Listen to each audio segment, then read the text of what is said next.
I mean, drinking. Have you ever done lavender infused simple syrup? No. My life. Ooh. You just get some fresh lavender and you just boil it and make it a simple syrup and you pour that in the Prosecco.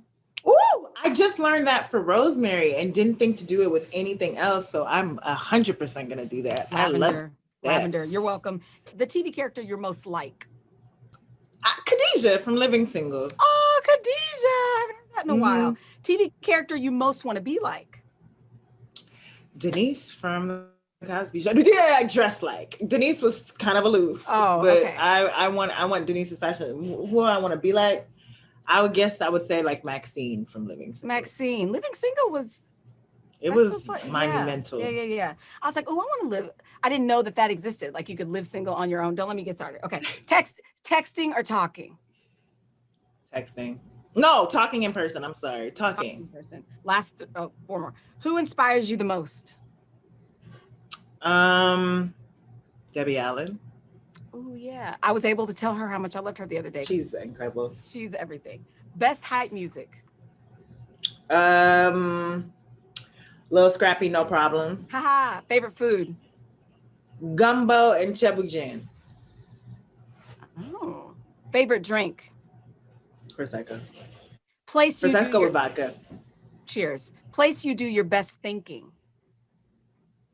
In the shower. Last three. Word to live by for 2021. Tomorrow's a better day. Ooh, amen. Thing you're most looking forward to post-pandemic? I cannot wait to throw a lit ass house party. Cannot wait. House parties. Remember those? Yes. The last question. What's the one question you never get asked that you wish someone would ask you? Do you want to get some food on me? What? I just wish people would ask that more. Like, do you want to say the question again? Do you want to get some food on me? Oh, like on me. Like I'll pay for it. I mean, the other way works too. I could have said that better. It needed some commas. Well, because you remember the Sex and the City episode with Samantha and the sushi? I don't know. Yes. Wasn't that in the movie? When she was maybe. No, you're right. It was a movie. No, you're right. It was in the movie. And so I was like, is that a scene? Like, are you trying? I mean, it could be. I'm not mad at that either. If the food is free. If the food is free. Thank you so much. I hope I talk to you again. Like you were so good. I hope I see you in person again. And thank you so much for this interview. Thank you.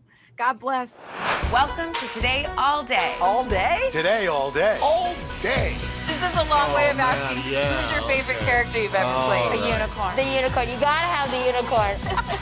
What is she right there? That's why you're saying all these nice things? Yeah, she gave me the look. Sorry to disturb your day. Everyone's mad at you, Willie.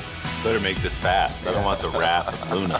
When I see you, I always think, I wonder what his quote would be. Give us 6 minutes and we'll ask as many questions as we can. Welcome to Cold Cuts. Cold Cut. Cold Cut. My buddy Cal cooking with me. Dads don't babysit. It's called parenting. What was the first book you remember loving? Heart Smart Today, with simple exercises to strengthen your heart. Make the most of your beach days. It's all about the tracksuit now. How good do they look? I now pronounce you husband and wife. Kiss the bride. This morning, a story of people helping people. You've received tons of letters from people who have been inspired. Let's do the weather out. Okay. All you gotta do is say, it's cold, it's warm, it's raining, it's snowing. That's it. One of our most favorite franchises ever, Ambush Makeovers. Okay. Look at it. It doesn't look so good. No, it doesn't look good. Will you judge us in a cook-off? I will, and you guys will definitely win something. Today, all day. All day? All day. Welcome to Today, all day. Hello, Today All Day. Up next on Hashtag Cooking, Samadata making 2 protein-packed recipes with a pantry staple, canned chickpeas. First, she's going to use the chickpeas to make a hearty dinner with a chana masala and roasted sweet potatoes. For dessert, she's going to turn the legume into ooey gooey chocolatey brownies. We promise you won't even taste the chickpeas. Just get out your aggression on these sweet potatoes, okay? If you have any stress in your life, don't take it out on your friends. Make this recipe. Take it out on these potatoes.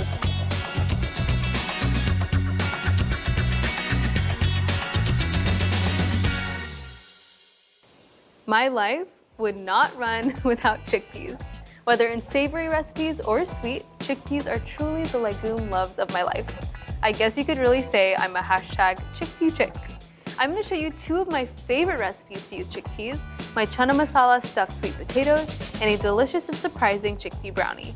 I know, once you make these recipes, you're going to love chickpeas as much as I do. Chana masala, sometimes called chole, is a spiced chickpea curry that my mom used to make for me all the time when I was growing up. It's one of my favorite Indian vegetarian dishes, so today I thought I'd get a little creative and stuff the chana masala inside some baked sweet potatoes. So if baked potatoes are your vibe and spiced chickpeas are your vibe, then this is the recipe for you. I've got all of my cute sweet potatoes here. They're clean, so I'm just gonna poke them with a fork so they can release steam when they bake. Don't mistake your hand for a potato, okay? Promise me you won't do that. Keep your eyes on your goal. All right, I definitely did some damage here. Now I'm just gonna rub these potatoes with some olive oil and then sprinkle with some salt. These potatoes are at the spa currently. They're loving their lives. They're about to go into the sauna. I only find myself funny. The olive oil is gonna allow the sweet potatoes to get nice and crisp on the outside. I love eating the skin too, it's really yummy. Now, just a little sprinkle of salt. We can't forget to season everything. We need flavor everywhere. My cutie little potatoes are ready. They're going in the oven 40 to 45 minutes at 425 degrees.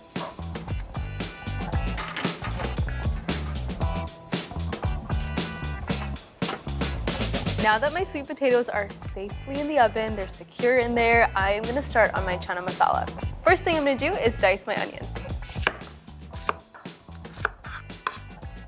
Just clearing my workspace, nothing to see here. I love using onions in basically everything, but onions, garlic, and ginger are just key aromatics in Indian cooking. You really can't have Indian cooking without them. Now for my garlic, just gonna mince it. A mince is really, really fine, so you just wanna get all of that delicious garlicky flavor out. You know you did this right if you smell like garlic for 3 days. We're just getting at all of that flavor.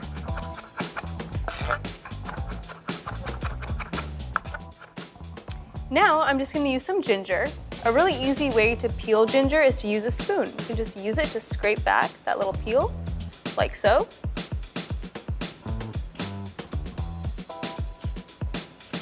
See how easy that is? Super easy. And I'm using only an inch here. Now I'm just gonna mince my ginger up super fine. I wanna extract all that flavor, just so it matches the garlic too. Okay, my onions, my garlic, my ginger, we're all ready for the hot oil. So now I'm just gonna heat some oil in my medium pot until it shimmers, and then I'll add all of my aromatics. Heating up my olive oil in my pot.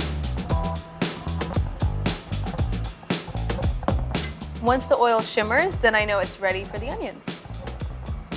Taking a little peek, the olive oil is shimmering, so it's time to add my onions.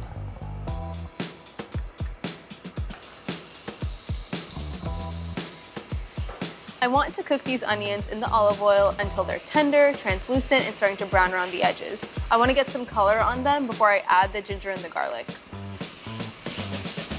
And the reason that we're not adding the garlic and the ginger in with the onions is because those take a lot less time to cook. So we want to get the onions going, and then we'll add the ginger and garlic so those two don't burn.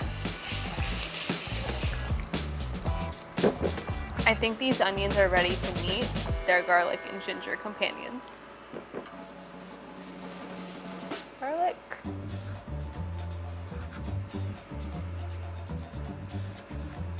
Ginger. That smell. You want to cook the garlic and ginger in with the onions for about 1 to 2 minutes so it smells aromatic and fragrant. Get rid of that raw smell. This is my masala box, my masala dabba, my prized possession. I have literally never lived a single day in my kitchen without it. It's how I store all of my favorite spices. It's also how my mom taught me to store all of my spices. Let me show you a little reveal.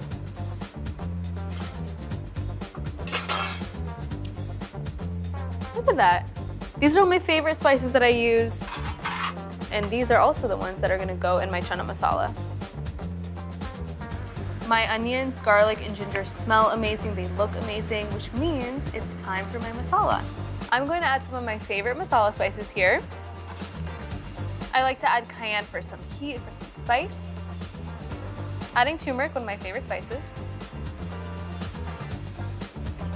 A lot of cumin. I absolutely love it. Time for some coriander powder. Adding that straight in. Did you know that coriander powder is just the seeds of cilantro ground up? Now you know. Now I'm just gonna add a little bit of salt and pepper. So I want to roast my masala spices until that raw masala smell goes away. We want to toast it, we want it to smell fragrant and aromatic.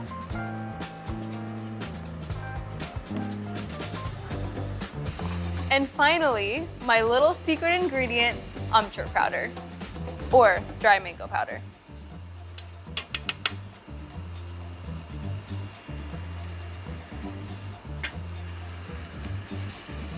Amchur powder is so tangy, it's tart, it adds a little something extra into this chana masala.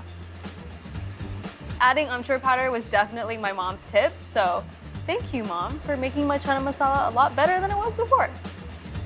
I wish you could smell it, but you can't. So you're just gonna have to make it. I'm sorry, I don't make the rules, but I am making them a little bit here. Okay, my masala smells amazing, smells super aromatic. Now I'm gonna add my tomato paste. Here.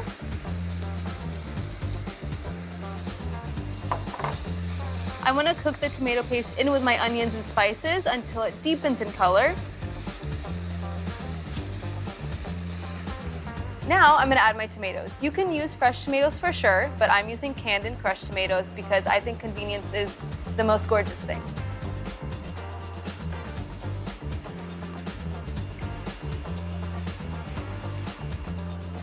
My tomatoes are looking delicious. Delish. Now I'm gonna add my vegetable broth.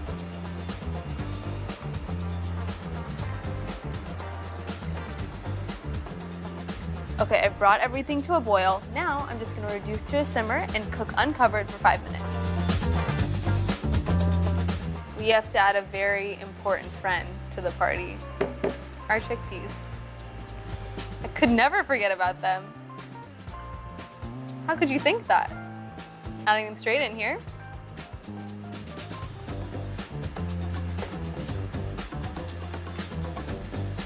Get them really up in that gravy.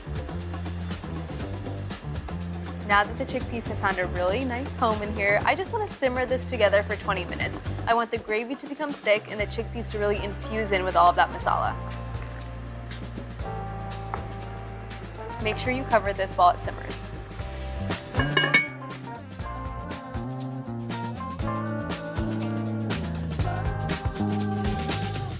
Sometimes the news can be difficult and overwhelming for kids to understand. Will coronavirus come back next year? So to help make sense of it all, we've created a newscast just for them. Man, you know a lot. We hope your family will watch Nightly News Kids Edition.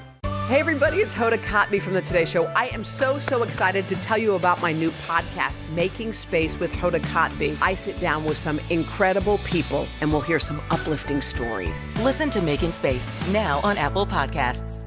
It was a wealthy, idyllic town forced to confront racism. But when the school board presented its plan, it ignited a national firestorm. Critical race theory. Racism in reverse. False narrative. Shame. This is Southlake.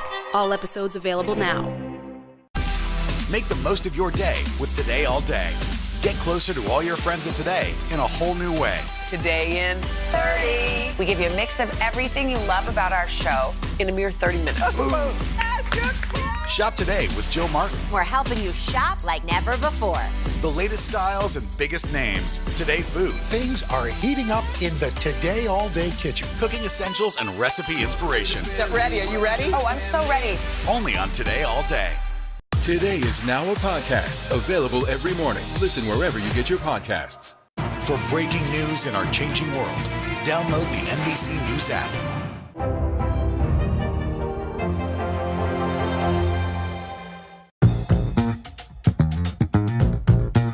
Okay, 20 minutes has passed. I think it's time we take a peek at my chana masala. I mean, look at that. Look how thick it is. It looks delicious. It smells even better. There is one more thing that I do like to add in my chana masala. It's just a little sneaky spinach. Nothing to see here, just some sneaky spinach. You won't even see it or taste it. I just like to sneak in some cute greens in there from time to time, you know? Just adding a handful. I'm just gonna tear it, roughly. No science to that here. And I'm gonna stir it into my chana masala until it wilts.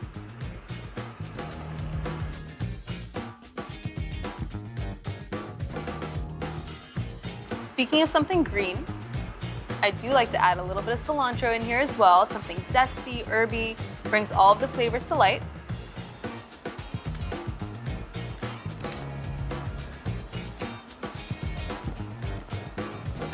I keep those tender stems, but I'll remove the thick stems like this. This doesn't have to be added to our chana masala. All this talk about cilantro has me craving something, my cilantro mint chutney. I'm gonna show you how to make that. I'm just gonna let this hang out while I do that. Let me just start off by saying that I love chutney. A life without chutney is one that I just don't wanna live. If you're not eating chutney, you are not living. Chutney is super popular in Indian food, especially Indian street food. I find that it's zesty, it's bright, it's usually with a lot of herbs, a lot of spices, a lot of lemon or something acidic. It's super delicious and really tangy. Let's make my favorite cilantro mint chutney. This, by the way, is so easy to make. You're just gonna throw everything in your blender. Just gonna get my cilantro ready.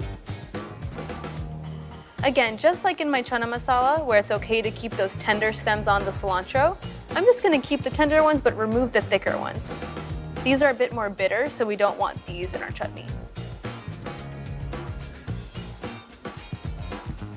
Like I said, super simple recipe, gonna add everything to our blender. I don't know why these spatulas are in here. They wanted their 15 seconds of fame. Remove them. I'm gonna add my cilantro straight into my blender. Like that. Mint is super floral, it's very bright. So I find that it complements the cilantro really well. And anything you add this in is just gonna really awaken the flavors. If the flavors were sleeping, this chutney is gonna awaken the flavors. I love some heat, I love some spice. So we're gonna be adding a full green chili here. If you want it to be less spicy, you can de-seed it. But I will not be partaking in that. I want all the spice. Just gonna trim it, pop it straight in there. Yes, I live life a little risky. It's just how I do. Just juicing a fresh lemon in. Nothing like some fresh lemon juice. It's gonna really brighten all of those flavors up. Add something a bit acidic, which we need with all of those zesty herbs. Now for my spices, I'm gonna add some salt and a little cumin. My precious box. Little cumin. And some salt. Now I'm just gonna add a little bit of water to help get the blender going. You can feel free to add more water as you blend, just if you need to get the blender moving a bit more.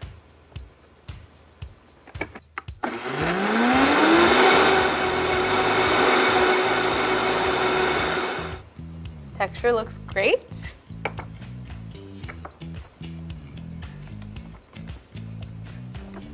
Oh, it smells so good too.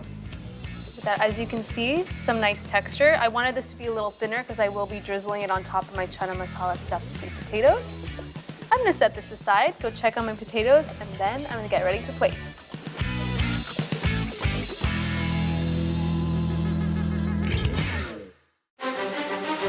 Does the White House think they have an Afghanistan problem or a COVID problem? Do you believe the abortion issue should reflect the will of the people or the will of the elected officials? The vaccine mandate, is this going to work or is this going to backfire? If it's Sunday, it's Meet the Press. For breaking news in our changing world, download the NBC News app. To cover the news, you have to be in it. We'll take you to the front lines of the story, bringing your news feed to life. Streaming live every night. It's your news playlist. Top Story with Tom Llamas, weeknights at 7 on NBC News Now. Make the most of your day with Today All Day.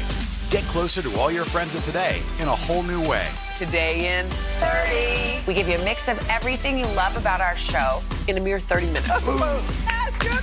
Shop today with Jill Martin. We're helping you shop like never before. The latest styles and biggest names. Today Food. Things are heating up in the Today All Day kitchen. Cooking essentials and recipe inspiration. Is that ready? Are you ready? Oh, I'm so ready. Only on Today All Day. Make the most of your day with Today in 30. We give you a mix of everything you love about our show in a mere 30 minutes.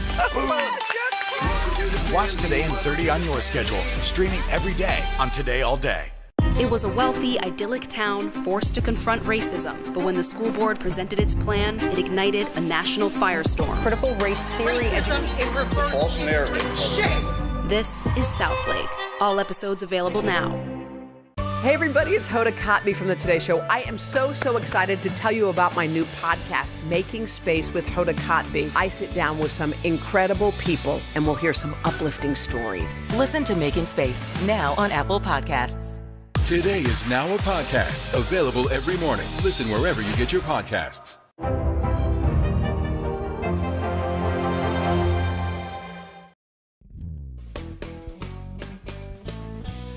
I mean, it is literally oozing sweetness. Look at that caramelization. Okay, so I have to tell you something. Chana masala is typically served with roti, naan, or rice, but I wanted to get a little fun here, a little creative, so I'm gonna stuff my chana masala into my sweet potatoes.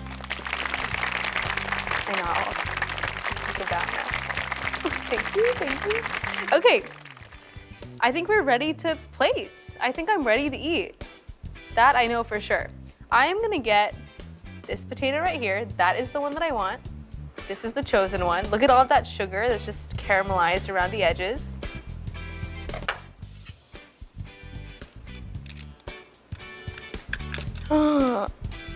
Okay, you need to look at this. Do you see this? Do you see it? Okay. Onto my plate we go. Love a sweet potato. Love, literally love. Time to bring my chana masala into the picture. I'm gonna move these guys aside. I will see you later. Time for you. Does everyone talk to their food like I do? Maybe not. Okay. I'm gonna cut my sweet potato. Just create a little slit right here. Just a little home for that chana masala to sit in. Look at that steam. Perfect.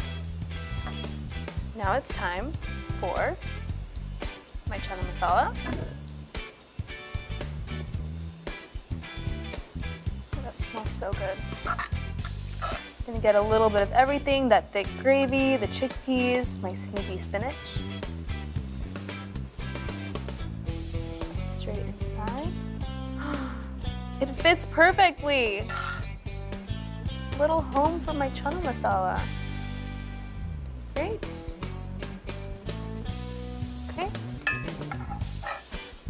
Now, did not forget about my cilantro chutney. This is gonna add some brightness, some freshness, and a little bit of spice. Now, just for a little bit of glam, we're gonna add some chopped, or I should say torn cilantro. A little on the plate, just to, you know, aesthetics.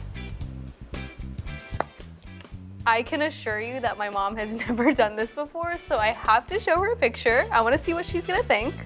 She will be proud of this chana masala though, because that looks pretty good. Mom, I hope you're proud. That looks so pretty. Aesthetically speaking, this looks amazing. Can I eat this now?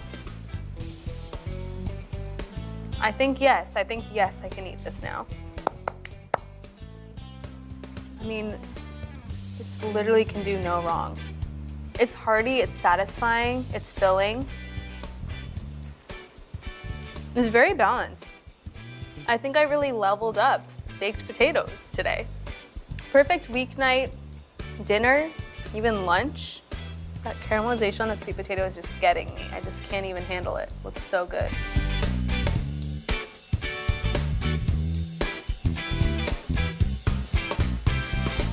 We all think of chickpeas in something like a chana masala, right? But here's the secret, I really like to bake with them in my desserts. I know you're questioning my life choices right now, but just you wait. I'm gonna go get the ingredients for my chickpea brownies.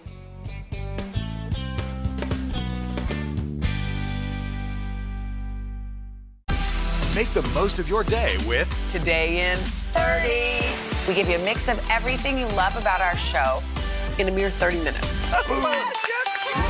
Watch Today in 30 on your schedule, streaming every day on Today All Day. To cover the news, you have to be in it. We'll take you to the front lines of the story, bringing your news feed to life. Streaming live every night. It's your news playlist. Top Story with Tom Llamas, weeknights at 7 on NBC News Now. Make the most of your day with Today in 30. We give you a mix of everything you love about our show in a mere 30 minutes. Watch Today in 30 on your schedule, streaming every day on Today All Day. Still to come on the Channel 2 News. Well, the waters are certainly receding now. Still too close to call. Lester Holt reporting from the Ground Zero, as it's being referred to. It is, in fact, a taste of freedom. The Haitian people know a little something about resiliency. What's the biggest risk right now? Some of the troops who have been proud. I want to welcome you to the first presidential debate. In fact, we've been told we can't go any farther. You with some resilient folks, let me get a hint.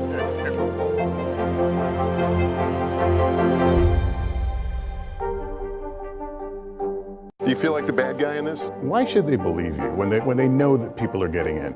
Has it been worth it to make this trip? Do you feel like you're giving a green light to politicians? How do you explain why your case has become so important?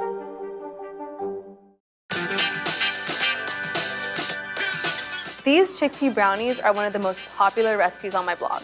And because I know you're wondering, I know you're asking the question, can you taste the chickpeas? All I have to say to you is no. All they do is simply create an irresistible fudgy texture.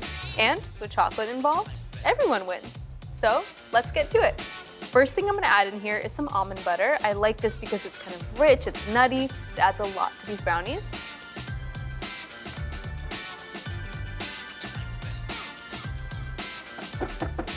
Now we're gonna add my chickpeas, my most valuable pantry player, my MVPP, my chickpeas. Make sure before you add these chickpeas into your blender, you've rinsed them super, super well. And just remember, the chickpeas don't add any flavor to these brownies. All they do is help to create a really nice fudgy texture and make it really satiating when you eat it. Now I'm gonna go for some vanilla extract. Delish. To sweeten these chickpea brownies up, I'm gonna use some coconut sugar. Beautiful.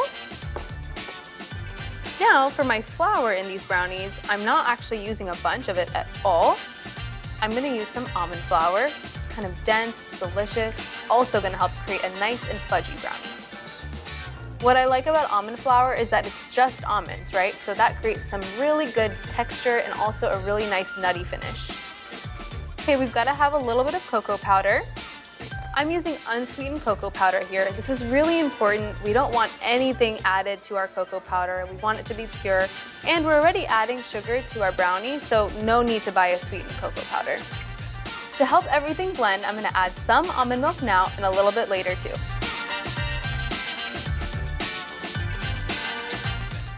Are you ready for the blender brownies of your dreams? Are you ready to not make a smoothie and make brownies instead? Same. Okay, here we go.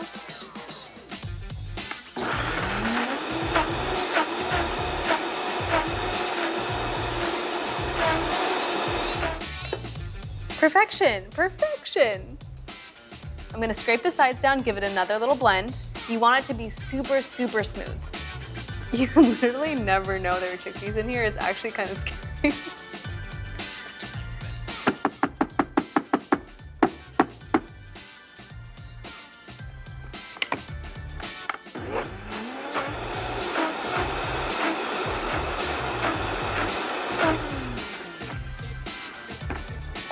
Okay, you gotta look at this texture. You gotta look at this texture. Come on now, that's just not fair. Super velvety, really smooth. Just needs one thing, chocolate chips, because it's me. And why would I make a brownie without chocolate chips? It just doesn't seem right. Make sure you remove this from the blender before you add your chocolate chips so you don't blend up some chocolate chips into the air. No, that is not speaking from personal experience.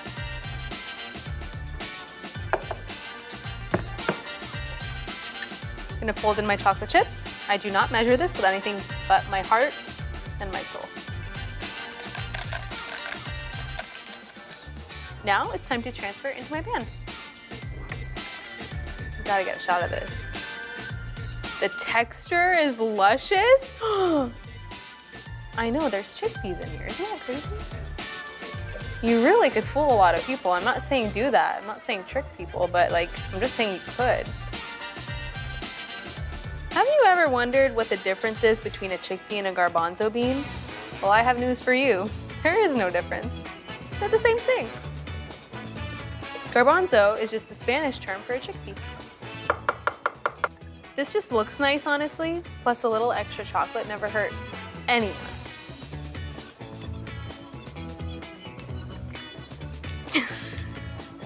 I gave up. Okay, we are ready for the oven. Going in 350 degrees for 35 to 40 minutes, and I'm so excited for their journey.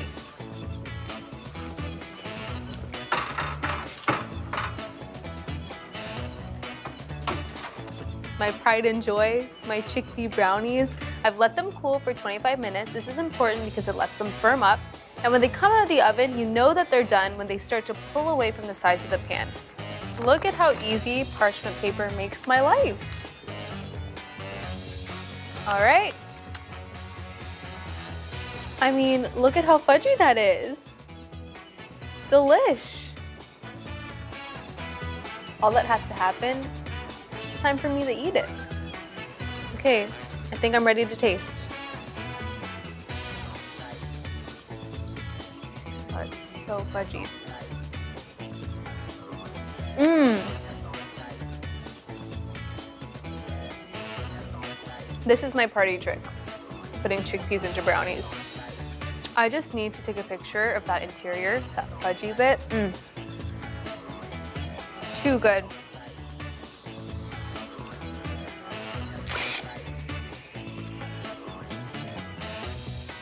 It is crazy how you can't taste the chickpeas. They just add to that really nice fudgy texture. We've got some rich chocolate, so they taste super decadent, but they're also super satiating. And so fudgy, melt in your mouth. The extra chocolate chips, nobody's mad about that. I'm not mad about it. I hope this inspired you to use chickpeas in new and fun, unique ways, even baking them into brownies. Now you know why they're so versatile, and also why they're the legume love of my life.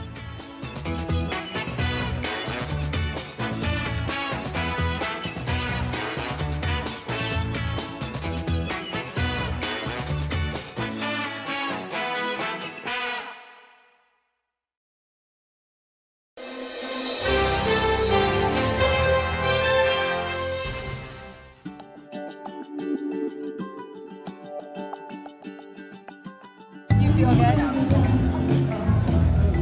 Almost. Stir one more time. Yes. Truly, just by telling someone, hey, we believe in you and we want to give you an opportunity, the confidence that comes from that. Oftentimes, a month of being here, their confidence has at least doubled. Our goal is to be a stepping stone to help them get to their ultimate goal. I'm Julie Sullivan-Lose, co-founder of Ground Up Nut Butters. And I'm Carolyn Cesario, co-founder of Ground Up Nut Butters. Check you guys out. Teamwork happening over here. Our mission at Ground Up is to employ women overcoming adversity and provide job skills training. One more? Okay, I think I can fit one more in there. How many almonds is it? Do you guys know? I can pull. I don't have my phone out. Oh, plenty. So women come from backgrounds of homelessness, battling mental illness, transitioning out of the sex industry, and so out of incarceration. We have a 6 to 9 month employment training program, and we partner with different organizations in the city and get referrals for the women that we hire. And truly, success looks different for each person that does join our team. And what's unique is it started with the mission and vision first before the product was even around.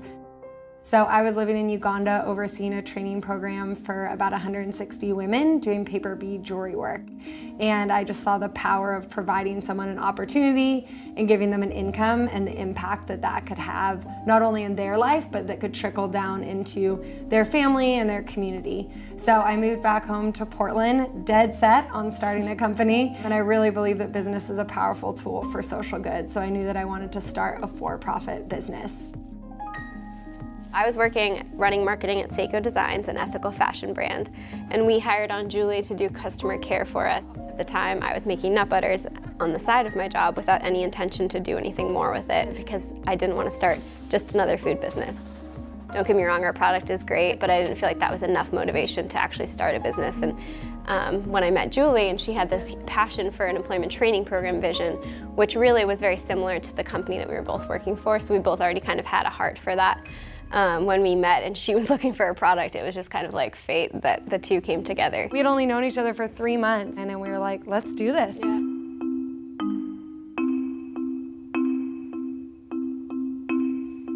We really hit the ground running, and the two of us were very type A go-getters, so we were just I think it was March, and we were like, cool, by June we'll be in all the farmers markets in Portland and we'll see how this goes.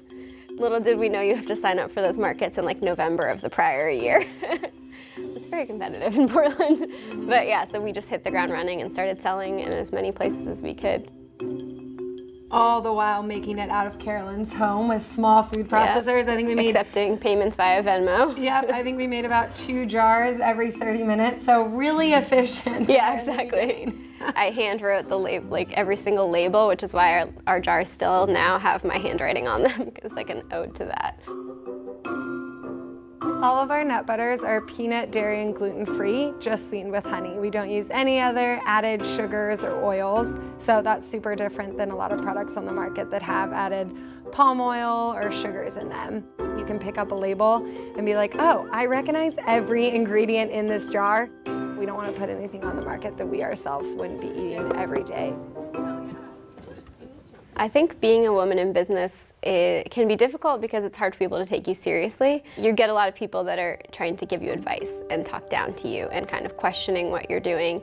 And I think it was really hard in the beginning. Especially being like, you're crazy, you're gonna start a business, and also from the forefront, you're gonna start with a training program working with women overcoming adversity. And to us, there's no other way. And so I think to really be able to show other businesses and to show the community there's another way of doing business, and it's powerful. It's not only powerful for us, but it's powerful for customers, that they can be a part of the story and they can pick up a jar and say hey, there's a lot of crazy stuff going on in the world, but I get to be part of something bigger.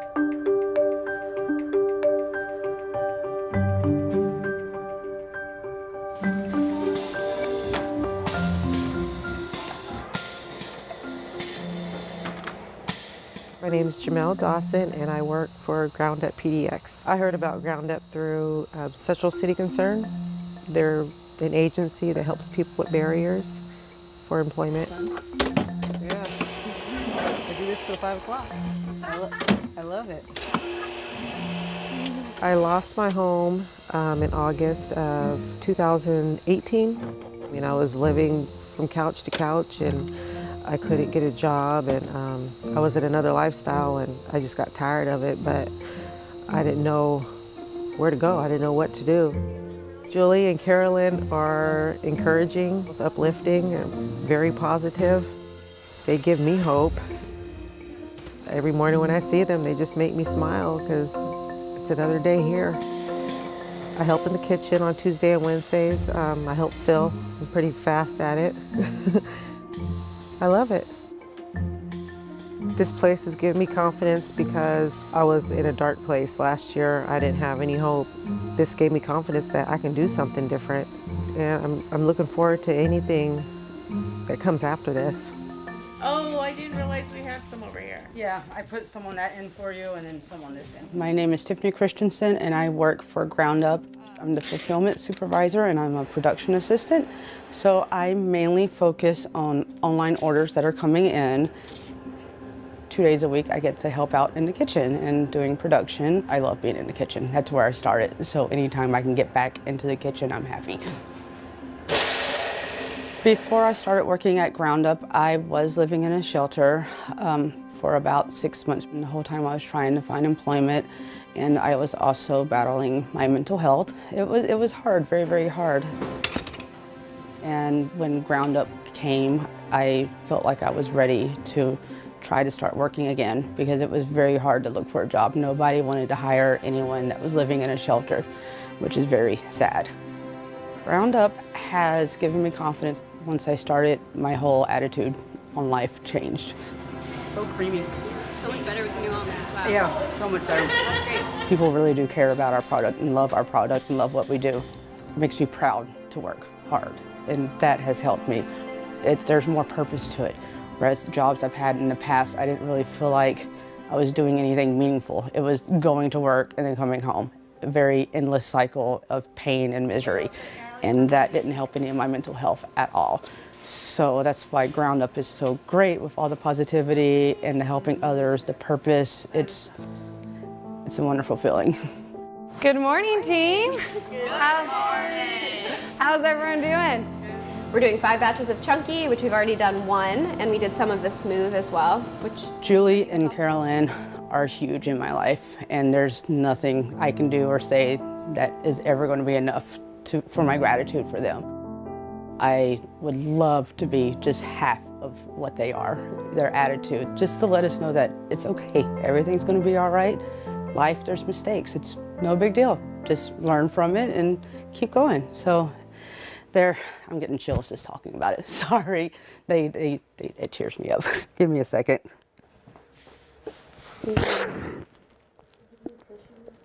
I'm sorry.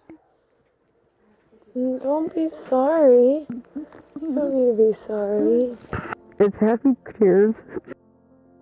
It begins with 5 pounds, it turns into 10 pounds, it turns into 50 pounds a day. Yeah, and they're ordering every 2 weeks. That's the goal. So. Ground Up on 3. 1, 2, 3. Ground Up! Giving back to the community is really part of our DNA at Ground Up and truly a part of both Carolyn and I. Personally, I believe if you're going to be working at something, 50 hours a week, why not have it be something that's helping to do good? If I'm going to spend so much of my time putting energy into growing something, I want it to also be helping other people. So I guess in that sense, it's partially selfish what we're doing because I think we both get fulfillment out of seeing women on our team grow and thrive in this environment. But it's also clearly helping them in a lot of ways as well. We truly believe, and I truly believe, that just being that drop in the ocean, just like helping one person, that trickle-down effect is powerful. It's like by buying a jar, you can be a part of the story. We get really excited to share with other companies about what it's like to have a job training program. And I think we're also, though, very honest with others about, it's a lot more work, it's a lot more time, it's a lot more patience, but it is 100% worth it.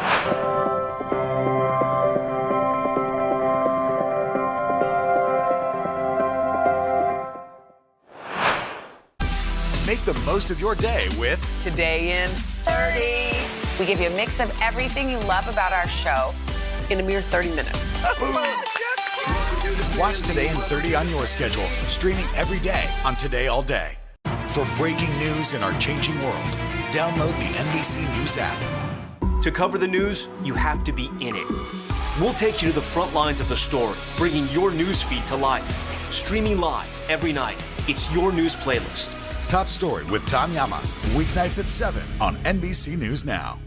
Sometimes the news can be difficult and overwhelming for kids to understand. Will coronavirus come back next year? So to help make sense of it all, we've created a newscast just for them. Man, you know a lot. We hope your family will watch Nightly News Kids Edition. To cover the news, you have to be in it. We'll take you to the front lines of the story, bringing your news feed to life. Streaming live every night. It's your news playlist. Top Story with Tom Llamas, weeknights at 7 on NBC News Now. Do you feel like the bad guy in this? Why should they believe you when they know that people are getting in? Has it been worth it to make this trip? Do you feel like you're giving a green light to politicians? How do you explain why your case has become so important? For breaking news in our changing world, download the NBC News app. Today is now a podcast, available every morning. Listen wherever you get your podcasts. Somewhere along the way, we all need help. At some point in your life, you have needed assistance from someone to get where you're at. It's okay to ask for help, and it's okay to give help, and it's all going to come back around.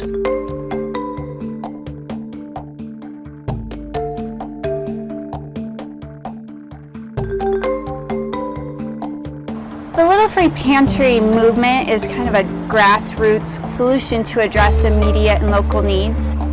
Little Free Pantries essentially help neighbors feed neighbors.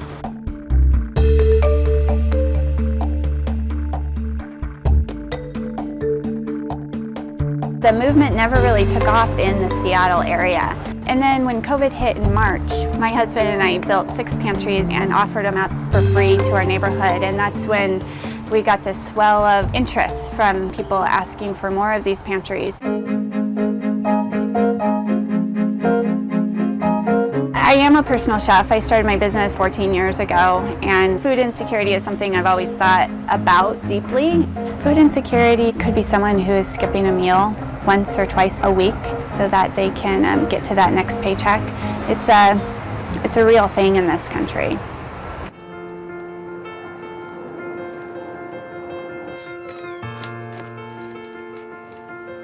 Work was slow with the pandemic. Everything kind of stopped for me.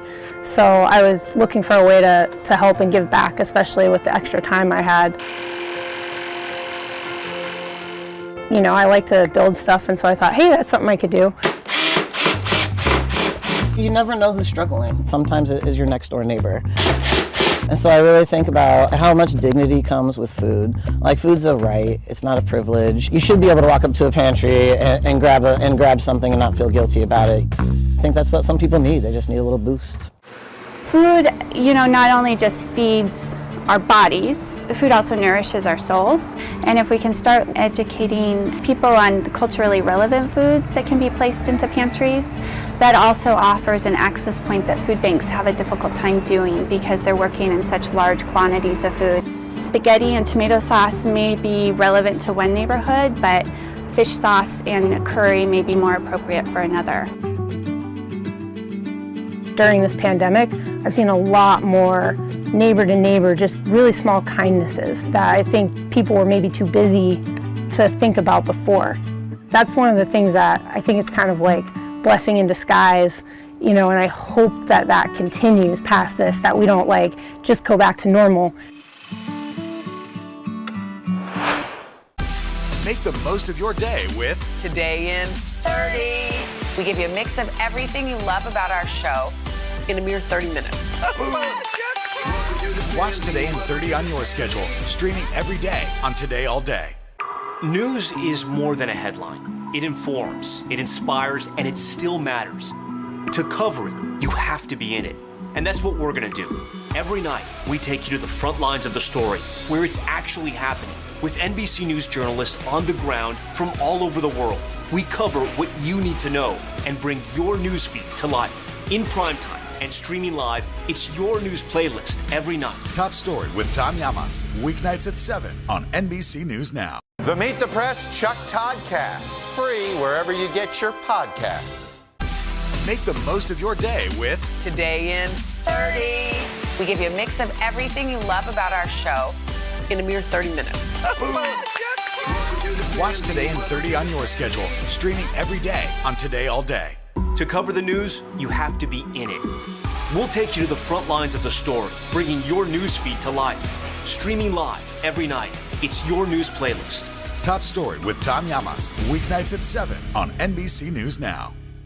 It was a wealthy, idyllic town forced to confront racism, but when the school board presented its plan, it ignited a national firestorm. Critical race theory. Racism in reverse. False narrative. Shame. This is Southlake. All episodes available now. For breaking news in our changing world, download the NBC News app. The Meet the Press Chuck Toddcast, free wherever you get your podcasts. Do you feel like the bad guy in this? Why should they believe you when they know that people are getting in? Has it been worth it to make this trip? Do you feel like you're giving a green light to politicians? How do you explain why your case has become so important? Mom and Pop stop is shopping. Lin-Manuel Miranda made his Broadway debut with In the Heights, a story about where he grew up, Washington Heights, Manhattan. His older sister Luce cherishes the fun they had here as kids. We've lived here for over 30 to 35 years, and it's such a fun, rich, vibrant community. In the show, you have people from all walks of life, and that's what you get. And is it true you guys grew up playing on this very playground right here? Yes. My parents literally live up the hill, and we'd come down and play. This is our park.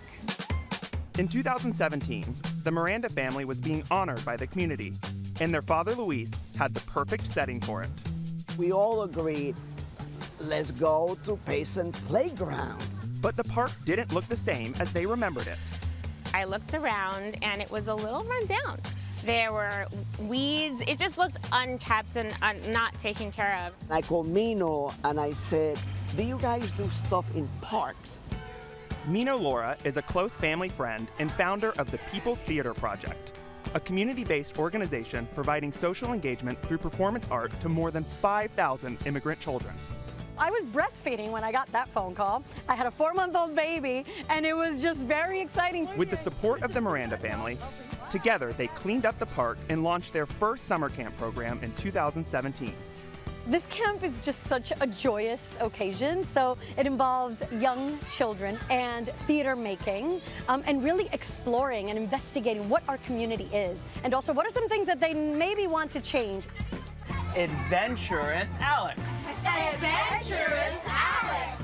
Throughout the summer, kids sign up for free 2-week sessions where they create a play from scratch, learning every bit of the process. And many of the kids keep coming back. Tell me about the play that you helped make. What was it about? It was about a boy who was doing ballet and was getting bullied because they think that boys can't do ballet, that they have to do sports like basketball and soccer. And what's the message in that play? That no matter you're a boy or a girl, you can do whatever you want. What did you guys want people to learn from your play about global warming? What global warming is and how you should stop it. Do you ever stop and think maybe you're teaching the next Lin-Manuel Miranda? Oh yeah, absolutely. Lin-Manuel has been such an inspiration to me as well, but to all of our kids. And I think there's so many more voices that are needed. And even if they don't all go on to make Broadway history, Luis hopes their time at camp prepares them for something even more important. That they become good people, that they become tolerant people. When they grow up and pass by the playground and see that it needs some work, just like my daughter did. To cover the news, you have to be in it. We'll take you to the front lines of the story, bringing your news feed to life. Streaming live every night, it's your news playlist. Top Story with Tom Llamas, weeknights at 7 on NBC News Now. Controversy in Southlake tonight after teens posted a racist video. It was a wealthy, idyllic town forced to confront racism. My children were told Rosa Parks is dead. You all have to sit in the back of the bus. But when the school board presented its plan, this small town fight ignited a national firestorm. Critical race theory. Racism in reverse. False narrative of rampant racism. This is Southlake, an NBC News podcast. All episodes available now. Listen wherever you get your podcasts. Make the most of your day with Today in 30. We give you a mix of everything you love about our show in a mere 30 minutes. Savannah and Hoda bring you what you must know. The biggest moments of the morning. One Republic! Exclusive interviews. Why did it work for you? You're right. I am more talented than the rest. And important headlines. Major medical news this morning. Watch Today in 30 on your schedule. Streaming every day on Today All Day. Today is now a podcast available every morning. Listen wherever you get your podcasts. The Meet the Press Chuck Toddcast, free wherever you get your podcasts. Today is now a podcast available every morning. Listen wherever you get your podcasts. In countries that don't have internet, regardless of how strong the teacher may be, when the student is at home and loses access to the classroom on a regular basis, it makes it very difficult to maintain engagement. So I think that's the primary difference between our system and the Guyanese system, is that our students, the majority of them, do have internet access than the number of students who have internet access in Guyana. Guyana is a small country on the northern coast of South America, adjacent to Venezuela and Suriname and north of Brazil. My parents are Caribbean, but I'm American born. My name is Sean Shivdat. I'm the founder of Caribed and the CEO. When COVID hit, I didn't actually believe. When Harvard sent all of their students home, I was in a lot of discussions with my friends who were also trying to get used to the new Zoom environment. And at the same time, I was speaking with family in Guyana. The whole time I was like, wow, I couldn't imagine not having internet during this problem. I had family and friends say the fact that students didn't have internet in Guyana and were going through the same thing we were. So I was like, man, it's so hard doing what we're doing. And it's like, really? Because students in Guyana don't have internet and they have to take a high-stakes secondary school exam. In Guyana, there's a primary school and then there's secondary school. The NGSA is short for the National Grade 6 Assessment in Guyana, which was formerly known as a Common Entrance Exam. The Common Entrance Exam was used as primarily a secondary school entrance exam, and the NGSA makes up a large component of secondary school placement in Guyana currently. So if you perform very, very well on the secondary school entrance exam, you can go to some of the highest performing secondary schools. But if you don't, then you're not accepted into those schools, which can make or break a lot of your future career paths. I actually do have an update regarding ways to get in contact with the ministry.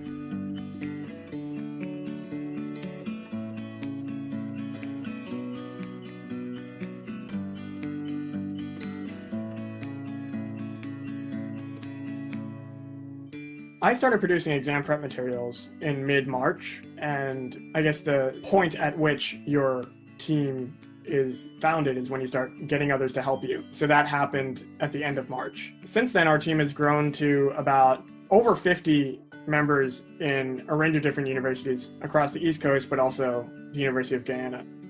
I was not born in Guyana. It's a sense of reconnection with my family, but also people I've never met before that we share a common ancestry with. So there are a lot of different things that are brought to light when we're doing this work in Guyana. We break down the communities that we serve, or the students that we serve, into two groups: students that have internet and students that don't have internet. For students that have internet, we've posted over 700 pages of open access free material on our website and via WhatsApp to a range of teachers and parents who have been sharing those around with other parents and teachers of students that do have internet. For students that don't have internet, we make it a top priority to fundraise and spend those funds to print and distribute to those students. About a few weeks before the exam started, we started an emergency printing and distribution campaign and fundraised in the United States to print materials that we created and have them distributed to regions without internet access. We go so far as to produce 1 to 2 pages of single-spaced answers for even one question. And this is because we are trying to get the information to be accessible to students even if they have no prior knowledge of the question. Recently, the results were out and you were asking me some questions about what is considered like a good school or where the rankings were. So Ashley is the head of the Yale Caribbean Students Organization. She reached out to us on social media. Ashley took a gap year and spent a lot of her time tutoring and helping students pass the NGSA. She spent a lot of her time just helping students in general going through the system in Guyana. None of us had the level of service in Guyana that she had. She brought to the team very, very high standards for our quality, for our materials. She brought to the team an unparalleled perspective on the communities that we serve. I am the editor-in-chief of CaribEd, and what that means is essentially I take a look at the materials that we're producing and I do the final edits, but I also try to ensure that the questions being asked are culturally relevant. The example that Sean gave to me is that they were working in this indigenous community, and one of the math questions was sort of like, you have X many dollars and you want to buy X many cars. How many cars can you afford? And he was sort of like, this is a perfectly fine math question, but these kids aren't buying cars, right? Like this isn't something that's like relatable to them.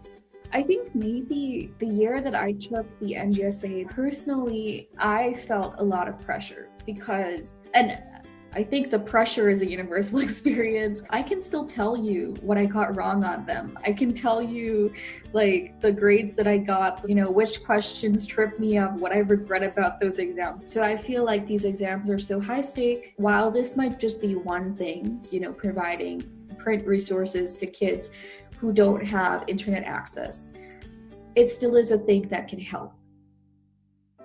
I think COVID made it particularly difficult for teachers to maintain contact with students. We found that there were teachers who were trying to create WhatsApp groups with parents, trying to get in contact with students who were at home. And a lot of times parents didn't have the resources to maintain the data services on for their phones.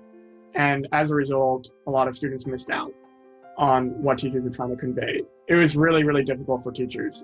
It is difficult for students who don't have internet access for several reasons. CaribEd have played a very special role to assist those students. The material also is very simple for parents or guardians to follow and guide their students while homeschooling. So our daughter Rachel, who is 10 years old and was in grade 5 at the time, was starting to prepare for the National Grade 6 assessment. Because of the closure of schools, because of the pandemic, we were working with her at home to keep her involved and keep her learning. A former teacher of hers sent me one of the CaribEd guides, and in that guide, there was contact information for the group via Sean. Sean was so keen to keep helping, so he kept reaching out to me to find out how the guides were being used, what improvements could be made. The pandemic has posed all kinds of limitations, and because where we live, internet is restrictive in the amount of bandwidth we have, so communication isn't always easy, but he never lets up. The work that Sean has been doing with CaribEd has already had an impact on our children's ability to continue learning through this pandemic and will have a continued impact. I think an important thing is that students in the U.S. who are not of Caribbean descent feel a similar way with the students they're helping in the Caribbean. During the pandemic, it's very difficult. My hope is that students that are preparing for exams, they're trying to stay engaged in the Caribbean without internet access, look out for each other and band together, because there are solutions to this.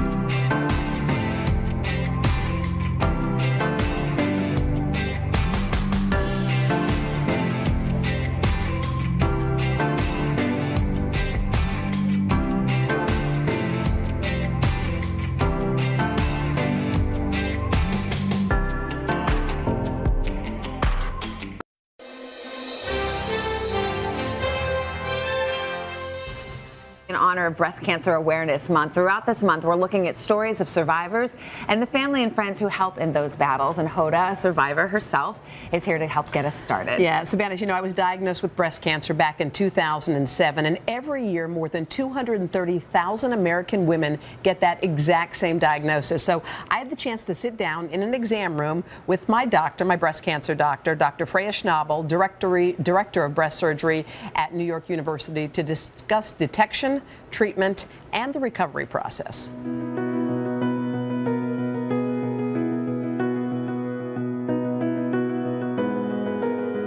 When should a woman get her first mammogram? Most of the major groups in the United States have maintained that we should be starting mammography at about age 40 and doing it annually.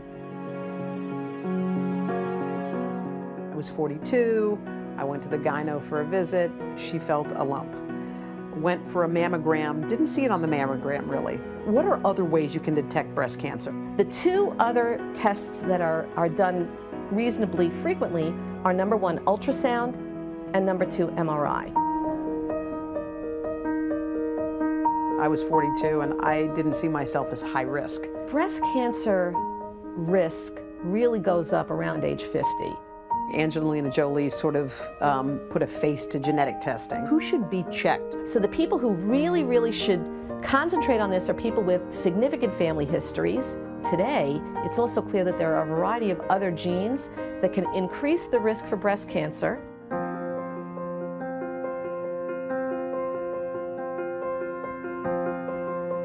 Who needs chemotherapy and radiation?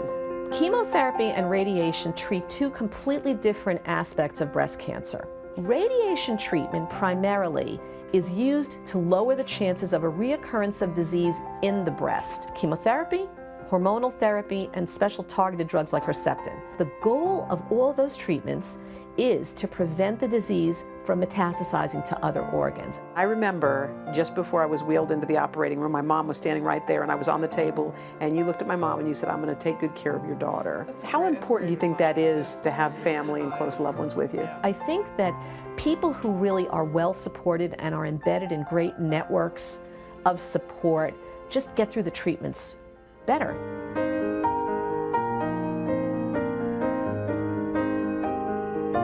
More and more people are surviving breast cancer, yet it still is the number 2 cancer killer of women in this country. So how are we doing? Scorecard's very good.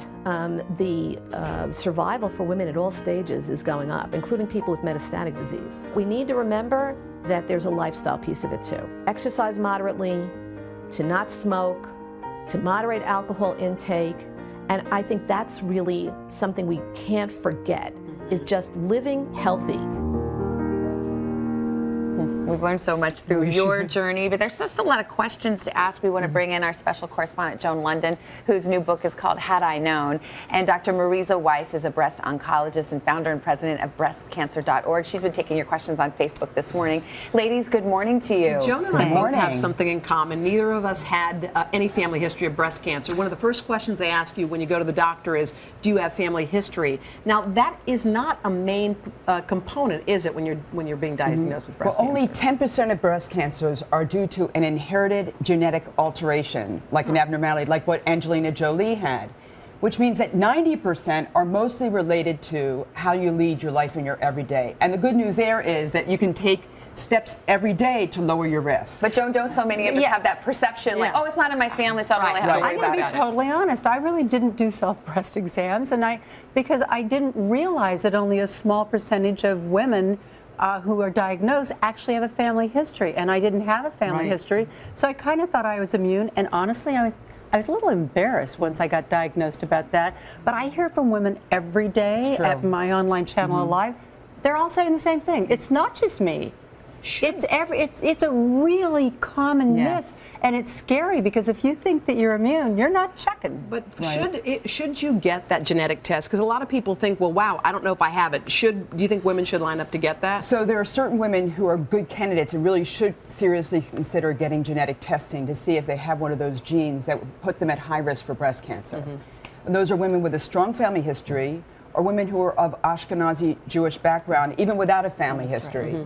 Women who have breast cancer in men in their family, or a lot of generations, or there's maybe ovarian cancer in the family, or women diagnosed with triple-negative breast cancer should have genetic testing. Can we talk about the breast exam? Because we don't have this breast here just for fun. I mean, what is the proper way to do it? Because I think we've all been honest, like a lot of us don't know. Well, breast self-exam is good to do in order to know what's normal for you and if there are any changes that may be worrisome. So you want to examine all of each breast out to the armpit. And you can go up and down like you would be mowing a lawn kind of thing, using 3 fingers and with a little bit of pressure for the right underneath your fingers and a little bit deeper, a little bit more pressure to get down there. And you can go in a circular fashion to examine the whole breast, or up and down. You want to examine all of each breast. What about mammograms? I feel so confused about whether you're supposed to every year. Or what is the bottom line? The bottom line is get your yearly mammogram starting at age 40.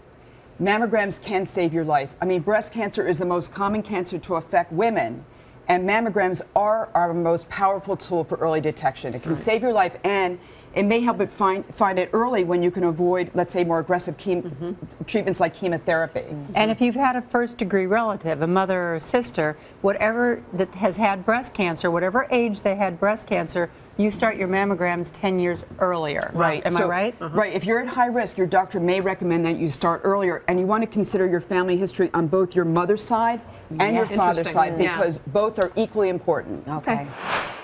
Today is now a podcast available every morning. Listen wherever you get your podcasts.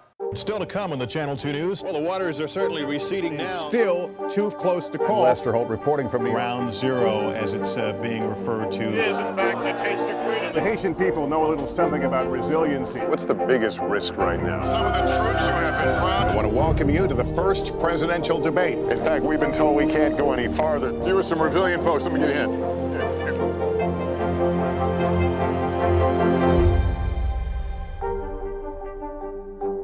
To cover the news, you have to be in it. We'll take you to the front lines of the story, bringing your news feed to life. Streaming live every night. It's your news playlist. Top Story with Tom Llamas, weeknights at 7 on NBC News Now. Does the White House think they have an Afghanistan problem or a COVID problem? Do you believe the abortion issue should reflect the will of the people or the will of the elected officials? The vaccine mandate. Is this going to work, or is this going to backfire? If it's Sunday, it's Meet the Press. Sometimes the news can be difficult and overwhelming for kids to understand. Will coronavirus come back next year? So to help make sense of it all, we've created a newscast just for them. Man, you know a lot. We hope your family will watch Nightly News Kids Edition. For breaking news in our changing world, download the NBC News app. The Meet the Press Chuck Toddcast. Free wherever you get your podcasts. Maria Shriver is getting her pink on. Getting my pink ribbon on. You got yours on while we were in the break. I do. We just want to say welcome to October. That song, which I think was playing, was Imperfections by Celine Dion. Oh, yeah. I love that. October. There we go. Oh, there it is. Now it's coming up. Imperfections. Yeah. It's the beginning of a month, and it's, I know a lot of breast cancer survivors sort of see October coming, and I remember sometimes when I was going through my sort of stuff back in the day, I remembered thinking October was coming, and sometimes it would make me feel a little bit like, oh, now this is going to be the focus of the whole month. But there are so many positive things that are happening in the breast cancer space. Yeah. And I was reminded this morning, Maria, of what my boss said to me over here when I had first told him about my diagnosis. And I remember I was walking into his office and I was terrified. And I hadn't said it out loud to anyone at work. And I went up to this guy, David Corvo, and I said, I just want you to know something. I said, and I said the word breast cancer, and I burst out into tears. And he put his hand on me and he said, I just want you to know something. He said, I know a lot of women with breast cancer, and they all have one thing in common. And I said, well, what's that? And he said, they're still here. And those words were like washed over me. And I know that there are many women who fight this battle, and they try everything, and it does not work at the end. But for a lot of women who catch it early, that is the case. Yeah. And it kind of gave me hope, and I remembered going from scared to, oh, okay. Well, there were so many survivors out on the plaza this morning, and it's so inspiring. Yeah. They love talking to you. They have a camaraderie. So I think this month is also about survivors. It's about camaraderie. It's about sharing your experiences and about finding strength in that, because it's so different than it was 10, 15, 20 years ago. Medicine is making so much progress. And as you said, there's still people that pass away with this, but there's so many more survivors today. So that's what today is about, celebrating, about giving community, and also continuing to put an accelerator on the research. I agree with that. I agree with that. By the way, oh my! Here's Hoda's new book. Oh, it's so beautiful. You're in it. You're in it twice, I'm in it too. I really needed this today. I really needed this. Is so exciting. It's filled with all kinds of quotes that we really do need, because so many of us, and I put myself in this, I go to quotes to encourage myself, feel okay about myself, lift myself up. And Instagram has really been a great place, social media, to do that, because you find it, you do go like, I actually really needed that. That puts it all in perspective for you, for me. We were trying to think of a title for this book, Maria, and literally Jane, who's my co-writer on this book, said, you know, one comment everybody writes at the bottom of some of these quotes? Is that you? No, it's not me, but I just opened to a really good one for me. Fall in love with someone who doesn't make you think love is hard. I needed that today. It's a good one. I needed that. Probably I need all of these. Let me keep going. Everything is rigged in your favor. That's I needed that too. Quote. I love Rumi. I mean, he's one of my favorites, Hafiz. Not all storms come to disrupt your life. Some come to clear your path. That's true. It's hard to remember in the moment. That's hard to remember in the moment. A lot of them are. I think it's like, you remember when you said sometimes you talk to someone and they... I'm just going to go read this. You just keep on talking. Do you remember when you were talking about Mary Oliver, that poet, and you said she put words to what you were feeling, that incredible poet? That's what I feel like some of these quotes do. It's like, oh my gosh, that's exactly what I was feeling. Be the person you want to meet. You know what this one? See that one right up there? There's one back there that says, storms make trees take deeper roots. That's a Dolly Parton quote. Can I just tell you one little tiny story that was so awesome? Give every day the chance to become the most beautiful day of your life. The Dolly Parton quote, get this. So Dolly Parton was standing right here. I'll never forget this day. She was standing in our studio, and Megan, our PR person, was in the studio. And she's met everybody. Tom Hanks, Beyonce, I don't know, everybody. And there was Dolly Parton, and I go, don't you love Dolly Parton? She was like, I can't go over there. I can't.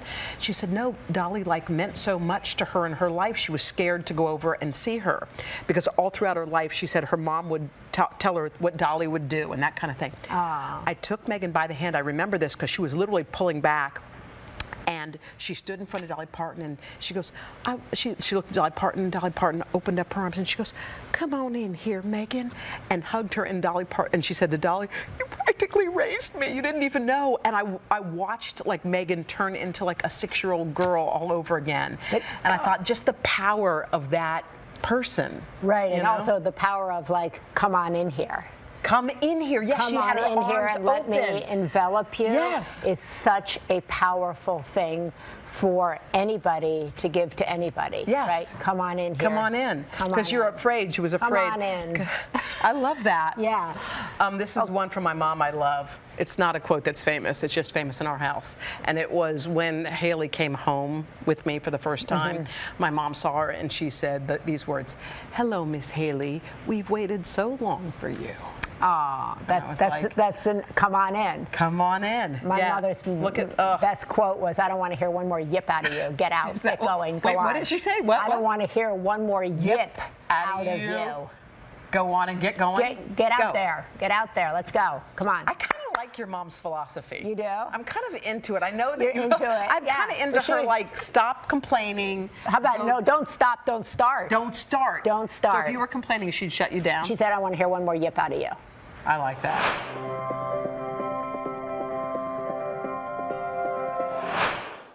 For breaking news in our changing world, download the NBC News app. Sometimes the news can be difficult and overwhelming for kids to understand. Will coronavirus come back next year? So to help make sense of it all, we've created a newscast just for them. Man, you know a lot. We hope your family will watch Nightly News Kids Edition. News is more than a headline. It informs, it inspires, and it still matters. To cover it, you have to be in it. And that's what we're going to do. Every night, we take you to the front lines of the story, where it's actually happening, with NBC News journalists on the ground from all over the world. we cover what you need to know and bring your newsfeed to life in primetime and streaming live. It's your news playlist every night. Top Story with Tom Llamas, weeknights at 7 on NBC News Now.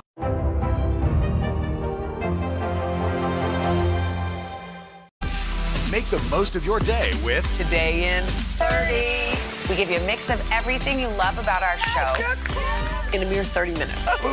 Savannah and Hoda bring you what you must know. The biggest moments of the morning. One Republic! Exclusive interviews. Why did it work for you? You're right. I am more talented than the rest. And important headlines. Major medical news this morning. Watch Today in 30 on your schedule. Streaming every day on Today All Day. Do you feel like the bad guy in this? Why should they believe you when they know that people are getting in? Has it been worth it to make this trip? Do you feel like you're giving a green light to politicians? How do you explain why your case has become so important? For breaking news in our changing world, download the NBC News app. Does the White House think they have an Afghanistan problem or a COVID problem? Do you believe the abortion issue should reflect the will of the people or the will of the elected officials? The vaccine mandate. Is this going to work or is this going to backfire? If it's Sunday, it's Meet the Press. Erica Rux is a pediatric oncology nurse in Minneapolis, and she's just doing incredible work every day. And she does it even as she herself battles breast cancer. We're going to meet Erica in just a moment in person, but first, her mission to live life with hope. Hi. Hi. What do you love about that profession? It's the kids. I love working with kids. Erica Rux is a pediatric oncology nurse at the University of Minnesota's Masonic Children's Hospital in Minneapolis. Hopefully you get to start feeling better here soon. Erica knows firsthand what it's like for the children she treats. When she was 15, Erica was diagnosed with Hodgkin's lymphoma. As a kid, you had to go through chemo and radiation. Yep. Was that tough for you? It was tough, but I still wanted to be me, and I still went to school through it all. I was in our high school's marching band, so I wasn't gonna let cancer take those things away from me. Her cancer in remission, Erica studied to become a nurse, married her husband Chris, and they have 3 daughters. But in 2019, Erica was diagnosed with breast cancer. It was probably the worst day of my life. It really was, because I didn't need the doctor to tell me what that meant. I knew as soon as it came out. I knew as soon as my doctor called me that PET scan didn't look good. Erica's breast cancer spread to her spine. It was terminal, stage 4. How do you tell the man you love that? How did you explain that? It's hard. I mean, I'm like, well, it just means that it's not curable. It's hard. And so we had a good cry together, and we had a couple more since then. Yeah. And we're working together to get through it. How did you have the conversation with your young girls? That probably was the second worst day of my life. We started with my oldest, and we told her, that mom had a sickness and that it wasn't going to go away, but I'm getting, treated for it, and I'm going to be here for a very long time. Despite her diagnosis, Erica continues to work at the hospital. One of the many things that makes you remarkable is you put on your scrubs and you went back to work. Yeah. Why did you decide to do that? Because I'm not just a wife, I'm not just a mom, but I'm also a nurse. It's part of who I am.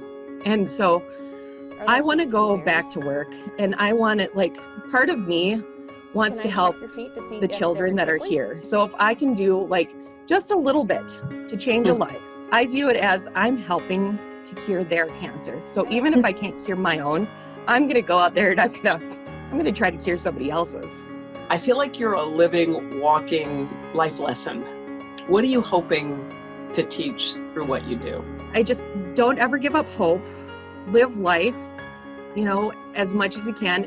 And if there wasn't a pandemic, I would be out traveling. In addition to all of this, my work and my family, I would be taking my family all over the country and all over the world. But that I'm going to have to just wait a little while longer, keep my hopes up. Okay, Are you inspired? Oh. This woman is amazing. Erica is here along with her family. Erica, is it true? Right now, are you you're on a shift and you're taking a break to sit here and talk with us this morning again? Well, I'm actually not on a shift. They gave me the day off for this. Well, you deserve it. How does it feel to just be surrounded by the people you love? You're with your family. You have all these nurses who've come out on this special day to be with you. It's so amazing and a little overwhelming, honestly. I just try to be, I just try to be me, and I don't expect all the outpouring from anybody else or anybody else in the world. I just kind of want to, kind of just go through life, living my life. And this is just, it's so amazing to be surrounded by all these people. It's making me tear up. Yeah, Hoda says you're a living, walking life lesson. I think you're a living, walking angel too, Erica. I mean, you're just incredible. Our correspondent Morgan is there, and I know she's got something she wants to share with you. Morgan, I'm gonna let you take it away. Well, hey there, guys. Can you hear me? Can you hear me? Hey, I'm here. I don't know what it Hello, is. guys. I'm here to see you, Erica. I've got a little surprise for you. Okay. Because Ford Warriors in Pink heard about all your hours and years and service and dedication as a nurse, and they wanted to surprise you with this new 2020 Ford Explorer. And we're so excited because that's not it, Erica. Just for you, if you look inside this car, there are 13,000 masks inside that you can share with other women so that you can help protect them in their breast cancer fight. Okay. But it doesn't even stop there. Because Erica, we heard you talk about wanting to travel with your family and continue to make memories. And so Ford is providing you a $10,000 ultimate road trip experience so that you guys can see the country. You can travel, you can make memories. Oh my gosh. How are you feeling? I don't even know what to think right now. It's amazing. I mean, I don't feel like I definitely deserve all of this. You absolutely deserve all of this. You've been helping children day in and day out. You haven't even stopped working. You're here in the middle of your own shift. You're raising beautiful children and a beautiful family, and we are all so excited for you and grateful to you for all that you've been doing. So I hope you get in this car with your beautiful babies and you have a beautiful trip and make beautiful memories. Thank you so much. Do you know where you're going first, Erica? I'm dying to know. I'm dying to know. I was planning to take the family out to Hawaii, so I don't know if I can make a road trip there, but we'll find some place to go. somehow we're going to make that trip to Hawaii happen. You said that was on your list of things to do. I'm not calling it a bucket list. It's going to be a to-do list, and we want to make that happen too. No, so it's a to-do list. We're honored to know you. You're an incredible human being, and you're changing lives every day. Those kids in the pediatric ward, I mean, they're really fortunate to have someone like you holding their hand because you're really one in a million. You really are. Oh, thank you so much. Thank you so much. Wow, it's just, again, overwhelming, so overwhelming. All right, guys, can we all give Erica a big round of applause out there? Erica! Yes! Erica, hats off to you! We wish you the best of luck, hon. Get behind the wheel and put the pedal to the metal, okay? And go see the world. We're sending you all our love and wrapping our arms around you. That's my plan. That's good. That's the plan. All right, Erica, thank you. Sometimes the news can be difficult and overwhelming for kids to understand. Will coronavirus come back next year? So to help make sense of it all, we've created a newscast just for them. Man, you know a lot. We hope your family will watch Nightly News Kids Edition. Hey everybody, it's Hoda Kotb from The Today Show. I am so excited to tell you about my new podcast, Making Space with Hoda Kotb. I sit down with some incredible people and we'll hear some uplifting stories. Listen to Making Space now on Apple Podcasts. Controversy in Southlake tonight after teens posted a racist video. It was a wealthy, idyllic town, forced to confront racism. My children were told Rosa Parks is dead. You all have to sit in the back of the bus. But when the school board presented its plan, this small town fight ignited a national firestorm. Critical race theory. Racism in reverse. False narrative of rampant racism. Shame. This is Southlake, an NBC News podcast. All episodes available now. Listen wherever you get your podcasts. To cover the news, you have to be in it. We'll take you to the front lines of the story, bringing your news feed to life. Streaming live every night. It's your news playlist. Top Story with Tom Llamas, weeknights at 7 on NBC News Now. Does the White House think they have an Afghanistan problem or a COVID problem? Do you believe the abortion issue should reflect the will of the people or the will of the elected officials? The vaccine mandate. Is this going to work or is this going to backfire? If it's Sunday, it's Meet the Press. It is time for Hotivation. What is your Hotivation today? Okay. So first of all, I want to thank anybody who's bought the book. This just speaks to me. Thank you. It means the world. I mean, that was really cool that y'all did that. So here's one from the book. Here's a quote. "We met for a reason. Either you're a blessing or a lesson." And the source is nobody knows. We don't know who said it, but a lot of people did. I like that for like that one? my ex-boyfriends, right? Yes. Anybody who you came in and you were like, what? Why Why were did they I in keep my him world? around so long? Yeah, we met for a reason, either a blessing or a lesson. Hoda, we have something for you today, because speaking of people coming in to your life and not noticing or knowing why it mattered, there was this woman, and this is a story on Overheard Celebs, which I guess is an Instagram account where people share their celebrity encounters. I'd never heard of it, but this is really sweet. Okay, so about a year and a half ago, a woman recognized you in a nail salon. She had just lost her friend to breast cancer, and you hugged her, consoled her, and then you paid for her manicure before slipping out. Oh. So she wrote on this Instagram account that what that meant, not just to me, but to everyone who lost a dear friend, is impossible to put into words. Oh. Do you remember?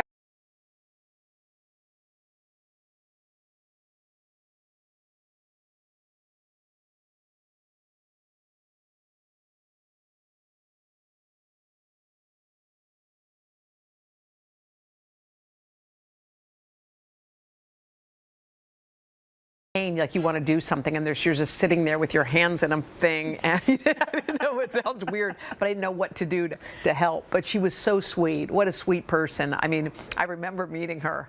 That's a cool thing. Isn't that cool? But that's cool that they do that. I can't wait to I know, I think some of them aren't that great. The point is, of course yours is. Of course yours is, and we all know that you are who you are, and you always practice what you preach.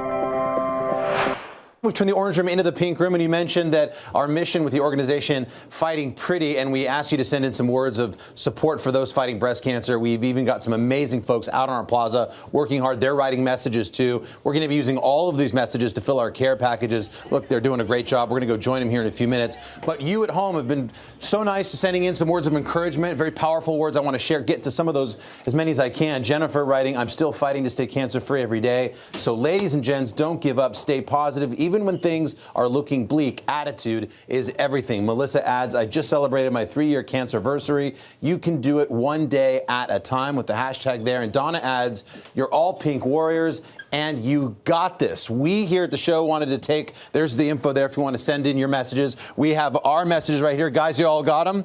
Yeah. I wrote, my message says, "My mom, Patty Daly Caruso, beat breast cancer. So can you." Wow. Remember that. What do you guys have? Yeah, that's awesome. What'd you write? Know that you're not fighting this alone. Friends, family, even strangers are pulling for you and there with you. Yeah, Hoda, you have a good one. I just wrote, the one word that always worked for me was forward. Like I used to write that in my journal when I was going through it, and I always wear a pink ring that says forward. And I started like giving them away because once you're past it, I think it's good just to pay it forward. Just know there's greener grass. Being falsely convicted for crimes he did not do.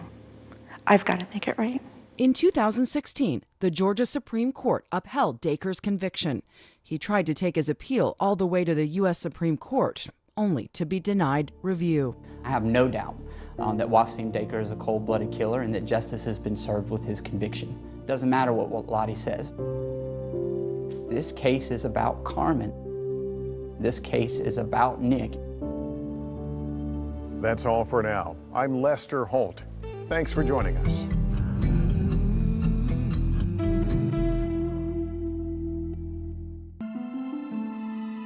Someone just sucks the life out of you and tells you your dream life isn't going to happen. That wedding you're planning, you don't get to have it. Evil exists. Evil dwells in people. It was a night like this, just before Halloween, a killing that still haunts. I found him just lying there and couldn't feel a pulse. A young dad, engaged to be married, dead on the ground. They determined that it was a murder. And here's what made this mystery so chilling. The possible suspects were all in costume. The cowboy and the penguin, everybody's dressed as somebody else. How are you going to be able to identify people? Cowboy, penguin, a costume killer? Sounds like something ripped right from the pages of Stephen King. But in this case, the horror was real. We had this piece of a costume. We didn't know what it was. A Halloween crime that sends shivers down your spine. I was terrified. Something had happened. I didn't know what. I'm Lester Holt.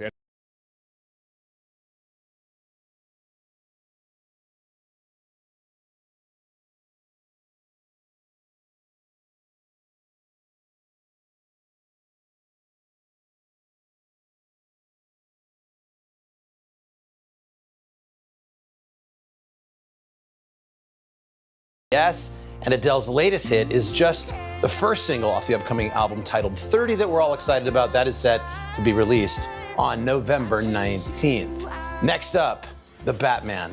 Many men have worn the iconic suit, and now we're getting a first look at Hollywood's latest take on the comic book hero. Robert Pattinson making his debut in the first trailer from this weekend's DC Fandom event, and the preview teases a dark and gritty take on the beloved superhero. Take a look. Fear is a tool. But when that light hits the sky, it's not just a call. It's a warning. If this continues, it won't be long before you've nothing left. I don't care what happens to me. There's a quick little look. The film also stars Zoe Kravitz as Catwoman and Paul Dano as the Riddler, Jeffrey Wright as Commissioner Gordon. The Batman is scheduled to hit theaters March 4th, 2022. Next up, Saturday Night Live. This weekend host Rami Malek and cast favorite Pete Davidson took on the show everybody's been talking about, Squid Game. The two led a music video parodying Netflix's most popular show. Take a look. I'm broken, it's a damn shame. Guess I gotta play the Squid Game. Yes, I gotta play the Squid Game. My only option is the Squid Game. Weird cards, pink guards, locked us in a big room. Well, if the song that they parodied sounds familiar, it's the SNL, that tune was from 2017. It was a viral hit called Turn Up on the Weekend by Branches and Big Wet, AKA our own Harry Smith's son, Jake. That's right, Harry Smith, who works here, has a country music sensation in the family. And Jake, who goes by the stage name Big Wet, was even featured in the SNL sketch, making our beloved Harry Smith just that much cooler. I didn't think it was possible, but it is. Next up, Kourtney Kardashian and Travis Barker, the reality star and Blink-182 drummer, are engaged. Kourtney confirming the news on Instagram with this post captioned, "Simply forever." The images from the proposal showing the couple standing in a giant heart made of roses and candles on the beach. Kardashian and Travis began dating in January of this year, and even little sister Kim revealing a peek at the big ring, sharing this short video of the couple celebrating on social media. Big congratulations going out to Kourtney and Travis. Next up, John Legend. Over the weekend, Legend was walking around Boston's Faneuil Hall when he heard a familiar song and had to stop and listen.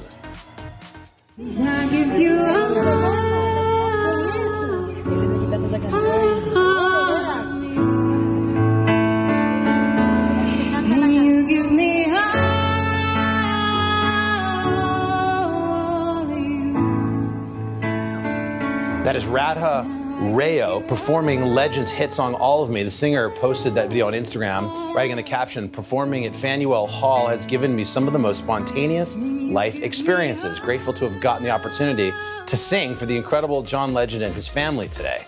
Wow, talk about performing under pressure.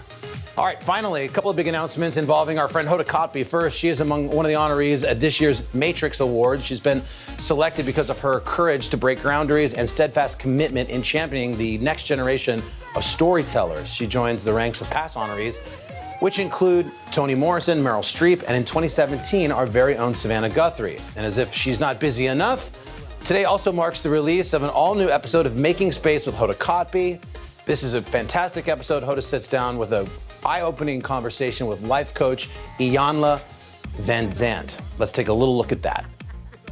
Have you, in your life, have you been someone who has held on to things when you thought, boy, I probably should have let that thing go? Yeah, absolutely. And letting go and surrender have been my trust, surrender, and letting go. Those have been my two biggest lessons. But I hold on long after it's necessary or productive. Yeah. And why do you think? Just because you're used to it? Because you're accustomed to it? Well, I think the thing that I've held on to the longest is men. Long after I should have let go, I was go. Because one of the greatest human fears is losing love. Yeah. And so, particularly when we're in a relationship, and if we think that person is giving us the love we want, we'll hold on, not realizing that what that person is doing is stirring up the love that we are. Oh, say that again? Well, yeah. In relationships, people don't bring you love or give you love. What they do is make you aware of the depth of love that you are. And to listen, just search for Making Space with Hoda Kotb on Apple Podcasts, Spotify, or wherever you get your podcasts. And those are your Popstart Plus headlines for today. After the break, we're going to hear from one of the stars of the long-awaited new season of Succession. The Meet the Press Chuck Toddcast, free wherever you get your podcasts.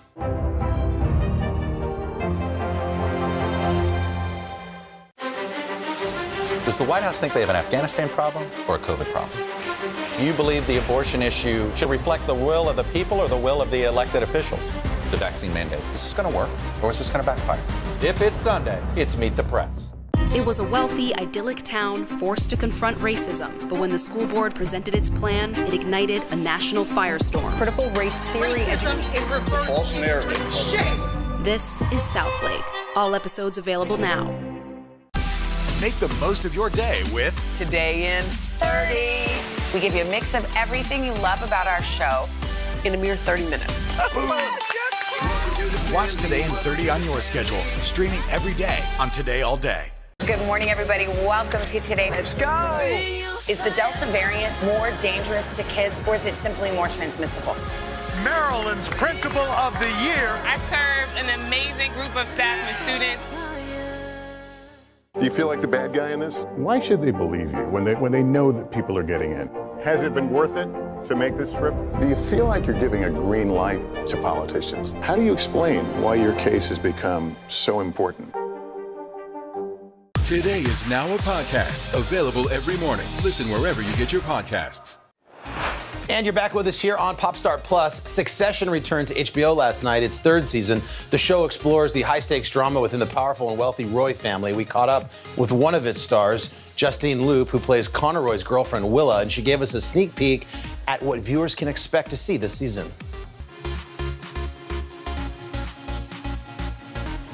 What people will find surprising about this season of Succession is how relentlessly consistent it is, how strong this season is. My family have disappeared.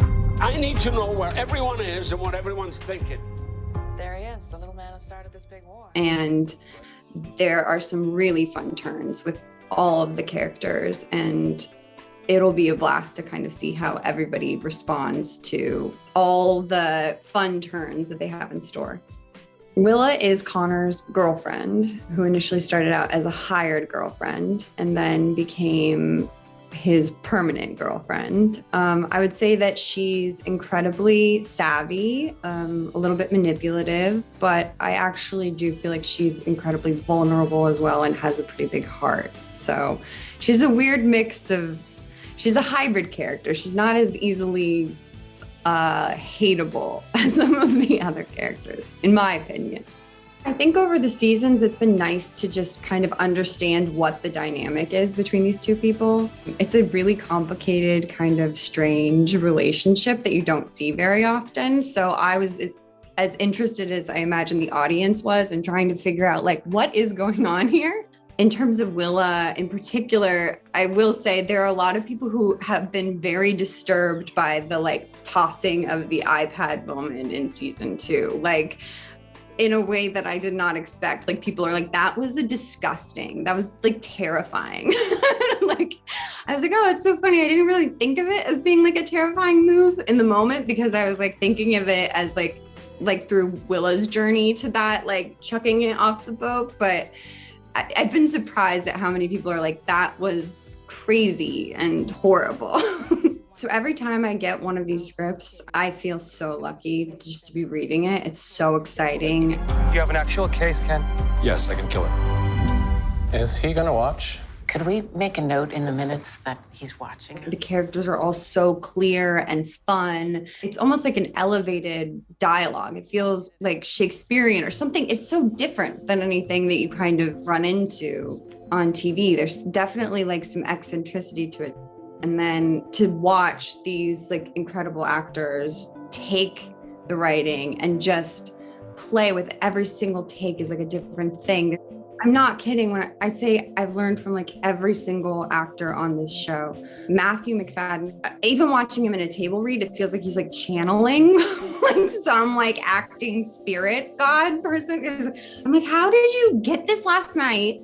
And you're like coming to the table and you just, that's what you deliver is just like this like shiny, beautiful, like, you know, fantastic performance. And we're in a table read under like fluorescent lighting, just like, it's insane watching him. I think Sarah Snook, watching her and just how different she is from her character in real life. Like, you know, she's this kind of like hippie, fun, goofy, like blast of a person. And then just to see her like zip into Shiv, this like powerhouse shark dragon lady, it's like amazing. Nick Braun, I like love watching him just play, and he's so incredibly lovable. And he's also an incredible improv actor. He's really, really good. Watching Alan, playing with Alan, acting with Alan is such a treat. He's so open and vulnerable and there for it and quick. And then Brian Cox, it's like watching a giant just come in and just like be like throwing it down every single time. And he's also just like the most empathetic, kind human. In terms of pulling out a message from the show, I'm sure everybody has their own kind of takeaway. My takeaway watching it is, gosh, power can be lonely and cold. And that's what I'm constantly shocked by, is like watching all these characters is just like, what a cold and lonely life this seems to be. Even though they're all so entrenched in their dynamics, there's so much distance between all of them. And like couples that you know, Tom and Shiv and Logan and Marsha, like just watching and absorbing the way that they all interact with each other. I'm like, wow, you guys have everything. And it looks like the worst, most cold, you know, I want to take a bath after watching it and just like hug everyone that I love.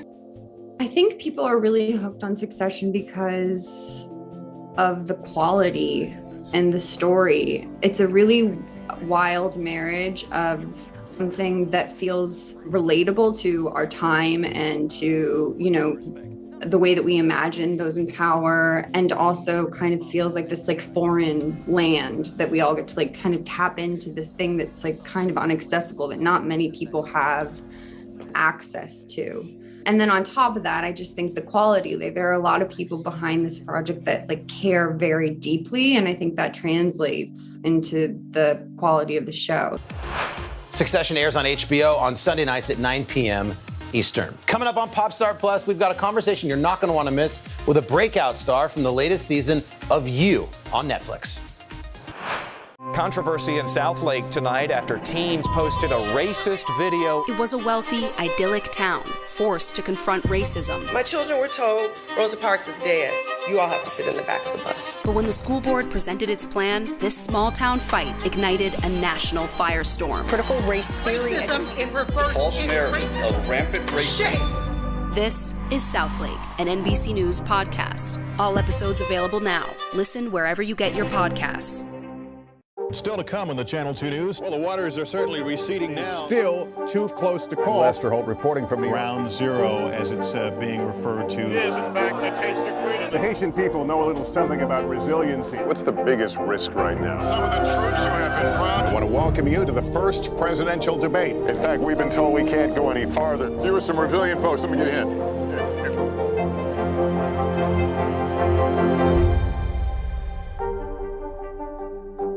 Controversy in Southlake tonight after teens posted a racist video. It was a wealthy, idyllic town forced to confront racism. My children were told Rosa Parks is dead. You all have to sit in the back of the bus. But when the school board presented its plan, this small town fight ignited a national firestorm. Critical race theory. Racism in reverse. False narrative of rampant racism. Shame. This is Southlake, an NBC News podcast. All episodes available now. Listen wherever you get your podcasts. The Meet the Press Chuck Todd Cast, free wherever you get your podcasts. To cover the news, you have to be in it. We'll take you to the front lines of the story, bringing your news feed to life. Streaming live every night. It's your news playlist. Top Story with Tom Llamas, weeknights at 7 on NBC News Now. The Meet the Press Chuck Todd Cast, free wherever you get your podcasts. For breaking news in our changing world, download the NBC News app. Welcome back. You, the smash Netflix series starring Penn Badgley as a charming stalker serial killer, has returned. Now back for its third season. Audiences will see Joe and his wife Love set up in a new town where they meet a mom influencer played by Shalita Grant. Grant spoke to us why people cannot stop watching this show and what we're going to see from her character this season.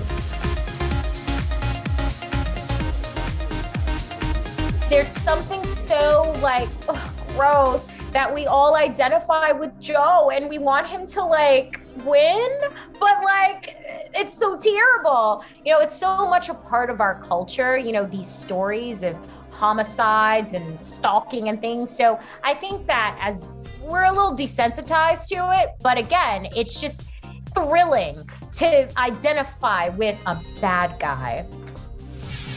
I would describe Sherry Conrad as the queen of Madre Linda. She is a momfluencer, which means that she's found a way to make her beauty and mistakes bankable online. She has a stunning husband and perfectly imperfect children.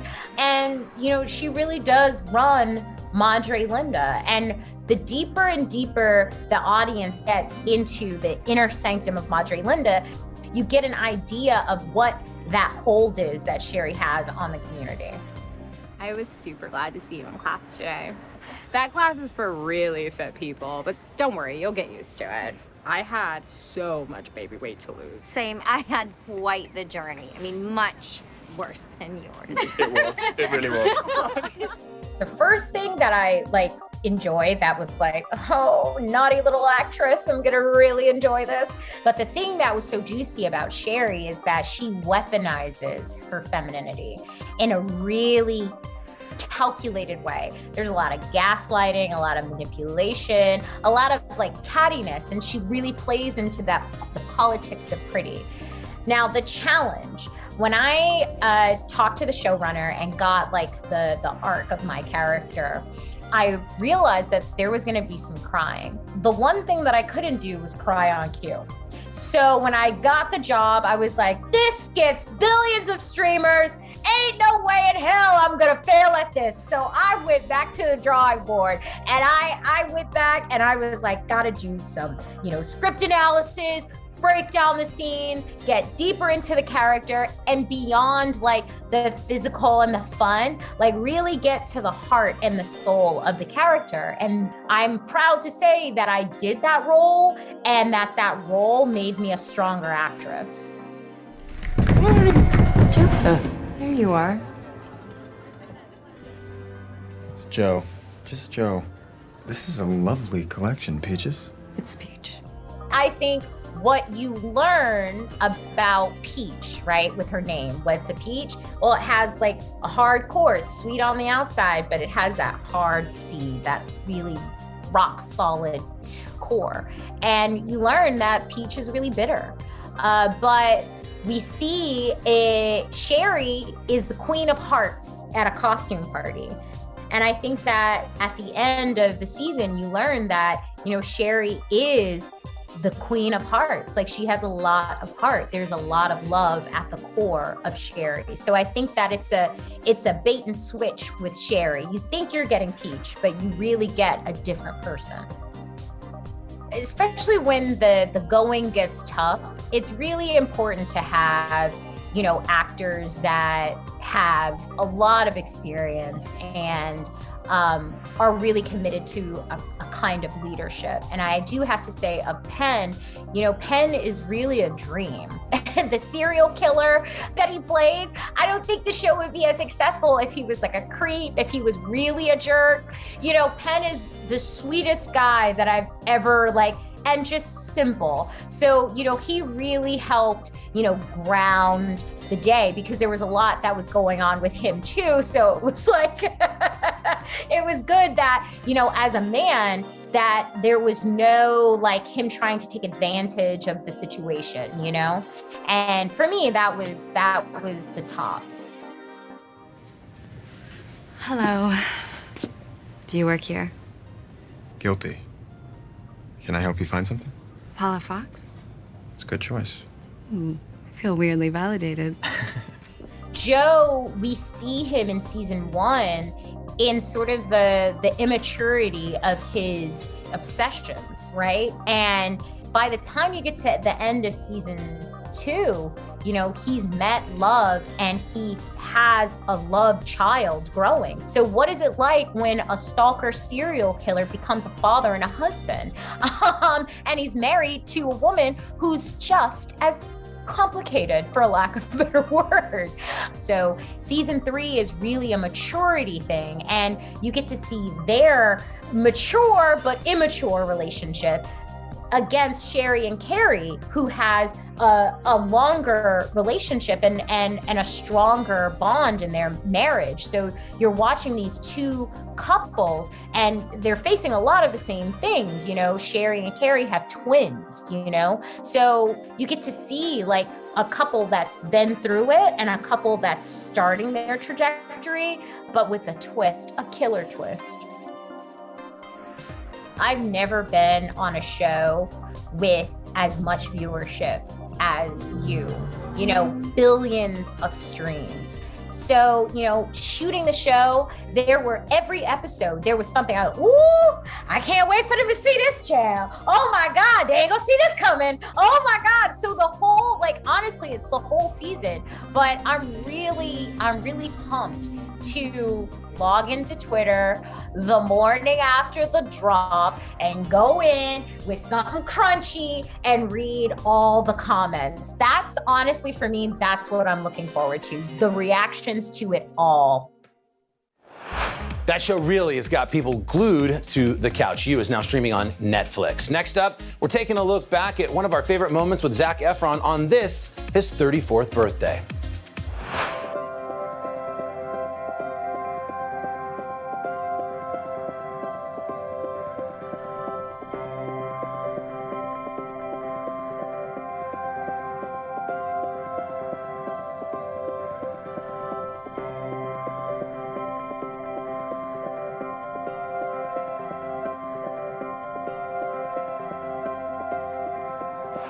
The Meet the Press Chuck Toddcast, free wherever you get your podcasts. Good morning, everybody. Welcome to today. Let's go. Is the Delta variant more dangerous to kids, or is it simply more transmissible? Maryland's Principal of the Year. I served an amazing group of staff and students. Controversy in Southlake tonight after teens posted a racist video. It was a wealthy, idyllic town forced to confront racism. My children were told Rosa Parks is dead. You all have to sit in the back of the bus. But when the school board presented its plan, this small town fight ignited a national firestorm. Critical race theory. Racism in reverse. False narrative of rampant racism. Shame. This is Southlake, an NBC News podcast. All episodes available now. Listen wherever you get your podcasts. Today is now a podcast available every morning. Listen wherever you get your podcasts. Controversy in Southlake tonight after teens posted a racist video. It was a wealthy, idyllic town forced to confront racism. My children were told Rosa Parks is dead. You all have to sit in the back of the bus. But when the school board presented its plan, this small town fight ignited a national firestorm. Critical race theory. Racism in reverse. False narrative of rampant racism. Shame. This is Southlake, an NBC News podcast. All episodes available now. Listen wherever you get your podcasts. The Meet the Press Chuck Toddcast, free wherever you get your podcasts. Welcome back to Pop Start Plus. Now it's time to go from the vault, where we dip into the Today Show archives for a favorite moment from the show's history. Today is Zac Efron's 34th birthday, so we thought we'd mark the occasion with this memorable moment from 2016, the Rio Olympics. We found out just how much Simone Biles loved Zac. Take a look.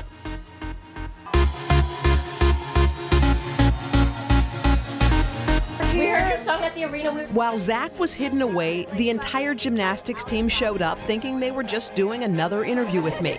They didn't have a clue. Now, Simone, do you remember when we did the interview last time, you said that if a certain person showed up, you would need a defibrillator. Yes. Do you remember that? Yes, stop. If you bring him out, I think I'm going to pass out. Do you remember that? Stop. Do you remember? Wait, do you remember that? Do you remember that? Oh, wait.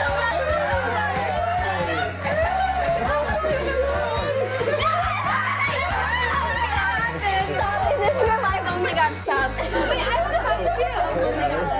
How's it going? Good. How did you do this? Oh my God. Simone, can I just ask you one question? What's going on right now? I'm shaking. I'm so scared.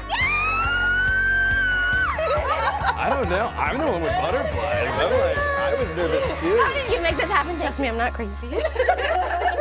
He was watching on this big monitor every move. I didn't even do my signature wink. I forgot.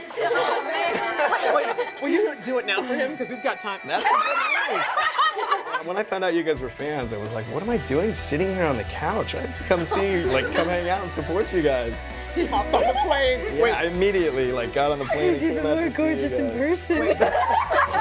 You guys are like America's heroes right now. You need to put your arm around that little girl because Come here. You're the best. It's so fun to watch you. You're absolutely Thank best. you. Awesome. She's always super calm. Give me some high She's five. always High five. I was gonna say I've never seen you're super calm when the Yeah, she whole is so eyes of the calm. world are on you when you're about to perform a routine, and in this particular moment, you're totally dying. Olympic gold medalists, but on this night, just teenagers at heart, on top of the world. So you're going? Yeah.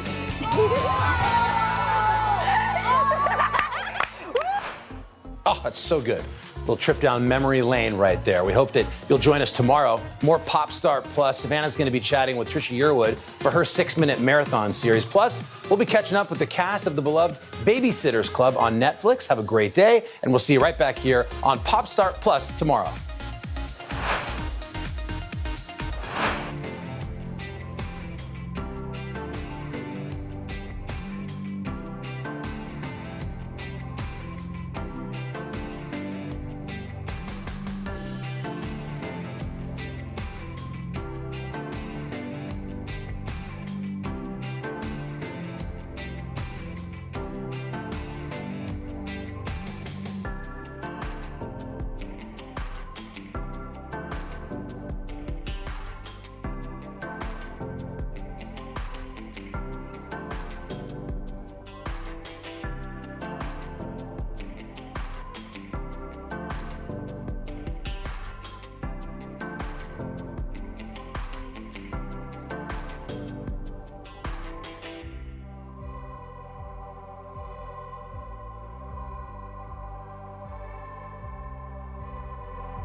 Hey, Today All Day, we've got a great show for you to kick off your week, including an all-day exclusive chat you can only see here.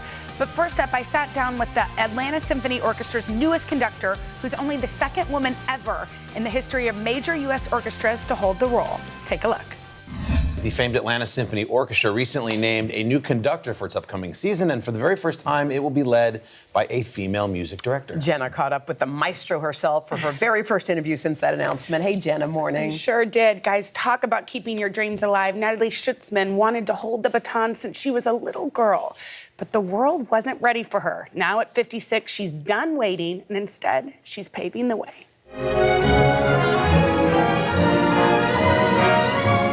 Listen closely and you may hear, along with the piping of the flutes and the thunder of the timpani, history plays a tune of her own. As the first woman to helm Atlanta's 77-year-old symphony orchestra, ushers in a new era. Talk to me about what it was like stepping on stage in Atlanta to conduct. Oh my God. I have no words. It was so moving, and the welcome of the audience, which I met actually yesterday night for the first time, was just amazing. Natalie Schutzman conducted her debut concert last week after being named music director, making her the only woman currently to lead a major U.S. orchestra and the second ever to hold such a position. For Natalie, conducting is a childhood dream come true. I very much remember I must have been 7 or 8, and I was in the orchestra pit and I watched the conductor. And when he was taking his baton, I thought it was Mickey Mouse in Fantasia. He was taking this baton and he was doing this, and the sound was coming there. So I was dreaming to have a baton in my hands. And I must tell you, I have been conducting in my heart, in my soul, all through my life. The daughter of 2 opera singers, Natalie studied music in school, but as the only girl hoping to conduct, she was passed over. That was a job for men. It was clear to me that at that time, as a woman, forget it, because you will never make it. Natalie's backup plan was as impressive as her second act. The French native became a celebrated contralto, performing in the world's most prestigious concert halls and opera houses. But she was always studying the maestros in the pit. My conducting dream was always there, and no young conductor can have a better teaching course than so many years of music making with the greatest people. What was it like when you first decided to put those voices that said, because you're a woman, you can't do this? What was it like to quiet those voices? It was a very difficult decision because, when you come as a singer, you come with your long dress. The orchestra, if you sing well, loves you. Everyone loves you. When you jump on the podium, no one loves you first. You have to make it, First, the orchestras were suspicious of a singer and a woman on the podium.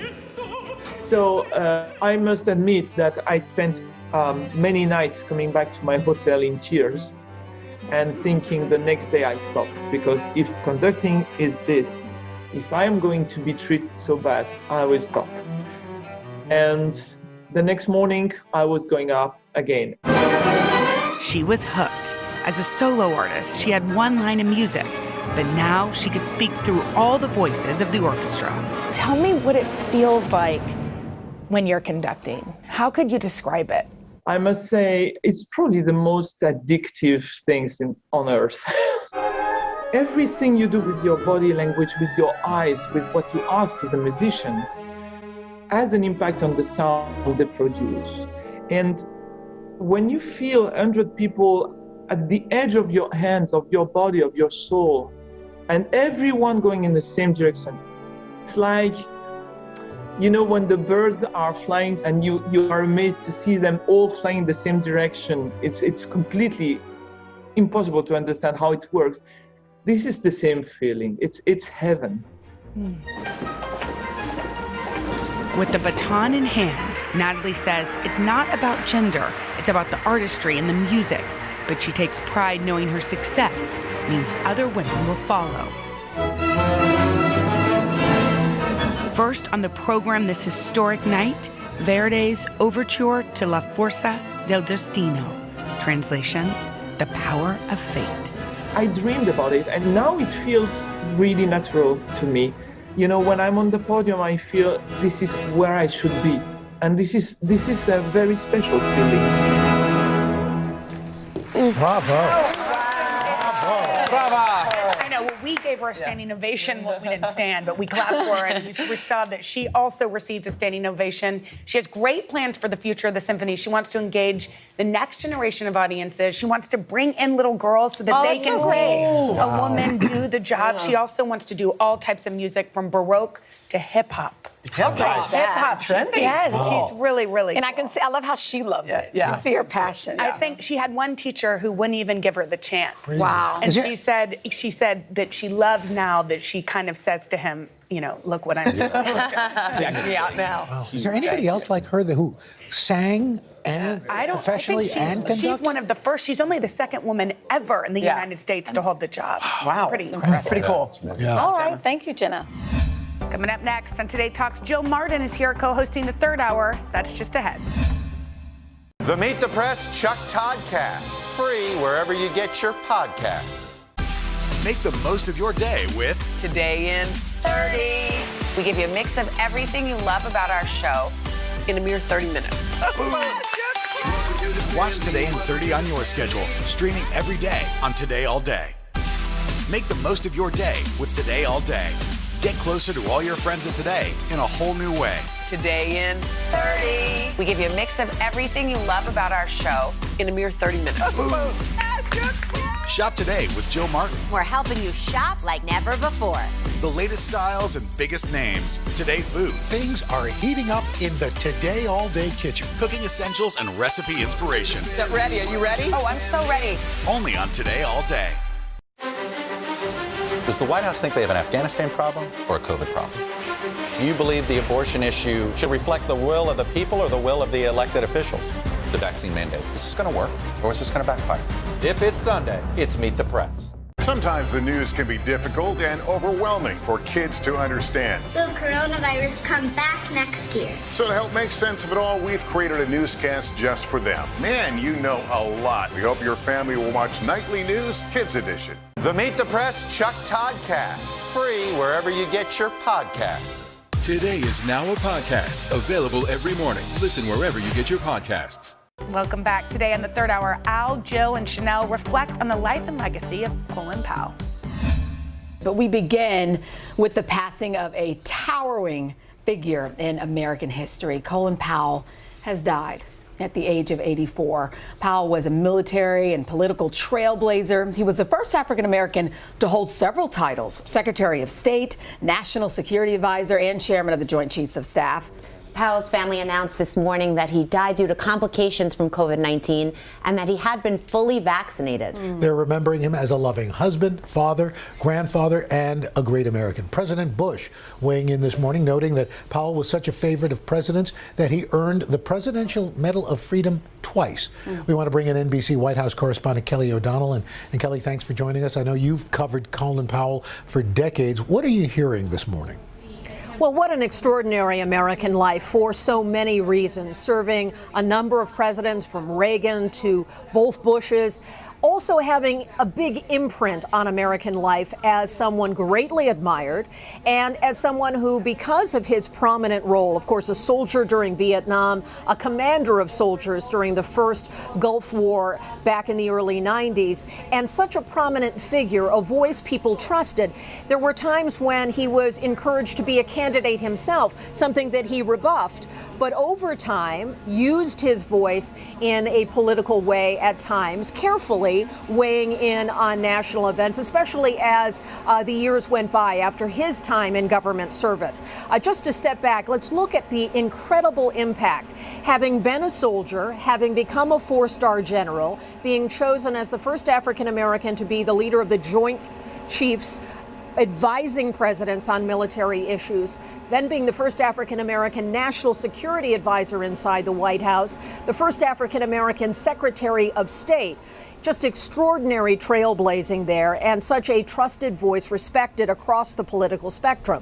He was encouraged to run, chose not to do that himself, and had been, of course, strongly identified with the Republican Party because he had been serving presidents like Reagan and President Bush 41 and Bush 43, also Bill Clinton. But then he did in 1996. He was encouraged to run. That didn't happen. In 2008, at a time when he was a close friend of John McCain, the Republican nominee, he chose to endorse Barack Obama, seeing the sweep of history as the first African-American candidate for the Democratic nomination, who, of course, became president. And then we saw later how he also endorsed Hillary Clinton and Joe Biden and spoke out forcefully against Donald Trump, and did so again after the insurrection of January 6th. His voice was trusted. There was one period that he looked back on with great regret, calling it a blot on his record, and that's when, under the Bush 43 administration and the run-up to the 2003 Iraq War, he presented as Secretary of State information to the United Nations about weapons of mass destruction in Iraq. That proved not to be true, and that weighed on Colin Powell. He was someone who continued to work in political life here, and one of the things I'm so struck by this morning on the personal side is what a kind and gentle figure he was. As a reporter covering someone of his stature, we sometimes interact with people who are more generous than others with reporters, and he had a kindness about him that certainly many of us saw in person. And he was devoted to his wife, Alma. They were married nearly 50 years, 3 children, a strong family. He continued to live here in the Washington suburbs. And that shines through. You know, you mentioned the kindness, and I think a lot of people feel that way. A lot of us have never met him personally, but you almost feel like he's, you know, that kind of a figure. And I was sitting there thinking, Kelly, as you were just talking, there aren't a lot of people who come through our lifetimes where they're just as beloved in the community as they are on a global scale. And I was just thinking about, I remember, you know, growing up, seeing his book, you know, my grandfather's desk and my grandmother's desk, and it was almost like I didn't even know him, but he was like, you know, in the family, right? I mean, I went to military school, and I got to meet him through my former military commander, and it was just on so many different levels, from a standpoint, he was a kid from New York City, grew up, and to reach those levels, you really just, we can't say enough, Kelly, and you really helped us put that into perspective about, and I think we're still going to find out more about what he means to the American history and the American public as time goes on. Admired by so many, Al, really. A role model and admired. And in what are now such caustic political times, he had a gentler figure in his persona, built on the strength of hard work. Nothing came easily to Colin Powell. He earned all of those breakthrough moments and achievements on his own. Kelly O'Donnell, thank you so much for putting that in perspective for us.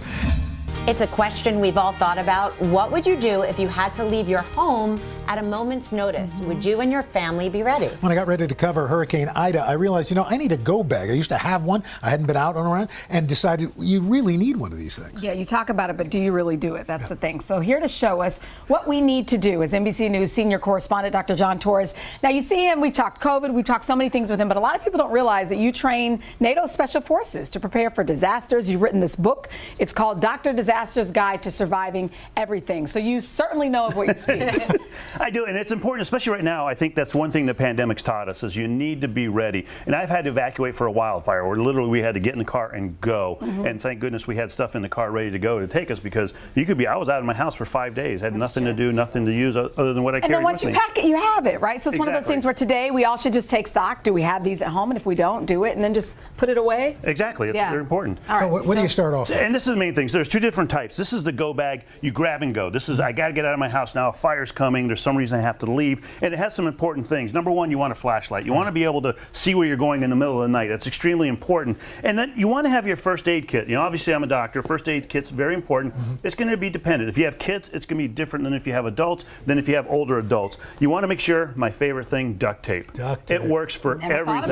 You know that it works for everything. Solar charger, cell phones, you want to charge them in case you can get a hold of people. And then your medication's extremely important. Documents, we'll talk about that. A blanket that you can use in case you get cold. These are. It looks that's like a blanket? it looks like aluminum foil, but it keeps you very warm. It's like what the runners use. Exactly. Okay. And something people always forget to talk about: toothbrushes, because you want to make sure your tooth hygiene, even in the middle of all that, and then some cold hard cash always helps too. Because the ATM, when I was in New Orleans, all the ATMs were down. And people don't there was realize no that. power. And it might Nobody be had cash. And it might be that you have $20. It might be that you have $200. It might be you have $2,000. Whatever you have small denominations, because nobody's going to be able to break 100 for you. And then I'm a big advocate of garbage bags, plastic bags, just because you can use them for everything. It can be a poncho, it can be a garbage bag, it can be storage for water, it can be anything. What about documents? You know, because a lot of times we think about the physical things, but identity and identification. And that's a huge thing. And that's what we found out when we were out and about, because we had to do different things. You want to have all your documents. You know, passport, IDs, home liens, originals home or mortgages. copies? Copies are the best thing to have. You want your originals stored somewhere. If you can store them online, even better, because then you can access them from anywhere. So that's extremely important. And also the lamination for photos. Like people want to grab those special photos. And now, of course, your COVID card for your vaccination. You want to make sure you have that as well. Check. Simple backpack. Okay, the solar part got me, and the duct tape. Never thought about that. I was honest. What's the most unique use for duct tape that people wouldn't know? Oh, yeah, I mean, you can use it to actually put wounds together if you need to before you can get to the emergency room. If it's a big gaping wound, you can use that real quickly to put it together. Wow. Yeah. Go bag. And this is a different go bag. So that's taking it and going. This is having it in your car and ready to go in your car, which is what we did in our wildfire. Okay. And then we take off. So you have a few more things because you don't have to necessarily carry it with you. Maps, extremely important. You want to make sure that you know where you're going. Physical masks. Yes, maps. Yeah, ponchos. Again, you can use the garbage bag, but ponchos work great. Some way of lighting a fire, because you might need to go out there. You might not be able to get in a hotel. You might need to rough it for a bit. An emergency radio. I can't overemphasize emergency radio. It's one of those hand crank models. It is hand crank. It's solar. It has the NOAA, the National Association of Atmosphere, whatever it stands for. National Those guys. And then a headlamp and a hat. Especially in the middle of winter, you want a hat. The headlamp's important because you want to be able to free your hands. You can just put it around your head. Power goes out. And then you can work all sorts of different things. And then something people often forget about. You want to put food in here as well. Have food that you can carry. Sometimes it's canned food. It's hard to open canned food with a can opener. Use without exactly. Dr. John, what about water? Yeah, how much water should we have, per person? Right, and what they say is a gallon a day per person, and so you want to make sure you have enough water for everybody. And that doesn't mean carrying 2 weeks worth of water. Just a couple days worth of water can really help out, and so it's important. You know, I went on an RV trip and I didn't have an EpiPen. And I didn't know, is there something you should actually look forward, like if you have allergies, things that you should have in your bag? And that's important. You want 30 days worth of your medications. 30 days. Yeah, 30 days. You can go to your doctor and see if you can get an extra prescription. You can talk to the pharmacist about having them on hand. But once you leave, you don't know when you're going to be able to get back to something, especially like you mentioned, you were in a hurricane. Yeah, what would you actually use, say, hurricane, earthquake, something like that? So a wildfire, N95 masks. You want to use those because of all the particulates around there. With the earthquake, you want to make sure, again, a crank radio, it can help you understand where you are and what's going on around you. The headlamp's important because it can get you to, in the middle of the night when there's no power out there. Those are important things. But overall, it's basically having the stuff you need in order to survive, you and your family, for even just for a few days. And that's the important thing to do. Right. And also, when you were in breaking news, didn't you used to have a to-go bag? Absolutely. Yeah, That's you the had it and first thing everything. You have to have it to go. Absolutely. And Al, one of the things, you mentioned my book. Yes. I want to give you a copy of my book Oh, here. thank you It very can help much. you with everything. It can't help you if you get in trouble at home, though. Oh, You're on your wow. own there, all That's a right? whole different book. That's a shorter pamphlet. It's just an attorney's number. That's right. It just says, I'm sorry. Exactly. Dr. John, thank you so much bet. for coming in. It's one of those things we talk about it, but you actually have to do it. Coming up on Hoda and Jenna, tips for a haunted Halloween home makeover. That's coming up next. It was a wealthy, idyllic town forced to confront racism, but when the school board presented its plan, it ignited a national firestorm. Critical race theory Racism in reverse. False narrative. Shame. This is Southlake. All episodes available now. Controversy in Southlake tonight after teens posted a racist video. It was a wealthy, idyllic town forced to confront racism. My children were told Rosa Parks is dead. You all have to sit in the back of the bus. But when the school board presented its plan, this small town fight ignited a national firestorm. critical race theory. Racism in reverse. False narrative of rampant racism. Shame. This is Southlake, an NBC News podcast. All episodes available now. Listen wherever you get your podcasts. For breaking news in our changing world, download the NBC News app. To cover the news, you have to be in it. We'll take you to the front lines of the story, bringing your news feed to life. Streaming live every night, it's your news playlist. Top Story with Tom Llamas. Weeknights at 7 on NBC News Now. Good morning, everybody. Welcome to Today. Let's go. Is the Delta variant more dangerous to kids, or is it simply more transmissible? Maryland's Principal of the Year. I served an amazing group of staff and students. To cover the news, you have to be in it. We'll take you to the front lines of the story, bringing your news feed to life. Streaming live every night. It's your news playlist. Top Story with Tom Llamas. Weeknights at 7 on NBC News Now. Does the White House think they have an Afghanistan problem or a COVID problem? Do you believe the abortion issue should reflect the will of the people or the will of the elected officials? The vaccine mandate. Is this going to work or is this going to backfire? If it's Sunday, it's Meet the Press. Today is now a podcast available every morning. Listen wherever you get your podcasts. For breaking news in our changing world, download the NBC News app. Welcome back. Today on Hoda and Jenna, we've got fun decor ideas to get you in the spooky spirit. Take a look. Okay, if you haven't had the time to decorate your home, whew, I'm feeling a little loopy. Decorate your house yet for Halloween. You better get going. Halloween decorations, they're selling out fast. But don't you worry, we got a monster list of fun decor ideas that you can still get in time for those trick-or-treaters. And here to show us how to do it all is Monica Mangan. She's the lifestyle expert for East Coast Creative. Okay, and you guess what? You can shop along, right? So all you need to do is scan that QR code at the bottom of your screen. Monica, we're ready. We're ready. We're ready. going to start with spiders, and the easiest way to decorate, check this out. We have a spotlight. This is literally no fuss decor. You put this on your house, it's decorated, done and done. So if you want the easiest way, and it's a really great idea to stick it in a planter, the further it is from the house, the larger your spiders are going to get. Huge spiders. Huge spiders. And then this cover here, what I love about it is it's $7 and it's plastic. So it can get wet, but it really, I mean, it transforms your door instantly. Add a few spiders to it. And I actually think we might have a guest coming too today. Come in. Who is it? Oh, what is that? So you can become part of your decor. How fun is this? That's kind of cool. Isn't that great? Outfit, right? You'll How do the glasses feel? You'll They feel never great. lose your kids either. So if you want them to wear this trick-or-treating, you're never going to lose track of them. You could do a fun Or you could just have them wear it every day. Yes, isn't that so fun? Thank so you. we have that link Super too. cute. All right, let's we're sticking with spiders. Yes. So we have everything set up here. Spiders are just the creepiest. And look how simple these are. You're going to have pumpkins, but take one of these push pins and you just pop them right in. Oh my gosh. And you can tell they're actually like heavy duty metal, so they'll last year after year, but they take your pumpkins instantly creepy, right? Sure. You could do them into gourds, things like that. And then for this DIY, these are spider egg sacs, which is just disgusting even to say, right? Yeah. So what I have here are just some tights that I got at the dollar store, really inexpensive. I'm gonna fill it all the way with spider web. Okay. It's like This putting is gonna tights be on, good. right? That's It's all gonna be right. good. Okay. All right. Spread a little bit of on the outside, and then spider rings. They just stick right in. It looks so creepy. And then to hang it, you're just going to use a light clip like you would use for Christmas lights around the season. Obviously, we need to tie it all up. But you can see back there just how creepy they look if they're hanging from your front porch. Inside. Aren't they so gross? Really in a good way. Yeah. All right, less creepy over here. This is going to be like our kids area. Right? Happy. And Hoda likes unicorns. Yes, I do. Yes. This unicorn skeleton, I mean, skeletons come in so many shapes and sizes now, and we even used a little craft paint on the rib cage to add a little more rainbow there.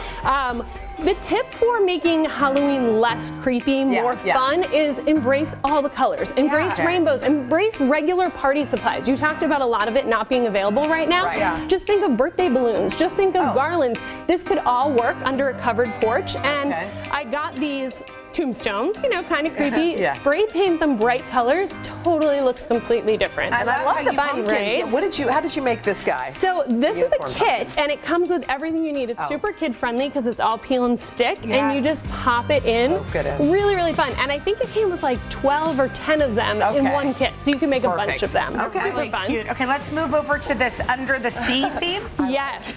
So what we're getting you to think of is you can work with just the building blocks, spider skeletons, but it can look totally different. So end of season, you have lots of pool noodles left. We use that to be our seaweed, right? we couldn't, if you can't get a lot of Halloween things, think in different departments. So little gold coins, make a treasure box, dress your skeletons up as pirates. And look, she's a mermaid. That is a mermaid skeleton. Brilliant. How did you get right? Where did you get so these? These are from Oriental Trading Company, Yeah. and I checked. They're in stock. They're in stock. Okay. They're in stock. Okay. Little jellyfish. So really they thinking have out jellyfish skeletons. Yes, That's and so he even crazy. lights up too. And how cute is he with the little bandana? Love. So you can just create a different theme. It doesn't always have to be just your traditional Halloween. And I think the kids are going to love it so much more. Good. I like that You're it's in so stock. creative, and I like Yes. the backdrop. That's Brilliant. also from there. Yeah, so those are just party birthday balloons, blue, and we put them in a fishnet.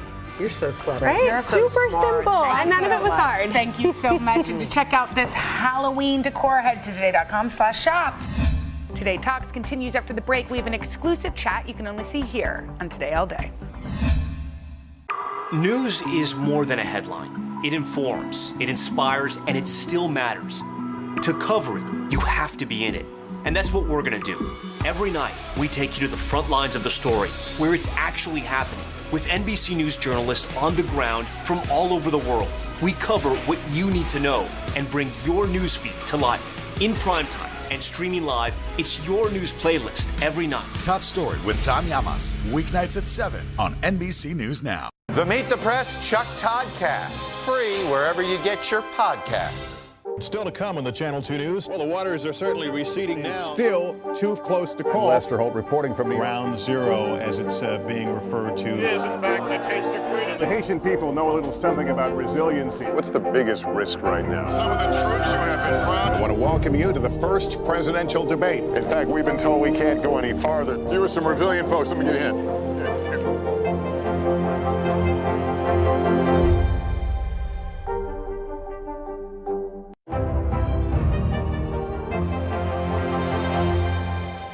Sometimes the news can be difficult and overwhelming for kids to understand. Will coronavirus come back next year? So to help make sense of it all, we've created a newscast just for them. Man, you know a lot. We hope your family will watch Nightly News Kids Edition.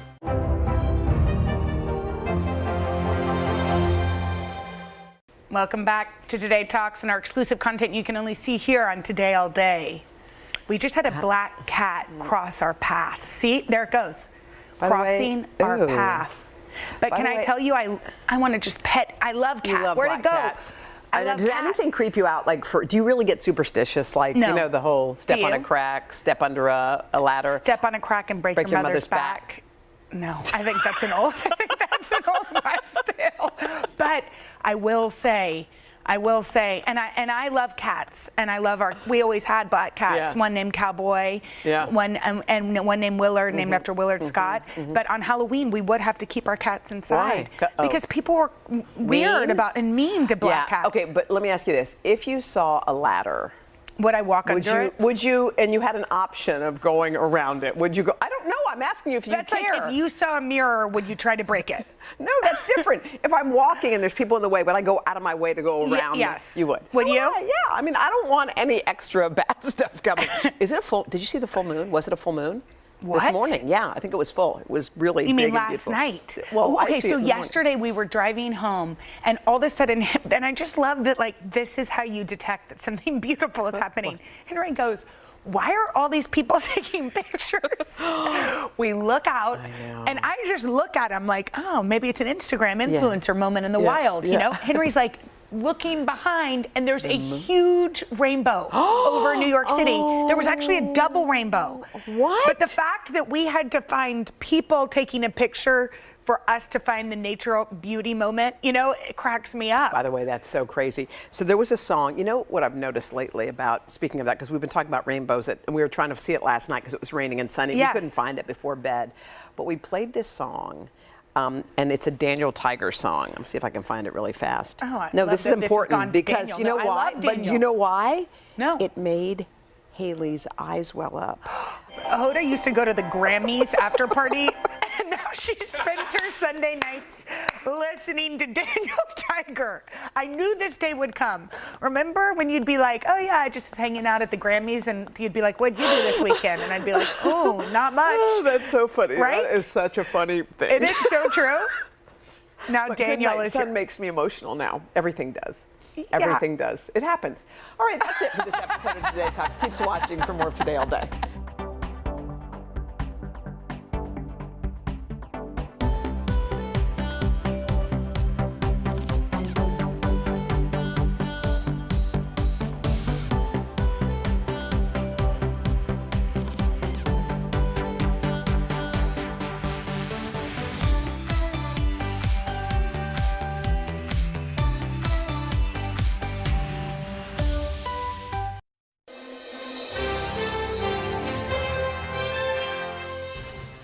Welcome back. Time now for our series On the Job. This morning, NBC's Jacob Soboroff met a man on a mission to change how we look at water. Hey, Jacob. Hey, Jacob. At water. Good morning, you guys. You know, water is $1 billion industry in the United States of America. We have more choices than ever before. You might think water tastes all the same, but I met a guy who's going to change the way you think about all that. Watch this. Deep in the Santa Monica Mountains, a private 4-course dinner prepared by an international chef. But it's not a dry Riesling or a silky Pinot that's being paired on the tasting menu this night. It's water. That's right, regular old water. Meet Martin Riese, America's first water sommelier. And yes, that's his real job. He's out to show people that water has a taste, and he's doing it one sip at a time. When I was like 4 or 5 years old, I realized that water has taste to me. Because on vacation time with my parents, I realized that the tap water in every single city in Europe tasted differently to me. Today, he is a fully certified water sommelier, having written books and devised water menus for restaurants all around the world. What do you want people to know who might look at this and say, water is water, this is a little ridiculous? When you think first, oh, there's a water sommelier, this has to be the most pretentious job on planet Earth. But the bigger picture is to bring attention to water, to really showcase, hey, there's so much value actually to water. We should not waste it, we should be very precious about it. Martin's water advocacy has led to appearances worldwide, including on Bill Nye the Science Guy and the Netflix show Down to Earth with Zac Efron. We all need to drink it. We drink it on a daily basis, but nobody actually talks about it. It's kind of crazy. We decided to give water tasting a try. What happens if I need to go pee is the thing I've been thinking about the whole time. I have to say, this is the most important thing you have to know. So there are restrooms over there and there are restrooms over there. Okay, here we go.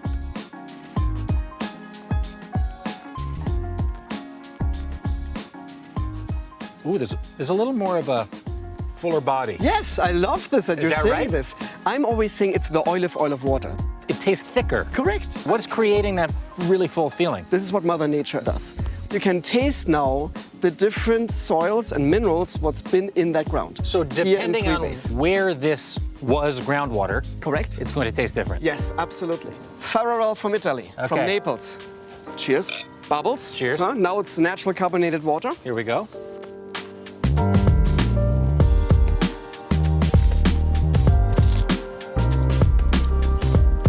A light bubble to it. Very good. They're calling it micro bubbles. So the bubbles occur naturally as well? Yes. I didn't ask about smell yet. Wait a minute, do they smell differently or no? My grandmother survived 2 world wars, and she said when water has a smell, don't drink it. Don't drink it. Vichy, the last one today, from Spain. Vichy.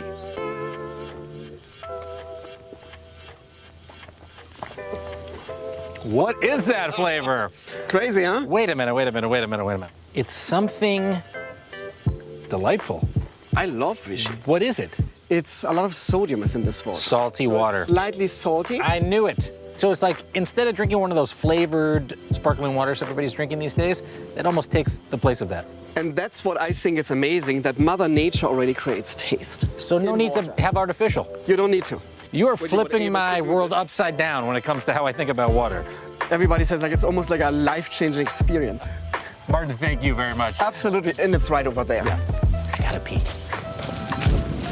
I really did have to go to the bathroom. I have to admit, that's a lot of water to drink. You know, you guys, there's over 100 water sommeliers worldwide. Martin is actually certifying people right now to do his job. And one thing I want to tell you is an admission to make. Today is Noah, my son's first day of school. I'm just going to fill it up with filtered water from the tap. Okay. Like that's just... Hey, so Jacob, if you go to a water tasting, what do you drink to clear your palate? I asked the same question, Al. He said water will clear your palate. Just stick with the water. and then water and more water. I was hoping So you, do were we saying, have- you would say vodka. I know, right? Do we have something special here? Or is it Let's- just water? Oh, this has What is such this? a minerally taste, and yet it comes across with warm tannins. Thank you so much. I Jacob. can tell the difference. I promise you, Martin is he is an expert. I will give you that. And he's got a great accent, I know. so you can't beat that. Jacob, thank All you right, so Jacob, much, thank my you. friend. Tough work. That's You're right. a tough assignment.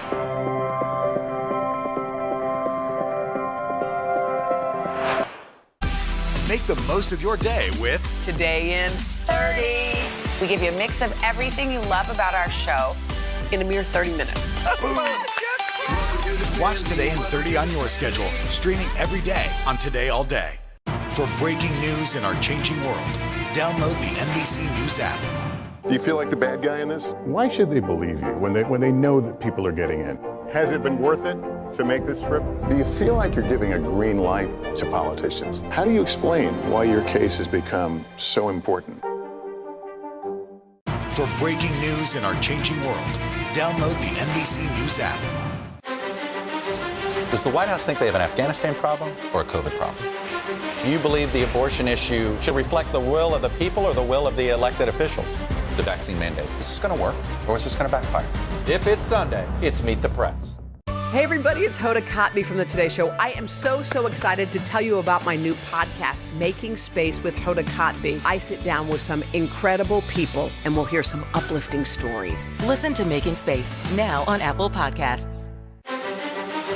Does the White House think they have an Afghanistan problem or a COVID problem?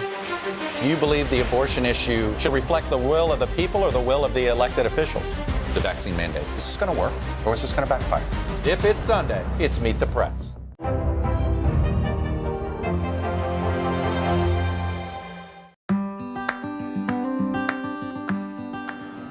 I once told my dad I have your sense of humor, and my dad said, I know, I want it back. The bread cubes have to be about this small. Puzzles Bakery and Cafe, how can I help you? My name is Sarah May. I'm the owner of Puzzles Bakery and Cafe here in Schenectady, New York. My inspiration for opening Puzzles Bakery and Cafe was absolutely my sister Emily. She's my only sibling and she's now 25 years old and she's on the lower functioning end of the autism spectrum. So she's someone who would never really be work ready. But what I was noticing is she was getting closer and closer to aging out of the education system. Here in New York at age 21, that's when people age out of public education. So she was nearing adulthood, and we were starting to realize what kind of opportunities are available for people with developmental disabilities. I was recently graduated from college and looking for some purpose in my life, and I decided to open a restaurant to help employ people with special needs.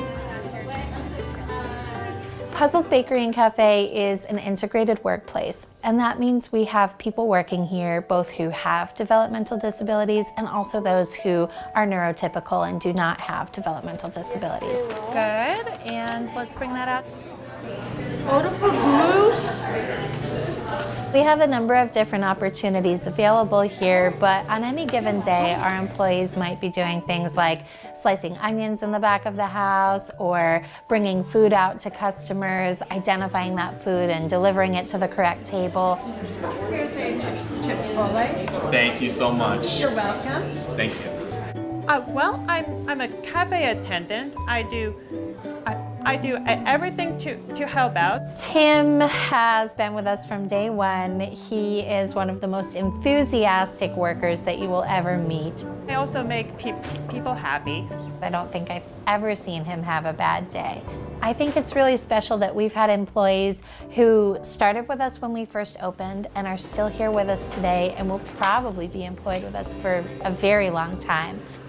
I really love working with food, because there's nothing that makes people happier than a good meal. I've been working here since the beginning.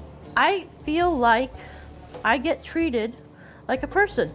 I've always been treated like less than. People are kind here. People are nice. People treat you with respect. In the service industry, people aren't like that. And especially when you're disabled, it's hard when people treat you like you don't have a brain. But I do. Another really special task that we have here is creating our signature puzzle piece sugar cookie. My favorite things to do around here is to make croutons. It is our original crouton recipe, but Tim has really just enjoyed the process of making croutons, and he's so good at it that whenever he comes in, we say, Tim, you want to whip up a batch of your famous croutons? I am eyeballing it. Then I'm going to mix it up. When I was growing up and my family would try to bring my sister maybe grocery shopping or to a restaurant, we never knew if she might have a meltdown or some behaviors out in public. And that's something that families with younger children with disabilities, they might be concerned about. All of our employees are really understanding and trained. They would completely understand if somebody was having a meltdown in a way that might be sort of socially inappropriate elsewhere. It's okay here. Puzzles Bakery and Cafe is a place where everyone fits in. We go out of our way to hire people with special needs, so we do get a lot of applications. Something that's really heartbreaking to me, that there are so many people in our community who want nothing more than the opportunity to be working, and we don't have that many jobs available for them. They've had so many people tell them that they can't do it, and every day that they come into work here, they're proving them wrong. My big dream for Puzzles was always to open more locations, because we can only offer so many opportunities here in one location. We're not there yet. I'm one person, I'm 28 years old, I have a new baby, I can't do that. I would love to get to a point where we can help people make that a reality in their own communities. But in the meantime, I think it just takes a really special kind of team to create a social enterprise like what we have here. Take a chance on people with special needs. I think you'll be pleasantly surprised. We have some of the most dedicated, loyal, amazing workers here at Puzzles, and I know that all across the country, there are people with developmental disabilities who want nothing more than to be given the opportunity to work. Just treat people good. Treat people the way you want to be treated. And always save room for ice cream.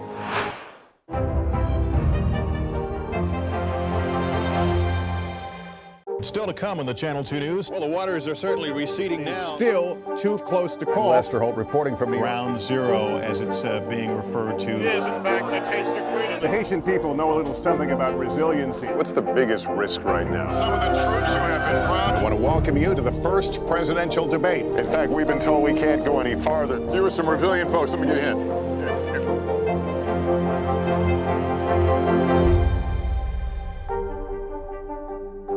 Sometimes the news can be difficult and overwhelming for kids to understand. Will coronavirus come back next year? So to help make sense of it all, we've created a newscast just for them. Man, you know a lot. We hope your family will watch Nightly News Kids Edition. The Meet the Press Chuck Toddcast, free wherever you get your podcasts. Good morning, everybody. Welcome to Today. Let's go. Is the Delta variant more dangerous to kids, or is it simply more transmissible? Maryland's Principal of the Year. I serve an amazing group of staff and students. Do you feel like the bad guy in this? Why should they believe you when they know that people are getting in? Has it been worth it to make this trip? Do you feel like you're giving a green light to politicians? How do you explain why your case has become so important? Make the most of your day with Today All Day. Get closer to all your friends at Today in a whole new way. Today in 30. We give you a mix of everything you love about our show in a mere 30 minutes. Shop today with Jill Martin. We're helping you shop like never before.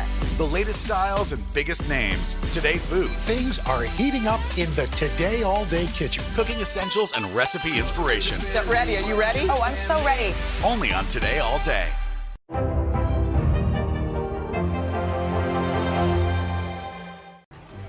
You want some sauce? Yeah, he likes sauce. All right. I know. We thank you, sir. God bless you. Come on down. Sometimes mistakes can turn into the best thing, especially when cooking. Beautiful. All right, give me a good brush on that, my dear. That's what I'm talking about. My name is Stefan DeArmond. My nickname is the Reverend. I like to say Revy Rev. I was living in Mobile, Alabama when I decided to move back to Charleston. My father had been back and forth in the hospital. And when I came to visit, I really saw how my mom's condition was as far as her sight. She's legally blind, but she cooks and she bakes. It gets a little tough, but you know, it's your parents. You gotta do what you gotta do. I joined the Coast Guard right here in Charleston, and I retired in San Juan, Puerto Rico.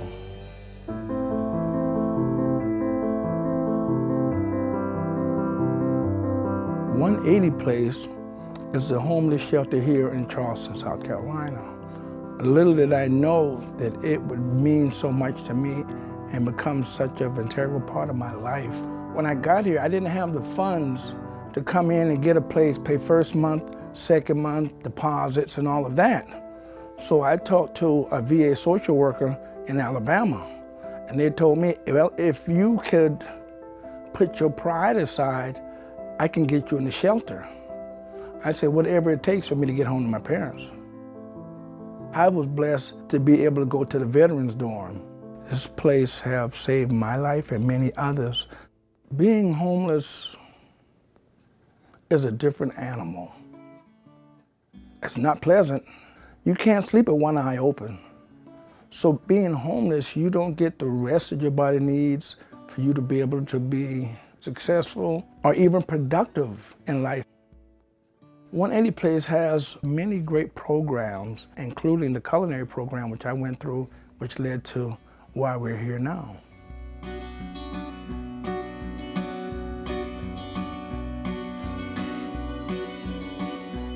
So my job is to take the trainees that come through the program and give them a crash course in how to behave in a kitchen, how to work in a kitchen, how to survive in a kitchen, and turn that into viable income.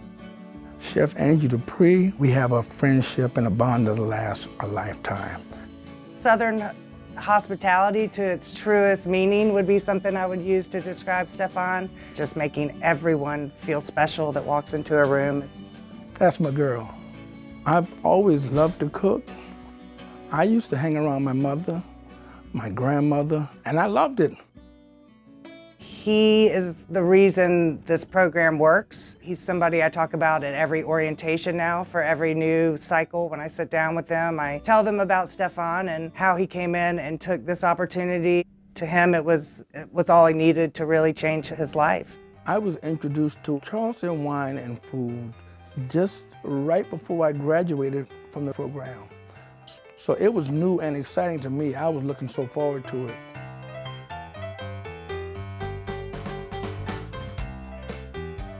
Chef Angie gave us specific instructions. Local, volunteer and work for someone who is local. Here's your opportunity to get yourself a job. And that's what we did. I remember the event was called Toasted, and it was nothing but barbecue. And I walked up, I didn't notice the sign said smoke. I looked at the menu and I said, I've eaten here before. We were sitting right next to the band, and the band kicked on, and Stefan lit up. He started swaying and clapping, and he had his black chef coat and his white undershirt. And I said, sir, you've got the spirit. I'm calling you the Reverend, and you're coming to work at Smoke Barbecue. So we hired Stefan on as a steward, and we don't call people dishwashers here at Smoke. We call them stewards because we expect a lot more out of a person than just washing dishes. After a few months, he worked his way up to sous chef and one of our pit masters, and we've been with him ever since. So one day I was in the kitchen, and I started prepping to do some cornbread. Well, I reached into the walk-in cooler to grab some buttermilk. Little did I know, I grabbed heavy cream. So as soon as I poured it in the mix and started mixing it up, I was like, oh no! Rolling came running. What happened? I said, man, I messed up.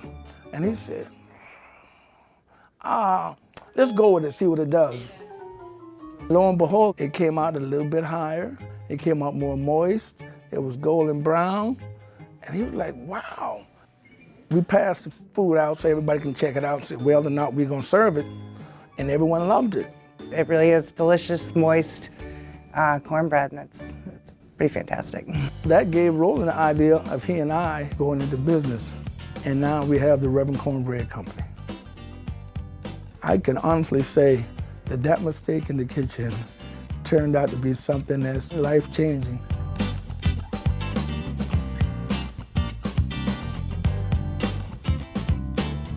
And I found out that I'd be teaching a class at this year's Charleston Wine and Food. It was mind-boggling. Look where you came from and look where you're at now.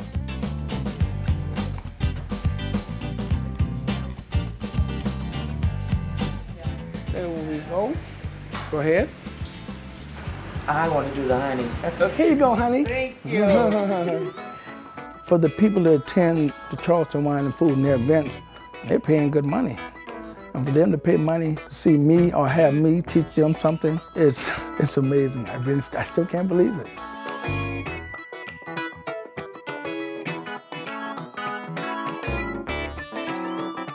What we're going to do today is we're going to go down to the Superstop and we're going to feed the homeless.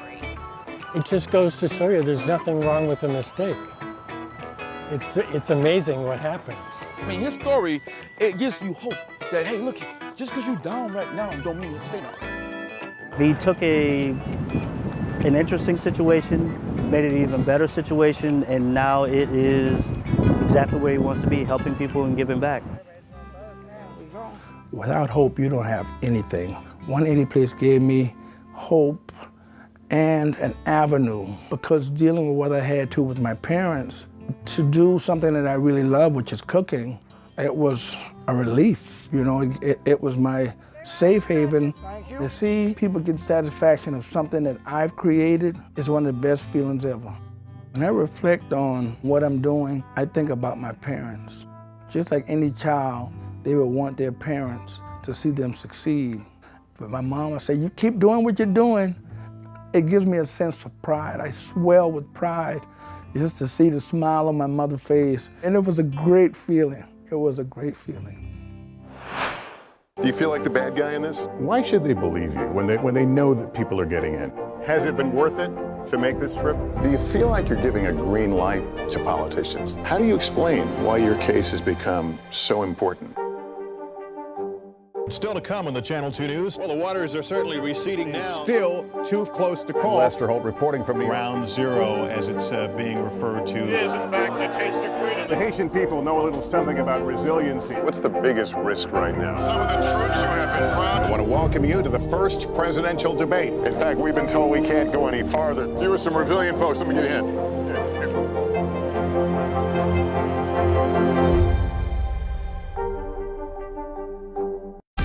Make the most of your day with Today in 30.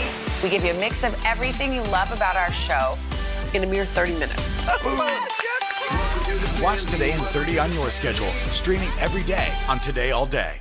It was a wealthy, idyllic town forced to confront racism, but when the school board presented its plan, it ignited a national firestorm. Critical race theory Racism in reverse. False narrative. Shame. This is Southlake. All episodes available now. Sometimes the news can be difficult and overwhelming for kids to understand. Will coronavirus come back next year? So to help make sense of it all, we've created a newscast just for them. Man, you know a lot. We hope your family will watch Nightly News Kids Edition. Most people, if they ask what I do, I say I'm a professional competitive lumberjill. I cut and saw wood for speed in a competition atmosphere. One, go.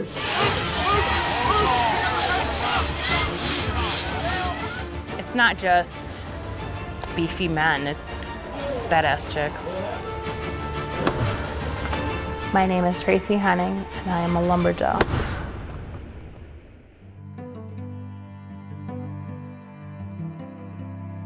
A normal day in the middle of my season is wake up, get Drake ready, get him to daycare, go to work, try to do something with him that's like mommy, Drakey time, and then I go to 2 different gyms depending upon classes. I started competing in college in 1999. I started the professional circuit in 2001, and the coolest feeling was like little girls would come up and they'd be like, you do that? Like, I just thought guys did that. I'm like, yeah, like we can do it. And hopefully like little girls can see it and know that like they can do the same thing that the guys can. As far as training for events, If I'm not in the gym mentally, like going through the motions of the event, I'm out there doing the event. So I'm chopping, I'm sawing, I'm stock sawing, throwing the axe. The best way to practice is really just to do the event. It was a lot easier to prepare for competition without a toddler.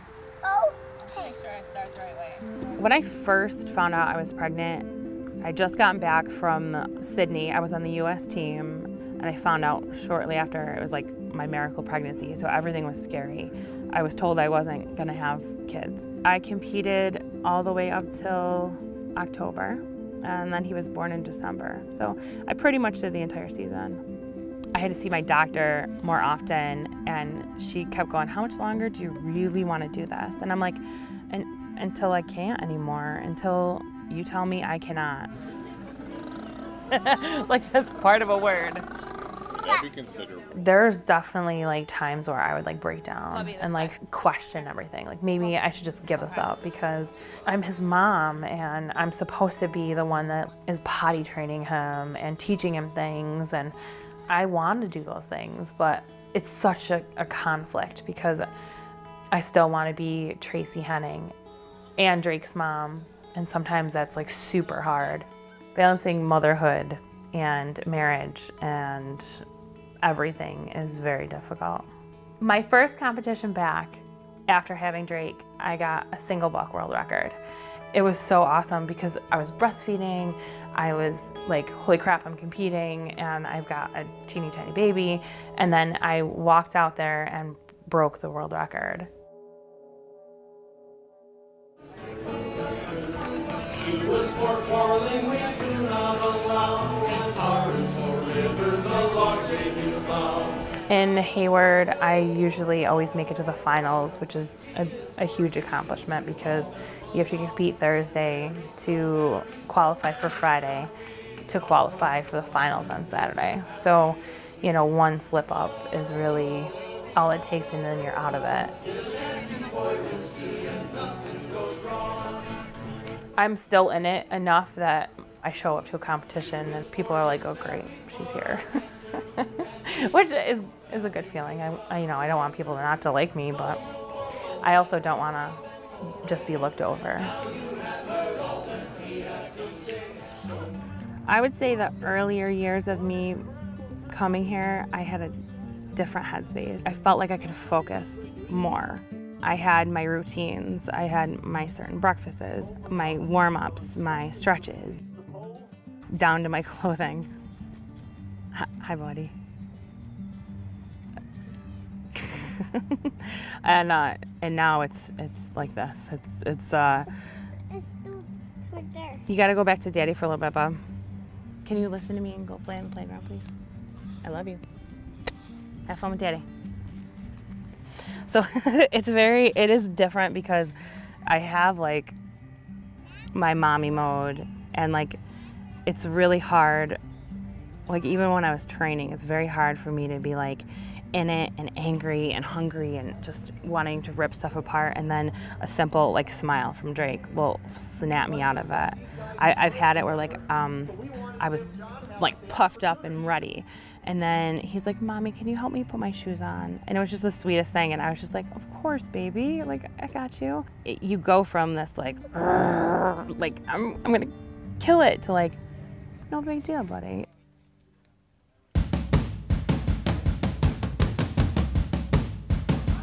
I can feel the anxiety starting to build up as we get closer to the event. I like to get myself ready and set so that I'm not racing around right before the events. We've had enough family time, now it's time to start getting our equipment ready. My head right now is like starting to get the anxiety. I can feel it in my stomach, like okay, let's get going. Because today it's top 6, that's it. You have one shot to get number 1. There's no more second chances after this.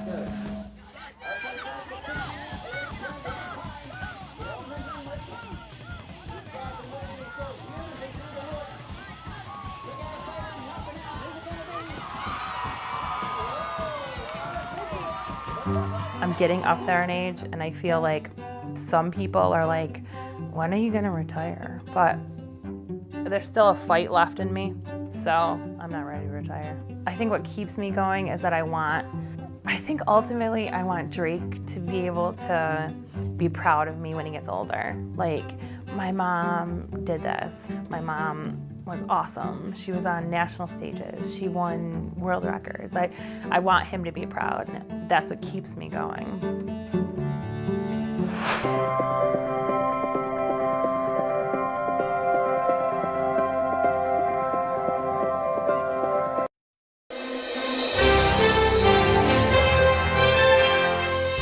Thank you for doing this, Diane. Great to see you. Thank you for having me. Thank you for letting me do this with you. I was just telling you, I just got finished with episode 2 of Why the Last Man. Okay. It's a great premise to begin with. You're fantastic in it. Thank you. And I'm curious what you thought when this sort of idea came to you, just the concept, and we're going to do a series about it. Were you immediately interested, or did you need some explaining? Well, I thought, you're asking me to, and now for something completely different, which is sort of fun because that's what I do. I get to try on different ideas, and that was what attracted me, was the amount of zeitgeisty, controversial, global world-building, world-recovering issues, and who knew how much life was going to be sort of brushing up very closely against art, or maybe the other direction, art against life. He's whining about the First Amendment and calling for unity. Yes, let's all join hands with the psychotics of America. And what would the expectations be placed upon a different gender of leadership?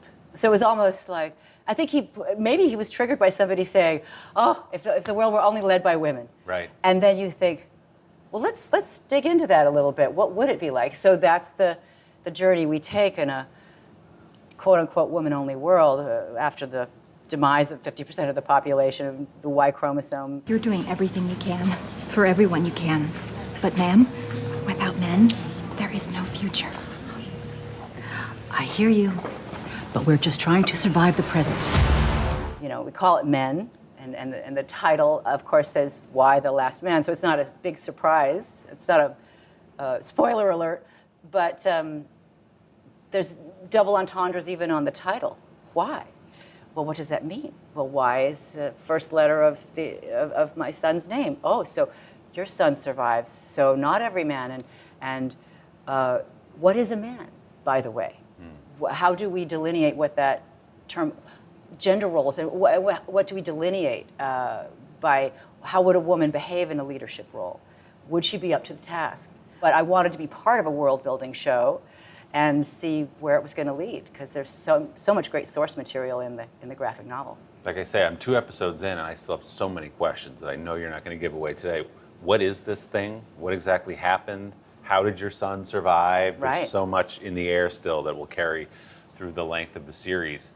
I was interested to read that this was your first series as a series regular, where you're leading the show, which I thought, she's done a bunch of TV and a bunch of film, but she's never done this. Was there some appeal to doing, okay, this streaming thing that everyone's on, and I'm the lead, and we can see this through a bunch of episodes to tell a story? Much different than making a film, obviously. Well, I'm a sucker for a dare. I can own that, and I wanted the experience of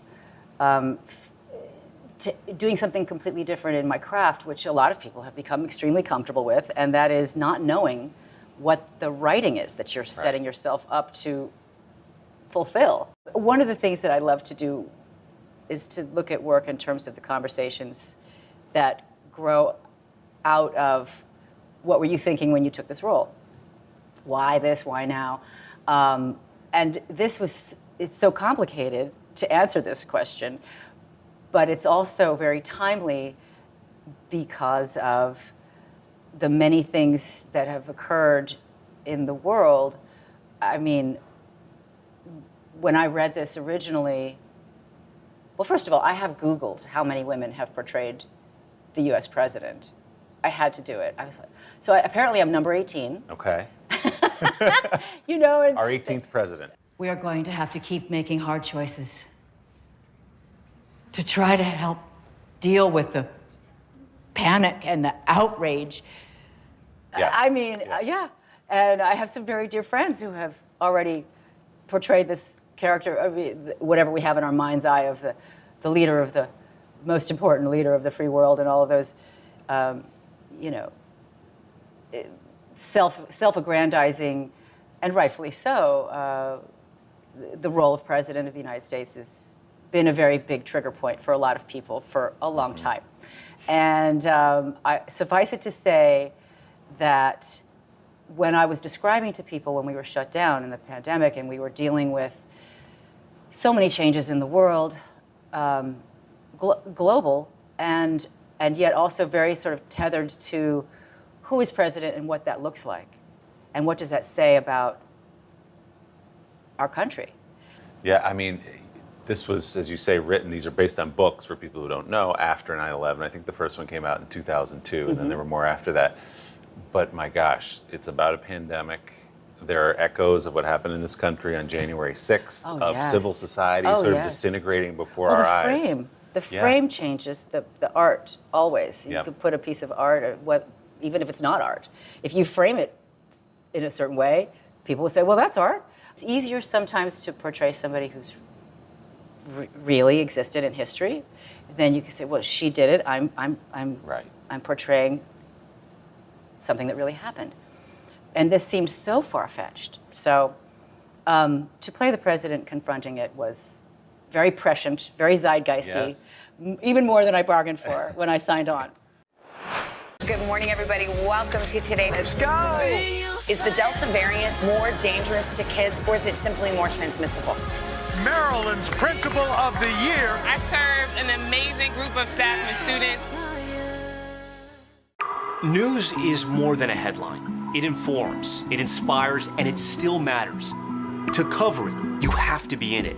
And that's what we're gonna do. Every night, we take you to the front lines of the story, where it's actually happening, with NBC News journalists on the ground from all over the world. We cover what you need to know and bring your newsfeed to life. In primetime and streaming live, it's your news playlist every night. Top Story with Tom Llamas, weeknights at 7 on NBC News Now. Controversy in Southlake tonight after teens posted a racist video. It was a wealthy, idyllic town forced to confront racism. My children were told Rosa Parks is dead.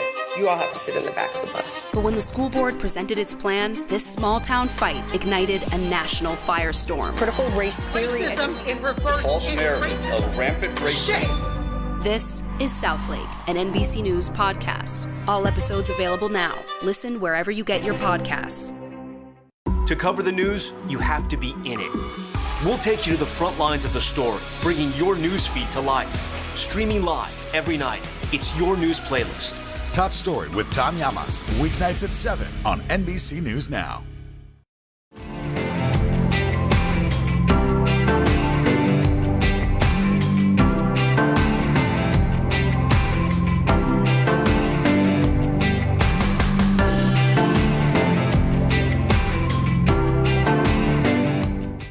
What did you want to bring to a representation of a woman being president? Because there she is Well, standing. I'm wearing my patriotic colors. Yes, I noticed that. Very nice. Well, of course, the humanity of it, the shared experience of it. The line of succession was decimated by the amount of death and the amount of grieving that she has. In order to be a good leader, you have to be the best follower, in a way. So she wasn't chosen. She wasn't voted in. So there's a lot of controversy around inheriting the job that she wasn't voted for, you know. Right. And so, hey, that's prescient too this year. Voting became very important, and the controversy around our votes considered authentic. The process, once you begin to have doubt enter into that conversation, now you've tilted the conversation into what is reality? It's the inner journey of this woman who is struggling to lead while she knows she's violated her ethics in order to do what's right for the world, which is, if you have a survivor, don't you want to try to make it possible for there to be more than just one survivor? You've spent a bunch of time in the halls of Congress as an activist, and I want to talk to you about that in just a moment. A small bunch, but legally, yes, I have been to the halls of Congress. Yes, you have. There's photos, so I know it really did happen. I've seen them. Okay. In my day job, I covered politics, and just the way you sort Yes, of you carry do. yourself, some Nancy Pelosi in the way you walk down the hall, and you're surrounded by your staff and your reporters. Did your relationships with people who serve, did you bring some of that to understand what it means to be in a position of power politically? I have enough audacity to bring the little things that I believed in to the Congress people who were willing to meet with me and talk about the issues. And those were conservation issues about the health of our oceans at that point. There's always some legislation, right. that needs help to get the ear of the people who actually turn these things into law. That was my secret ambition when I was a child, was to become a lawyer who could help make laws. We need laws to catch up to the reality of our planet. We only have one. When you do go to Capitol Hill and you knock on the door of Congress people, do you find they're at least more aware of the problem? Are they more receptive to it? It doesn't feel like some radical tree-hugging idea anymore, that like the middle of the country understands that this is a problem because it's happening in front of our eyes. This is science and this is real, and people need to survive and live. And people are scared of the conversations. So you've got a lot of fans who listen to you. What would you say to them about what we need to do different day to day? Forget the big macro, but how do we make a dent in this as we go about our lives? Well, I mean, I didn't bring my book. I was going to bring it and show it to you. It's called What Can We Do? Actually, it's called What Can I Do? And it's Jane Fonda's book, and it's all about her experiences going out of her comfort zone and allowing her fame to mean something on this planet while she's here. And she wants us to all wake up and do what we can. And people are panicked and they don't say, what can I do? So she literally goes through, she's so practical. That's what I love about Jane, among many things I love about Jane. So sure, I went and got arrested for the cause of bringing attention to the conversation. But the conversation is manifold. It's not just recycle or get the plastics out of the ocean, or we have species that are leaving. And everybody gets so scared. They want to go hide under the table and have a cocktail. So do I. But is it going to be our children? So I want us to wake up together and hold hands and make it a positive movement. That's my dream. I think one reason for optimism is that I have a 12-year-old and a 14-year-old who were born into and are growing up in a world where, to them, climate change is a fact. It's not a theory. Yeah. And it's what they're taught, Yeah. and they see it more on the news than certainly you or But it's I not did been politicized. growing up. It hasn't been politicized They for said, them. well, yes, this is happening. Here's what needs to happen. So maybe that's one reason for optimism, is this generational turnover. Yeah. But they don't have to be convinced of it. Right. Most of them, anyway. Right. One thing Jane pointed out, and it's true, is that they make the individual feel bad, but they're supplying us with plastic everything. So we have to revisit and make things so they can be reusable and share more and include more people in our family, I think. And now I'm going to run for office. I was going to say, this is it. This is your campaign launch right here. I'll vote for you. Make the most of your day with Today in 30. We give you a mix of everything you love about our show in a mere 30 minutes. Watch Today in 30 on your schedule, streaming every day on Today All Day. To cover the news, you have to be in it. We'll take you to the front lines of the story, bringing your news feed to life.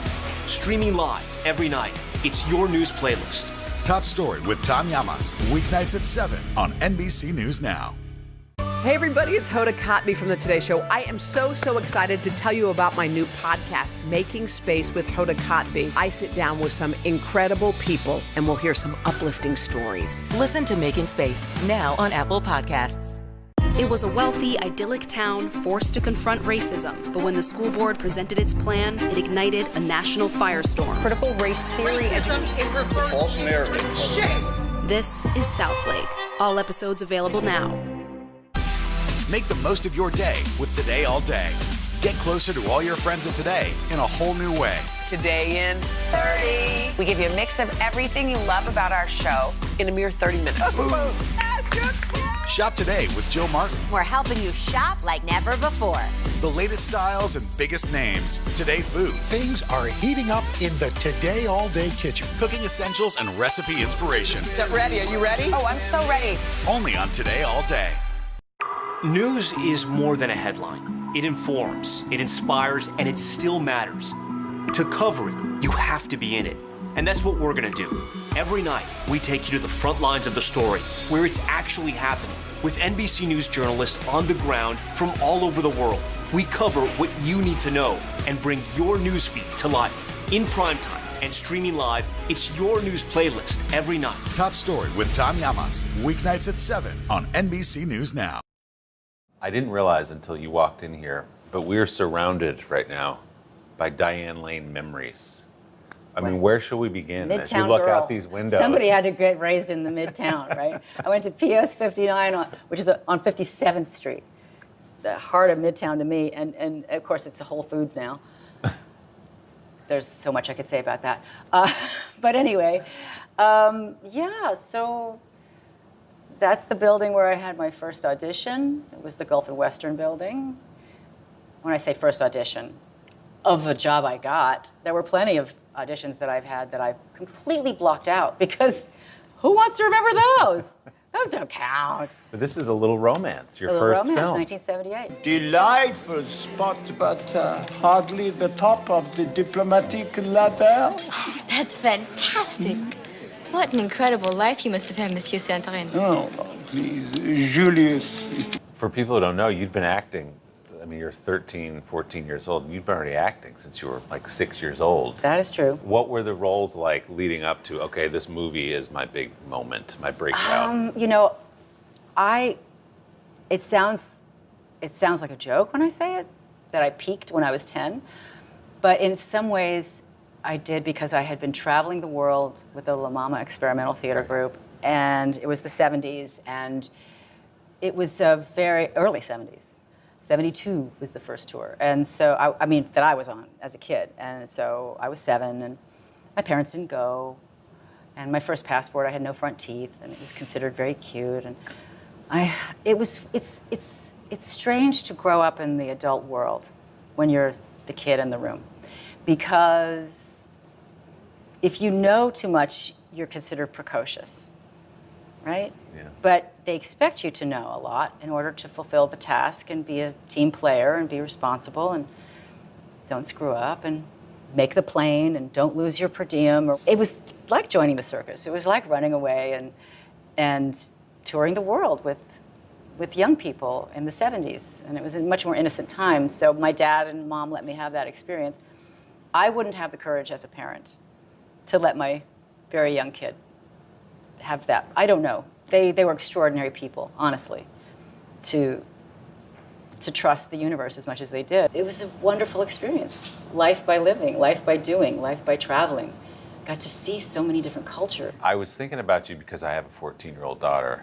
After A Little Romance becomes a hit, you're 14, you're on the cover of Time magazine. Laurence Olivier is saying you're the next Grace Kelly. What did all that feel like to a 14-year-old? Well, I remember approaching the newsstand. We had newsstands, kiosks in the street, and they used to have, there weren't so many magazines then. So one magazine, you'd have 10 of them at a row, you know. And I guess 1978, I mean, you'd have, I'm not going to list the magazines, but Time magazine always had the upper right-hand corner as if it were dog-eared, and you'd see a photograph of some world leader. And in my case, it was Henry Kissinger. And I thought, this is really bizarre. This is a very surreal experience. I'm clearly having an out-of-body experience, and this too shall pass. And I thought about Birdcage Liner, and I thought, it's just paper. It's not going to. Don't allow this to mean anything to me, because I knew it wasn't about merit. I could trace back how it was that I wound up on the cover of Time magazine, and it wasn't because I had done anything. It was because I was an anomaly.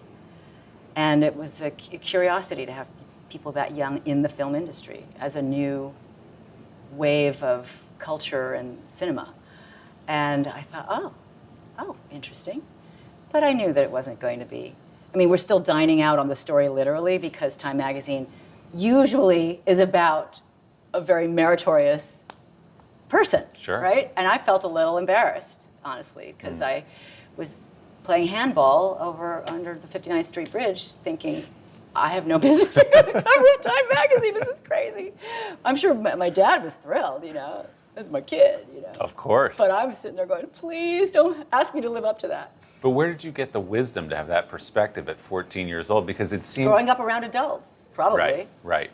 No filter from people around me. But the tempered innocence, you lose innocence as you grow, and then you start to value your own innocence. And that was working with George Roy Hill. That's what he said about his movies. That they're always about innocence, the loss of innocence of the main character. So he saw the theme in his own work. That's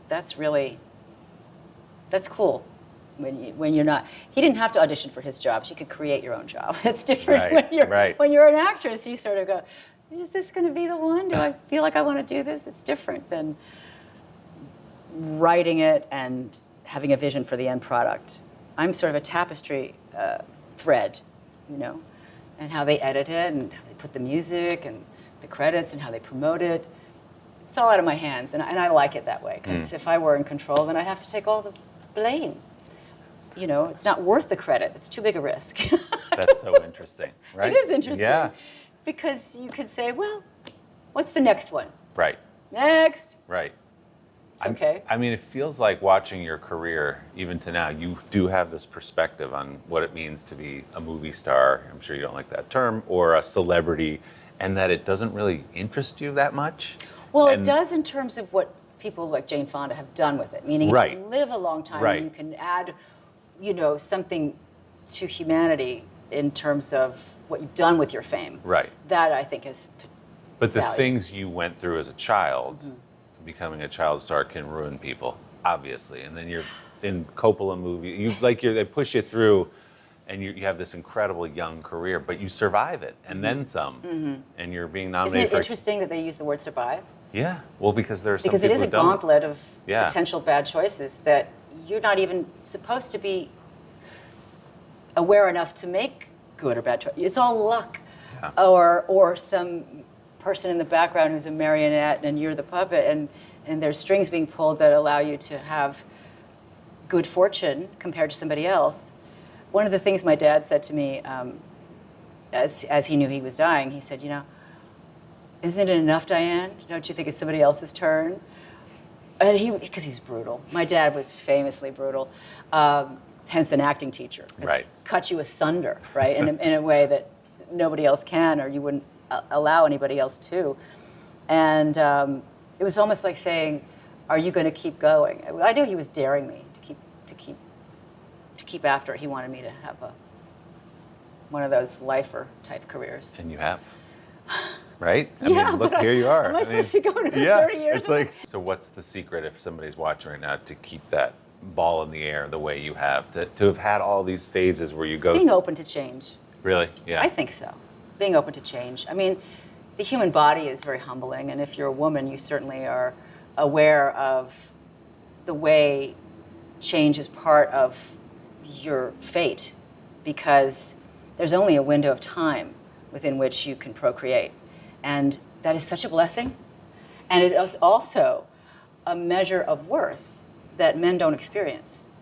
And it is also a tremendous gift because you, in some ways, get to be born fresh. I gotta watch my terms because my grandmother was a Pentecostal preacher. I don't want to get into trouble. But you can be born freshly in your own self-understanding by not internalizing any longer the male gaze. Unless you want to. Right. unless it's fun for you now, and you can do it your way, on your terms. And so I'm watching women these days, and I'm very heartened by the diversity of representation that is accessible to young people today. But see, it takes strength. You have to be able to come up against all these things that want you to internalize them and make you an insecure person. So every little lesson that you get and being able to change and adapt and not let it define you is the goal for women, I think. For breaking news in our changing world, download the NBC News app. Today is now a podcast available every morning. Listen wherever you get your podcasts.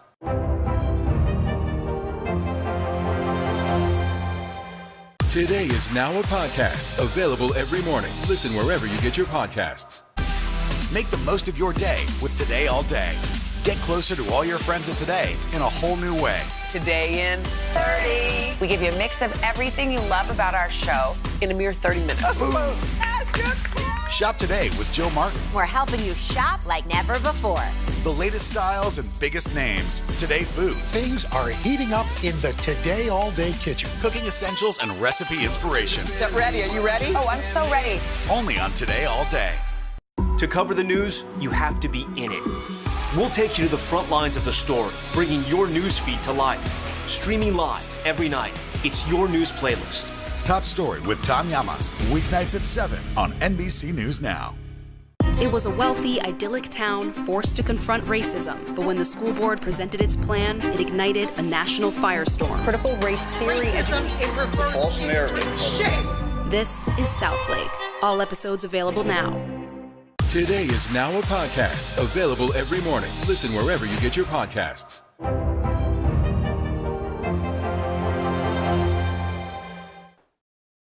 You've been consistent. Was it gratifying in that run, sort of Perfect Storm, Unfaithful, Under the Tuscan Sun, to just have this? People knew you from A Little Romance, and they knew you along the way, and then here she is again, you know? John Cusack and I made a film together, and we sat in the trailer at one point, and he said something that I'm going to quote, and he's going to have to forgive me, because maybe he would disagree with himself at this point. And there were these books on the table, and he says, I think we're the coffee table book actors. We make everybody feel super comfy, cozy. We've been there since they were 12. They are now whatever age they are, and we're still here, and they know they're okay because we're still here. And I thought, I can work with that. I thought, I'm not ashamed of that at all. I bring it because we want to see what else you got, and that's part of the reason I chose this show is because it's so completely fresh and different for me as a show, even if I were just watching it. So to think of myself in it, get a little squirrely, but that's the fun of it. You're supposed to do the work that scares you. It's funny, when I interviewed him for this show a couple of months ago, he was saying sometimes he'll be watching TV and he'll come across a movie on cable, and he said, it's like looking at your old yearbook photos. You go, who is that guy? What is up with your hair? Who is that guy? You know? Fun. Do you ever come across your old stuff when you're watching TV, or do you? Well, I call it my young stuff. Yeah, so it cuts both ways. I mean, sure, I do, and I always want to break the mold. I mean, when you're an actor, you want to be able to disappear into something as much as you're allowed, or have the courage, or can pull off. I think it's an incredibly noble profession, and I did not used to think that. I used to really poo-poo my profession because I grew up in it. Yeah. You know, wherever you grow up, you have to leave. And this pandemic, actors got me through it. And of course the crew and everybody that makes actors shine. But they're the ones on camera. Everything that makes that moment possible, yes. But the actors get us through it. And the comfort we have taken from watching the shows. But my hat's off to the profession, because we're able to increase our compassion and have diverse experiences vicariously and expand our imagination and our sense of what's possible for ourselves. We feel seen. They're championing something that we wish we could champion, so we have champions now. It's an amazing craft, and I see why so many people want to break in, and I'm glad for my daughter, because there's a lot more a lot more access. She's into it, right? She's into and it. You've encouraged her? You know, I discouraged her. Oh, you did? I think most people in my profession discourage their offspring. Because you know too much. I know too much. And she has seen behind the curtain in Oz, as I call it. And after graduating Gallatin at NYU, and after her journalist education, this is the real storytelling in a way. In a way. And I think I have the sense that she's going to morph into writing things. That's every parent has a fantasy they project onto their kids. So forgive me, Eleanor. But I think she's got it in her to be sort of I always say you can replace an actor. They're the most replaceable thing in a way, but you can't replace the writing. That is, if it's not on the page, how do you expect that to get to the stage? Right. It's got to be in the writing. And I think she's incredibly gifted. And of course, she can act, and she's beautiful. That's fine. But I still think that, write something for actors to do forever.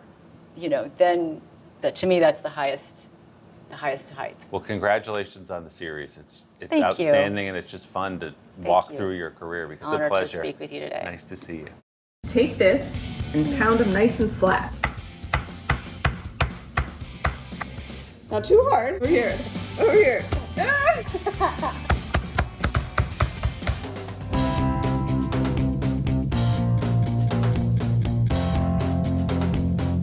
Welcome to Dylan Dishes, Cooking with Cal. Today I'm dishing up the sneaky secrets I use to remake 2 classic chicken recipes. We've got chicken noodle soup and chicken parm. I mean, what's the point of sharing recipes if we don't dish on our secrets, right? Chicken is obviously one of the most versatile proteins out there, and it's something everyone in my family loves, frankly. So I'm always thinking of different ways to use it. So it really depends on what I'm making, but I'm a big fan of using rotisserie chicken wherever I can, especially in something like a chicken soup.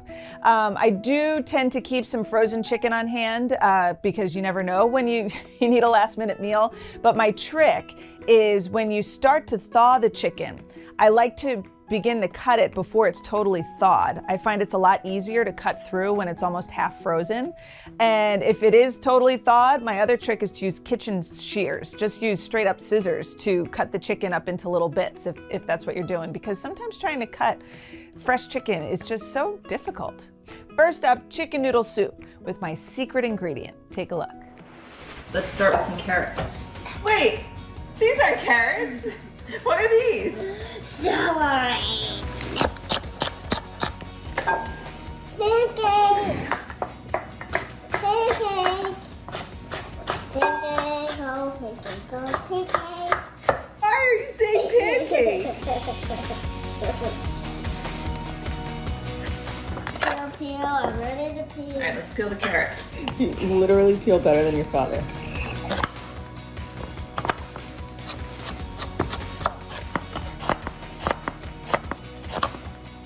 Up.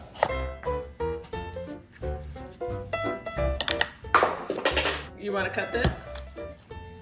No. You gonna run away? Want me to tell you when I'm done? Yeah. Cal, are you gonna stay for the onion? It hurts my eyes.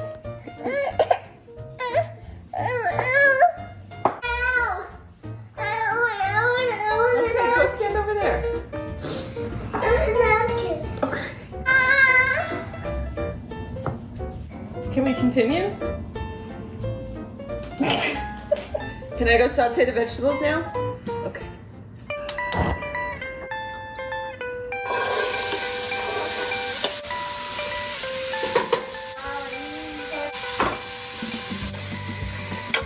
While that's sauteing, let's do the chicken. Take this. Skin off. Yeah, I'm taking the skin off. There's nudity now. So instead of taking the time to boil up a whole chicken, I just bought a pre-cooked chicken at the grocery store. On some bite-sized pieces, small enough for Ollie to eat.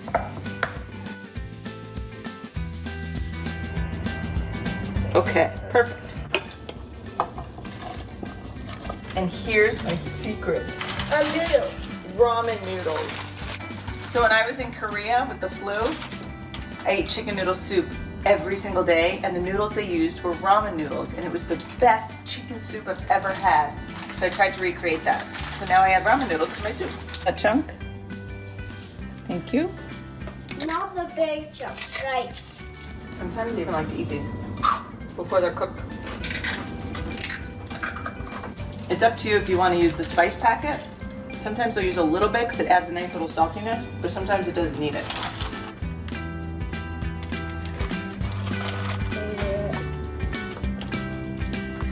Put a lid on and let this simmer till dinner time. It looks like butter. It does look like butter. All right, ready? Here you go. All right, cutting onions has been the biggest obstacle that Calvin and I encounter when we are cooking together. I'll do the onions, okay? Have no fear, because you guys have written in so many wonderful suggestions, and I'm gonna give them a try. Here's the thing though, the reason I never cry when Calvin is like, bawling his eyes out over these onions, I wear contacts, so I think that kind of protects my eyes from whatever juices are floating around from these onions. So chances are you're not gonna see me cry because of my contacts. But these make sense to me. The first one is you want to keep a bowl of water near you when you're chopping an onion, and I think that is because when you cut the onion, the acids are released into the air, and water actually attracts those acids. So when you're cutting, instead of them, being drawn to the water in your eye, they're being drawn to the water in the bowl itself. So that makes sense to me. I will certainly try that one. Another one, which I think is along the same lines, is you take a paper towel and you soak it in water, and then you chop the onion right onto the paper towel, which also makes sense because if the acids are attracted to the water, then the water in the paper towel would draw out the acids. However, I feel like if you have a really sharp knife and you cut a little bit of paper towel, I'd rather tear up a little bit than have paper towel in my food, but that's just me. Another one we've actually tried, because someone sent us a pair of these onion goggles. I think it must work the same way as it does with my contacts, So you put on these onion goggles, it's got a nice nice little seal around it. So again, these acids, whatever juices are floating around after you cut into an onion, are not getting into your eye. And how cool do they look? They need to make kids' version of onion goggles because the goggles I have for Calvin are too big for his face. So not only was he trying to cut the onion, but then he's touching his face with onion juice on his fingers. So it didn't necessarily work as well. He just needs glasses that fit better. Okay, and the last one is you chew a piece of gum, which you want to wait until right before you start cutting, because you'll notice when you put a piece of gum in your mouth, you naturally start talking and breathing, through your mouth as opposed to breathing through your nose. So none of these onion juices are getting into your nasal cavity, and it's not making you upset. Although this is going to make my mother very upset that I'm talking with a mouthful of gum. So thank you guys so much for sending in all these tips. I love to actually get a chance to set up my science experiments and try what you recommend. I really do read through everything you suggest, and we are certainly going to try these in the kitchen. I think the bowl of water might be our first try. Coming up next, my take on an Italian classic, chicken parm, and this one also has a secret ingredient. Stay tuned and I'll tell you what it is. Controversy in South Lake tonight after teens posted a racist video. It was a wealthy, idyllic town forced to confront racism. My children were told Rosa Parks is dead. You all have to sit in the back of the bus. But when the school board presented its plan, this small town fight ignited a national firestorm. Critical race theory. Racism in reverse. False narrative of rampant racism. Shame. This is South Lake, an NBC News podcast. All episodes available now. Listen wherever you get your podcasts. Today is now a podcast available every morning. Listen wherever you get your podcasts. Does the White House think they have an Afghanistan problem or a COVID problem? Do you believe the abortion issue should reflect the will of the people or the will of the elected officials? The vaccine mandate. Is this going to work or is this going to backfire? If it's Sunday, it's Meet the Press. The Meet the Press Chuck Toddcast. Free wherever you get your podcasts. News is more than a headline. It informs, it inspires, and it still matters. To cover it, you have to be in it. And that's what we're gonna do. Every night, we take you to the front lines of the story, where it's actually happening, with NBC News journalists on the ground from all over the world. We cover what you need to know and bring your newsfeed to life. In primetime and streaming live, it's your news playlist every night. Top Story with Tom Llamas, weeknights at 7 on NBC News Now. For breaking news in our changing world, download the NBC News app. Make the most of your day with Today in 30. We give you a mix of everything you love about our show in a mere 30 minutes. Watch Today in 30 on your schedule, streaming every day on Today All Day. Sometimes the news can be difficult and overwhelming for kids to understand. Will coronavirus come back next year? So to help make sense of it all, we've created a newscast just for them. Man, you know a lot. We hope your family will watch Nightly News Kids Edition. Controversy in South Lake tonight after teens posted a racist video. It was a wealthy, idyllic town forced to confront racism. My children were told Rosa Parks is dead. You all have to sit in the back of the bus. But when the school board presented its plan, this small town fight ignited a national firestorm. Critical race theory. Racism in reverse. False narrative of rampant racism. Shame. This is Southlake, an NBC News podcast. All episodes available now. Listen wherever you get your podcasts.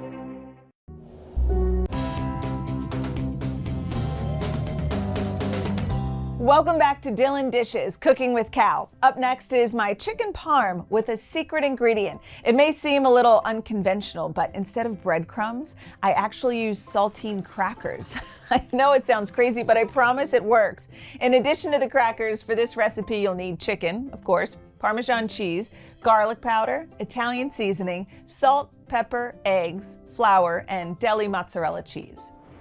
First, we're going to prep the chicken, okay? What I need you to do is take this and pound them nice and flat. Not too hard. Over here. Over here.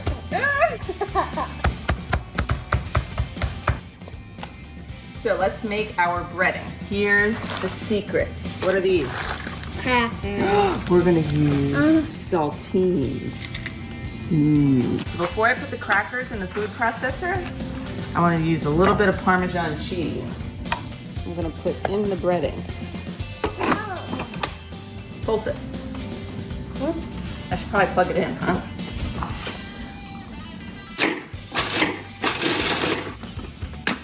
All right, put all these in there. I'm going to sprinkle in some garlic powder. I'm going to add a little bit of Italian seasoning. Just put a little in, okay? Yeah, use too much. This is just seasonings and just a little extra salt, but we don't need much salt because of the saltines.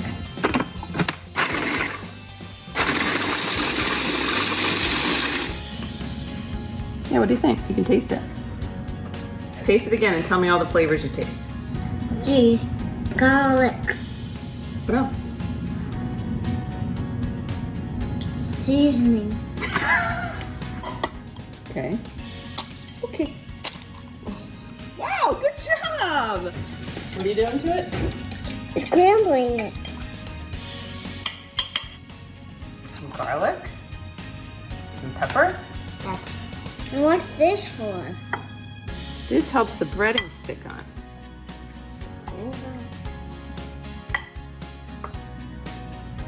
All right, last one. We're going to fry up our chicken cutlets. Come on over here.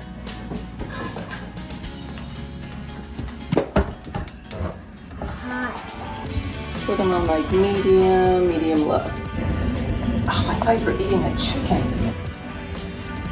How's the cheese? Good. Sometimes I go so much. You're getting there, yeah. We're working busy. We're working really busy.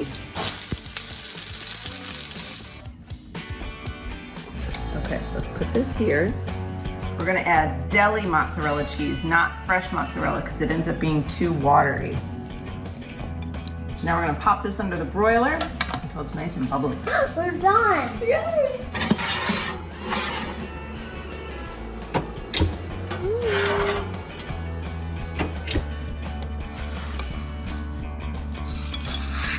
Okay. Should we have one more bite? You love it? All right, let's take a couple questions from social media. Jenny asked, do you serve it with basil leaves or is that fresh spinach? That's a good question. I never really explained that part of the dish. So another secret I have, I like to take my dish, I put fresh spinach in the bottom of the dish, and then I drizzle it with some olive oil, some salt, and fresh cracked pepper. Then I take the pasta right out of the water and let it drip just a little bit, but then I put the warm pasta on top of the spinach so it starts to kind of wilt a little bit, so it's cooked but not really cooked, and it still has that nice crunch and that fresh flavor. And all that is kind of the bed for the regular chicken parm. Another question we got from Instagram, do you feed the cameraman? That's a very good question. Why do you think I made chicken parm? So my cameraman is actually my husband, Brian. Behind the scenes, cooking with Cal, and my AD on the shoot is sitting right behind me. That's how we have to bribe him with food to keep him quiet. He shoots and edits all of these Cooking with Cals for me, so it's truly a family affair. Brian's favorite meal is chicken parm, so this meal was all for him. And Caroline asks, where do we find all these recipes? Very good question. For all these recipes, go to today.com/DylanDishes. 3. Let's see how fast I could cut these. No, that's terrible. I'm Bella James, and this is Kids in the Kitchen.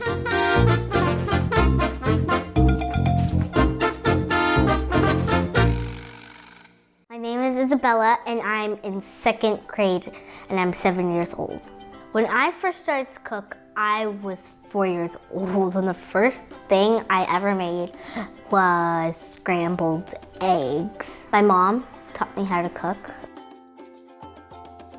Some of my favorite making dishes that I make with my mom are cow foot, brown stewed chicken, curry goat, curry chicken. Cow foot is a Jamaican dish that my mom makes that I absolutely love. I think Grammy Pearl used to make cow foot. My great-great-grandma had a restaurant in Jamaica. Everyone in my family loves to cook, so that's why I like to cook for everyone in my family. I have my own lemonade business, and it's called Sunshine Lemonade.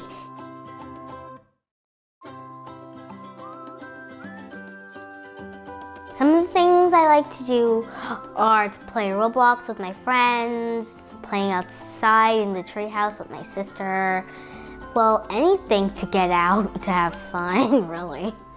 I'm also a Girl Scout, and I love to ride my bike.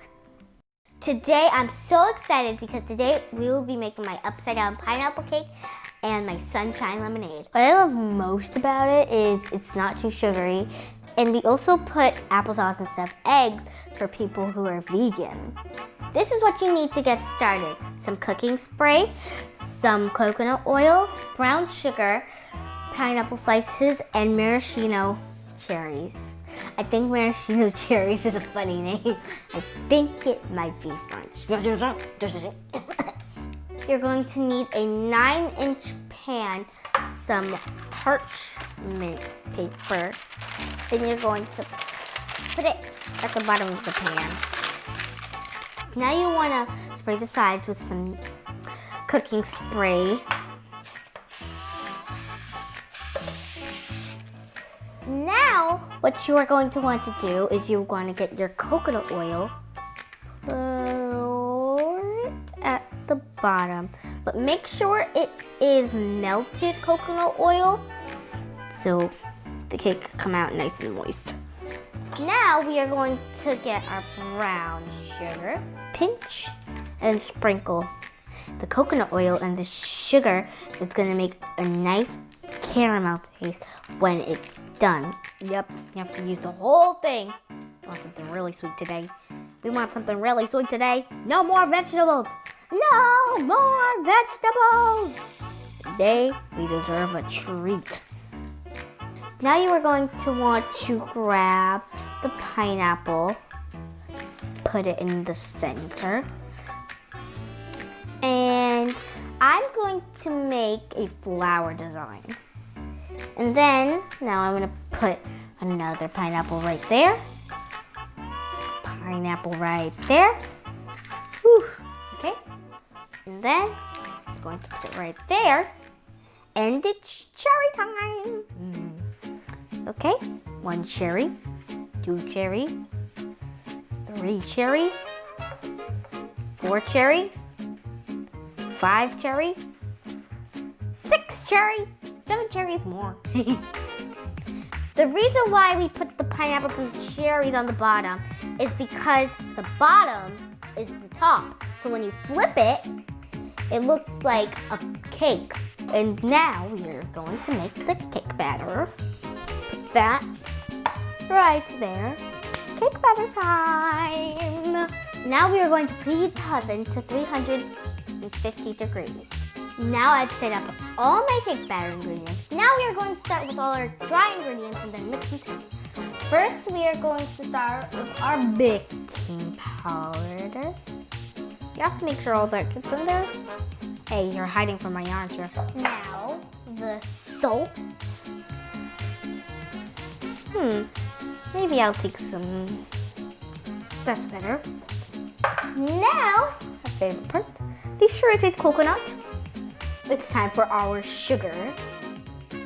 Let's mix it well so it can combine. Now we're gonna mix up our wet ingredients. Okay, first we are going to start with some coconut oil. This might look very weird, but I promise you it's gonna look better when it's cooked. Let's open this vanilla up.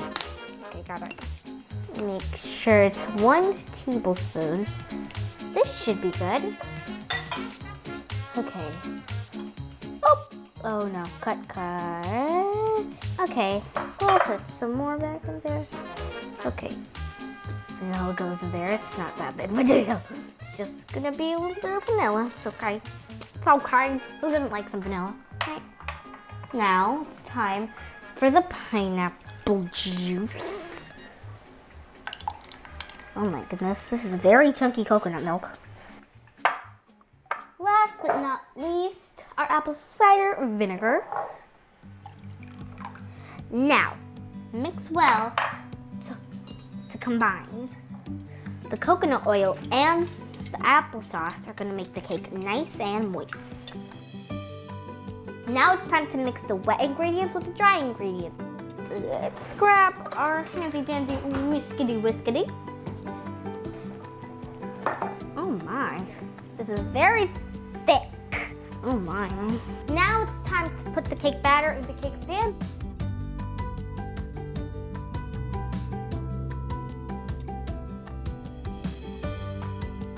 This is kind of having a sad part, but now we have to put it in the oven and that takes a whole entire hour.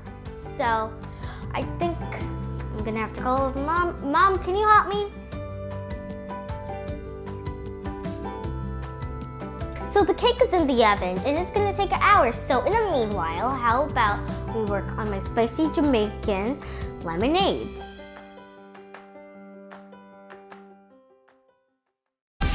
Make the most of your day with Today in 30. We give you a mix of everything you love about our show in a mere 30 minutes. Watch Today in 30 on your schedule, streaming every day on Today All Day. Sometimes the news can be difficult and overwhelming for kids to understand. Will coronavirus come back next year? So to help make sense of it all, we've created a newscast just for them. Man, you know a lot. We hope your family will watch Nightly News Kids Edition. Make the most of your day with Today All Day. Get closer to all your friends at Today in a whole new way. Today in 30. We give you a mix of everything you love about our show in a mere 30 minutes. Shop today with Jill Martin. We're helping you shop like never before. The latest styles and biggest names. Today food. Things are heating up in the Today All Day kitchen. Cooking essentials and recipe inspiration. Get ready. Are you ready? Oh, I'm so ready. Only on Today All Day. Hey everybody, it's Hoda Kotb from the Today Show. I am so excited to tell you about my new podcast, Making Space with Hoda Kotb. I sit down with some incredible people and we'll hear some uplifting stories. Listen to Making Space now on Apple Podcasts. For breaking news in our changing world, download the NBC News app.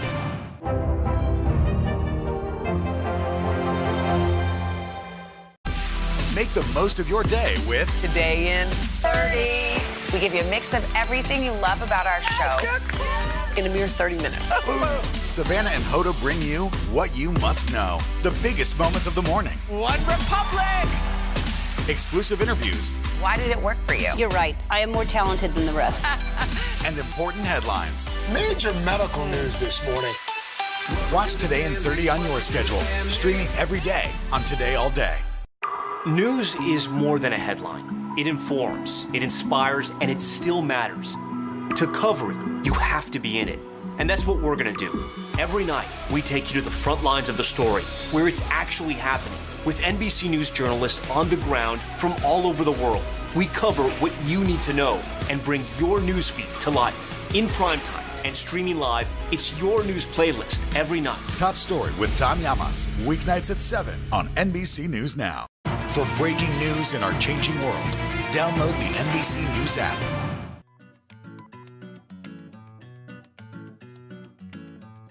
This cake goes great with my spicy Jamaican sunshine lemonade. Let me go grab the ingredients and let me show you how to make it. I need 8 lemons. 1, 2, 3. Oops. Okay. Okay, this is just getting ridiculous. So what you're going to need is lemons, fresh turmeric, fresh ginger root, some brown sugar, and molasses, and water too.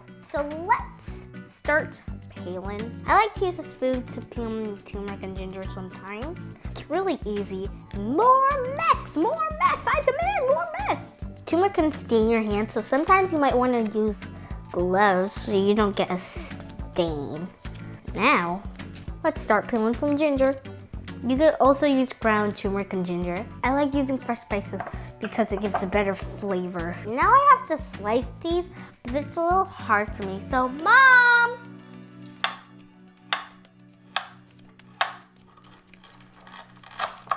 Here's the next piece. And you're done. Okay, thanks. Now I'm gonna add some water to the ginger and the turmeric and put it to a boil. Now let's start cutting up these lemons. You wanna be really careful to make sure you don't cut where your fingers are because we're not cutting off fingers today, okay? Okay, well we're gonna get the lemon squeezer. Thank you.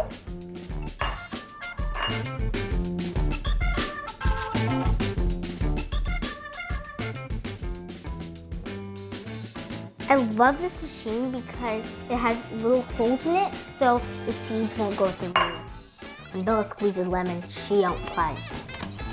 So the ginger and turmeric looks so good, it smells amazing in here.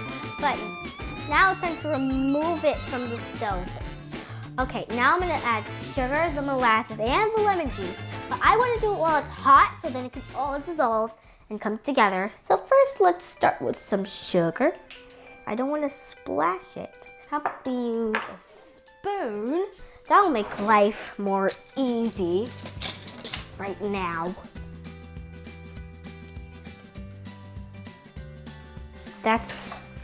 Do you see how satisfying that is? Now it's time for the molasses. It's so sticky. One time I tried it. It tastes a lot like honey, so I kind of liked it. Time for the lemon juice. We're going to let it cool for a bit.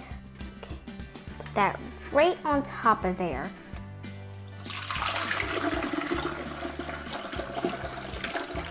This is my most favorite lemonade ever. It looks delicious. Right there. Oh my God. Ooh. This right here could make us some money. You know what goes great with lemonade? My cake. I think it's finally ready. Let's flip it. Now you have to let it sit for 15 minutes. It's gonna be the longest 15 minutes of my life.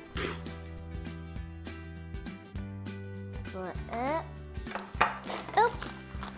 Oh my goodness, that's exactly what we want. And now, the moment we've all been waiting for.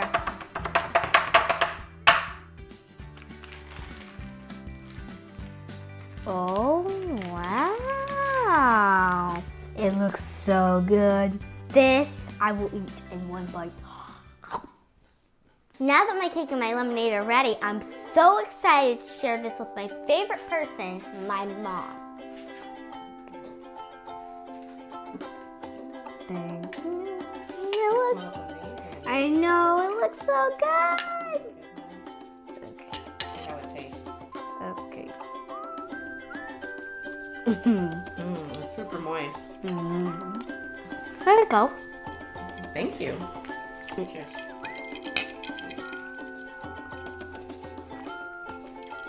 Delicious.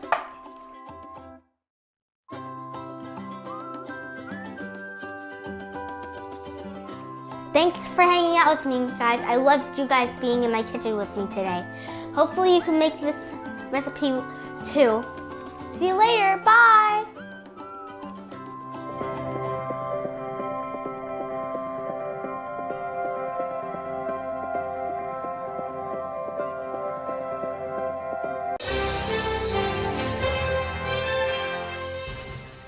I didn't think when I had started boxing that I was gonna come this far. I didn't know I was gonna grow this fast. This is Violet, the warrior princess Lopez.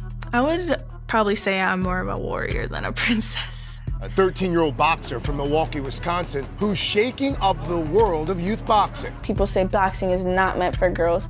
I want them to see me as someone who shows you that you can do the sport you love, even though it's a sport that people say is not meant for you. Violet was born with the heart of a fighter. She's our youngest female boxer ever to compete out of the United Community Center. And I taught her from scratch, from a kid that didn't know nothing. One day I was at home and my dad came home from work and he was like, your cousins are gonna do boxing, do you wanna try it to see if you like it? They looked around, they trained a little bit, and then as the weeks went on, she just got more and more into it. At just 8 years old, Violet won her first fight. She was forced to wait 2 years for her next fight because there wasn't another female competitor in her age group. Early on in her career, she was always down on herself because she never knew when she was going to get a fight. Being a female in boxing and then being an 8-year-old female, there's not many 8-year-old females that want to get punched in the face. For 2 years, she just trained. They would have show fights here and all the boys are fighting, but she wasn't. She was just watching from the stands. She started to kind of think if it was for her because she didn't feel like there was enough room for females in boxing just because there was no opportunities for them. I think that she realizes now that it's just part of the sport for female boxers. That's the last round, okay? 20 seconds. Not being able to get a fight and her crying because she wanted to fight. That's just as bad as losing. But Violet didn't let that stop her. By 12 years old, she was the top-ranked amateur boxer in the country in her division, winning gold at the Junior Olympics and 5 national championships. I want everyone to know that I worked really hard to get to where I am right now, and it's not always easy. One of Violet's biggest challenges is outside the ring, fighting the stereotypes that are familiar to many female athletes. Their biggest challenge is the fact that they are a female and not a male. People just assuming that they have it easier, people thinking that the training may be different for them, not as hard, they don't have to do as much. To see her cry in her bedroom. To say that my daughter wouldn't have national championships if she were a boy because it'd be so much harder and like that's real boxing is just crap. Nonetheless, Violet persisted. Leading up to Lake Charles, I thought we had a really good camp. She knew she had to step it up and she had to fight harder, prepare harder. Violet persevered. She outboxed them. She did what she had to do. I'm really happy. I'm glad that I got another win in my book. Violet was poised to have her best season ever in 2020. 2020 was going to be the year like that. I just skyrocketed. But no, the coronavirus came along. It impacted me so much. I had to take off a year of showing people what I can do and who I want to be and what I want to change for boxing. Violet's gym closed in March of 2020, and she had 3 of her upcoming tournaments canceled because of the pandemic. Her next national tournament was set for March 2021. I'm looking forward to fighting because I haven't fought in it's going to be a whole year once that time comes. Not having fought in a while, it is going to be a little more difficult because I'm going to have to like get back into the groove of things. I just always tell her to continue to be her and work as hard as she can, and that'll just be enough. To always know what you want, continue to be who you are, and just do the best that you can. We can't always expect you to win and be perfect. Violet finished third in the Youth National Championships. After that one loss, Violet's national ranking dropped from first to third. I think I needed that loss. That was my first loss in a long time. I gotta work harder because I want to get back to the #1 spot because that's where I should be. I'm graduating 8th grade, so I'm gonna become a high schooler in a few months. My birthday is coming up too, so I'll be 14. I'm beyond proud. I'm beyond proud. There's not a word.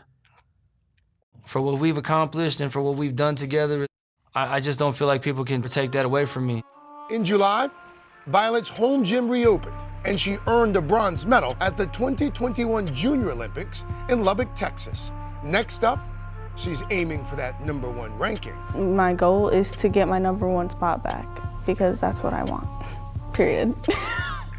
Probably cause I am a star and I got what it takes. Cause I'm finna go far, finna win first place, yeah. Today is now a podcast, available every morning. Listen wherever you get your podcasts. Controversy in South Lake tonight after teens posted a racist video. It was a wealthy, idyllic town, forced to confront racism. My children were told Rosa Parks is dead.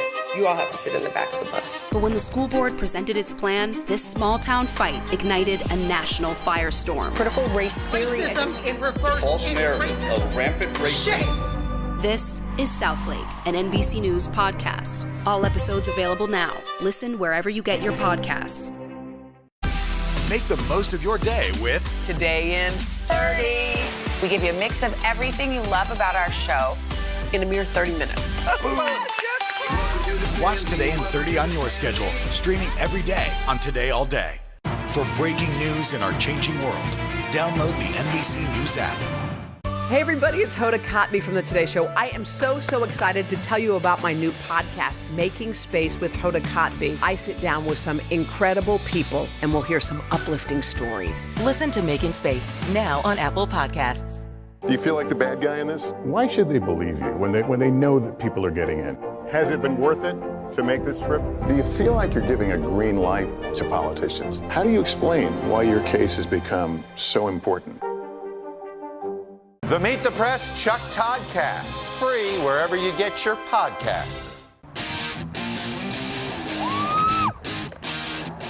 When I get on a skateboard, it is the most liberating feeling I've ever experienced. And whatever problems that I'm having in my life, they just go away. Yay! And when I get in a sari and I start flying in the bowl, it's just really fun. I feel very lucky that I found skateboarding. I could have lived my whole life and never found it. Meet Orby Roy, also known as Auntie Skates on social media. She's a 46-year-old mother of two who started to skateboard just 3 years ago. When I started skateboarding as a family, I started an Instagram account just to track our progress for fun and feel good about us as a family skateboarding together, and it made me really happy. Then in January of 2021, it was a particularly dark period for, I think, a lot of people with COVID, and everybody just seemed depressed. People weren't even hiding it anymore, and myself included. I think that mental health, everybody's mental health was suffering. So I created Auntie Skates as a way to spread joy and positivity. I started a TikTok account. I had never even been on TikTok before. And I took a character, Auntie, and I just started posting really fun, uplifting videos. I had created the character Auntie some time ago in improv, and I may or may not have been disciplining my children with that accent. Hello everybody, it's Auntie. I'm out in the cold weather in Canada to do a rock to fakie. First try. Ready? that was one piece of it. And the other piece of it was I was getting on Instagram more, and I started following young South Asian women. And I started to notice that they were complaining often about auntie. And every culture has that toxic person in their lives, the person that tries to bring them down, the person that's always judging them, you know, the person that says, "Why aren't you married yet?" And every culture has that, my culture included. So why not be the person that builds people up? And that's why Auntie Skates was created specifically. And it wasn't just her age that made her stand out in the skate park. As a South Asian woman, I do wear traditional dress often for special occasions, weddings. Any chance I can to wear a sari, I will wear it. A sari is a traditional Indian outfit that women wear, and it's a long piece of cloth that you wrap around yourself. It comes in really bright, vibrant colors. I like to have fun as a skateboarder. I like to have fun as a mom. And I took Auntie Skates a little bit further, and I put Auntie in a sari, and I skated the bowl. Orby didn't realize the impact that she would have on others. It was the comments that people were leaving, from the 40-year-old man who used to skate as a kid and bought a board because of me, to the young Indian girl in a village in India who said, "If you can do it, I can do it." It resonated with so many people in so many different ways. Roy was always someone that took risks, even when she was a young girl. My parents are immigrants. They came to this country in the 60s, and I think when they came to this country, they had culture shock. They didn't really feel comfortable raising a daughter in a new, more liberal country, and I think what happened was they kind of doubled down on their old school values.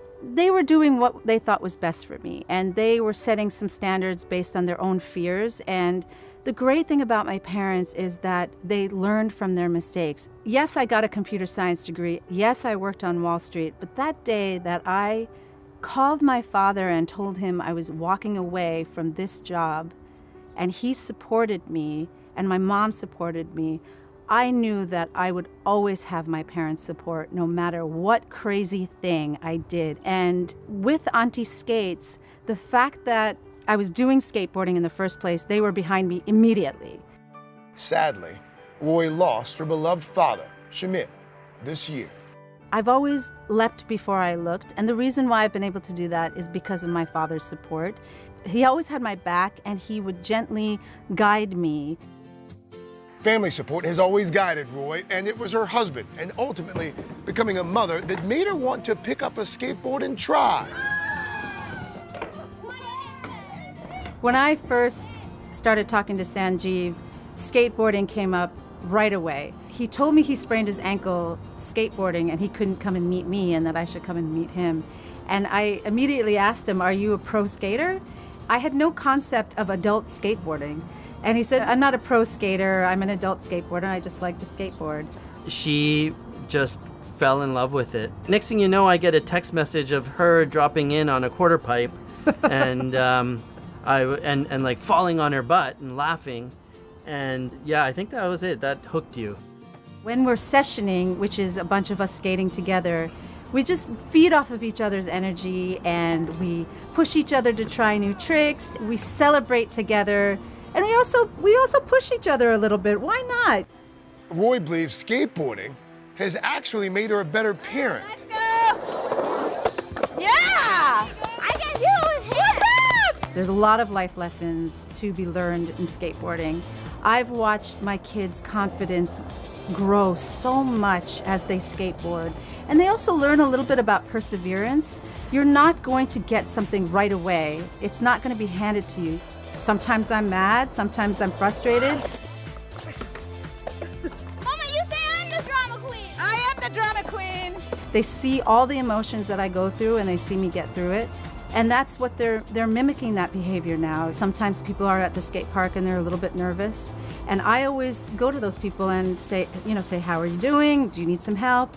And now they do the same thing too. And just the fact that they have compassion and empathy and that they've learned that, it makes me so proud. It makes me so proud. That's parenting 101, I guess. People ask her, "Are your kids embarrassed of you starting this thing?" And we're not. Like, we're really proud of her. Like, there's no reason to be embarrassed. Like, if you have like a super cool parent or a super cool mom, be proud of it. As a 46-year-old woman who gets into a bowl and skates in a sari, I want people to know that you can do anything you want. Be kind to yourself and follow those dreams. Do that thing you thought was too late to do. Do the thing that makes you happy. Auntie believes in you.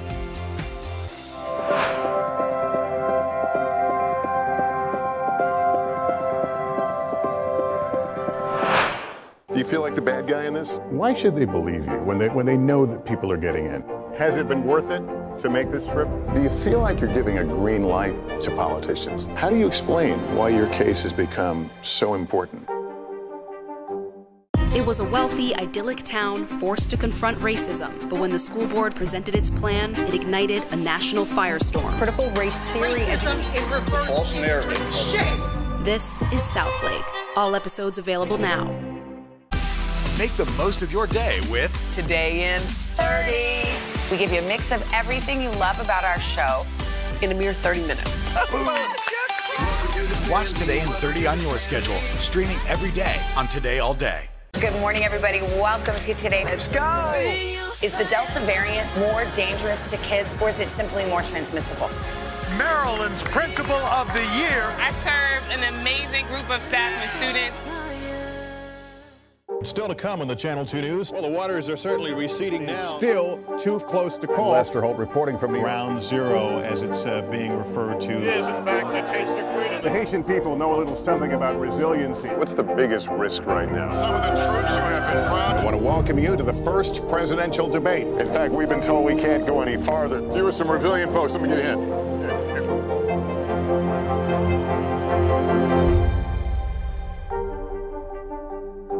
The Meet the Press Chuck Todd Cast, free wherever you get your podcasts. It was a wealthy, idyllic town forced to confront racism, but when the school board presented its plan, it ignited a national firestorm. Critical race theory. Racism in reverse. False narrative. Shame. This is Southlake. All episodes available now. The Meet the Press Chuck Todd Cast, free wherever you get your podcasts.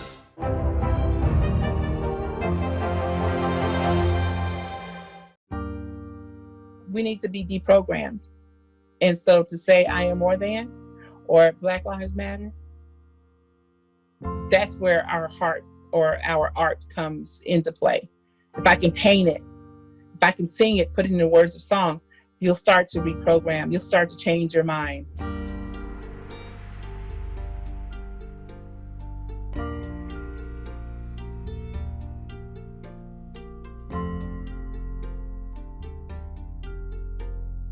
My name is Michelle Browder. I am a resident of Montgomery, Alabama. I am an activist in that I'm an artist. Nina Simone said it's my duty to use my art to speak truth to power. And so that's what I'm doing. We have something that no other city or state has. We have all of this history. The piece of art is really a conversation not only about the art, but history, and the history that lies in the center of our town there. Montgomery, Alabama, in 1955 was the beginning. Montgomery's traditional pattern of segregation touched all forms of the city's life. You have the space where Rosa Parks, on the opposite side of the street, took her defiant stand, but also rode the bus to where she was arrested. And then 10 years after that, you have the Selma to Montgomery March, where 25,000 people marched from Selma to the state's capital. All the world today knows that we are here and we are standing before the forces of power in the state of Alabama, saying we ain't gonna let nobody turn us around. It's so historical. Like, that fountain has seen every aspect of history as it relates to Black lives. We have the tunnel where enslaved African people were brought, and then we have the auction block. What better place to put it than at the fountain? So within the mural, there are footsteps in red that signifies the blood and the steps that those men, women, and children took to the auction block as they were separated from their families. And then you have, of course, the hands on the opposite side of the mural that represents the city that was built by enslaved African men, women, and children. It is a sanctuary for healing, for people to just walk around and experience that history because there's blood there. Art can change mindsets, can cause paradigm shifts. And with that powerful affirmation, I am more than, Black Lives Matter. See me through a different lens. See my humanity. My Blackness matters. My culture matters. My essence, my being matters. That's either going to provoke you to make a change or open your eyes to see the truth and that we've been wrong in how we treat Black people in this country.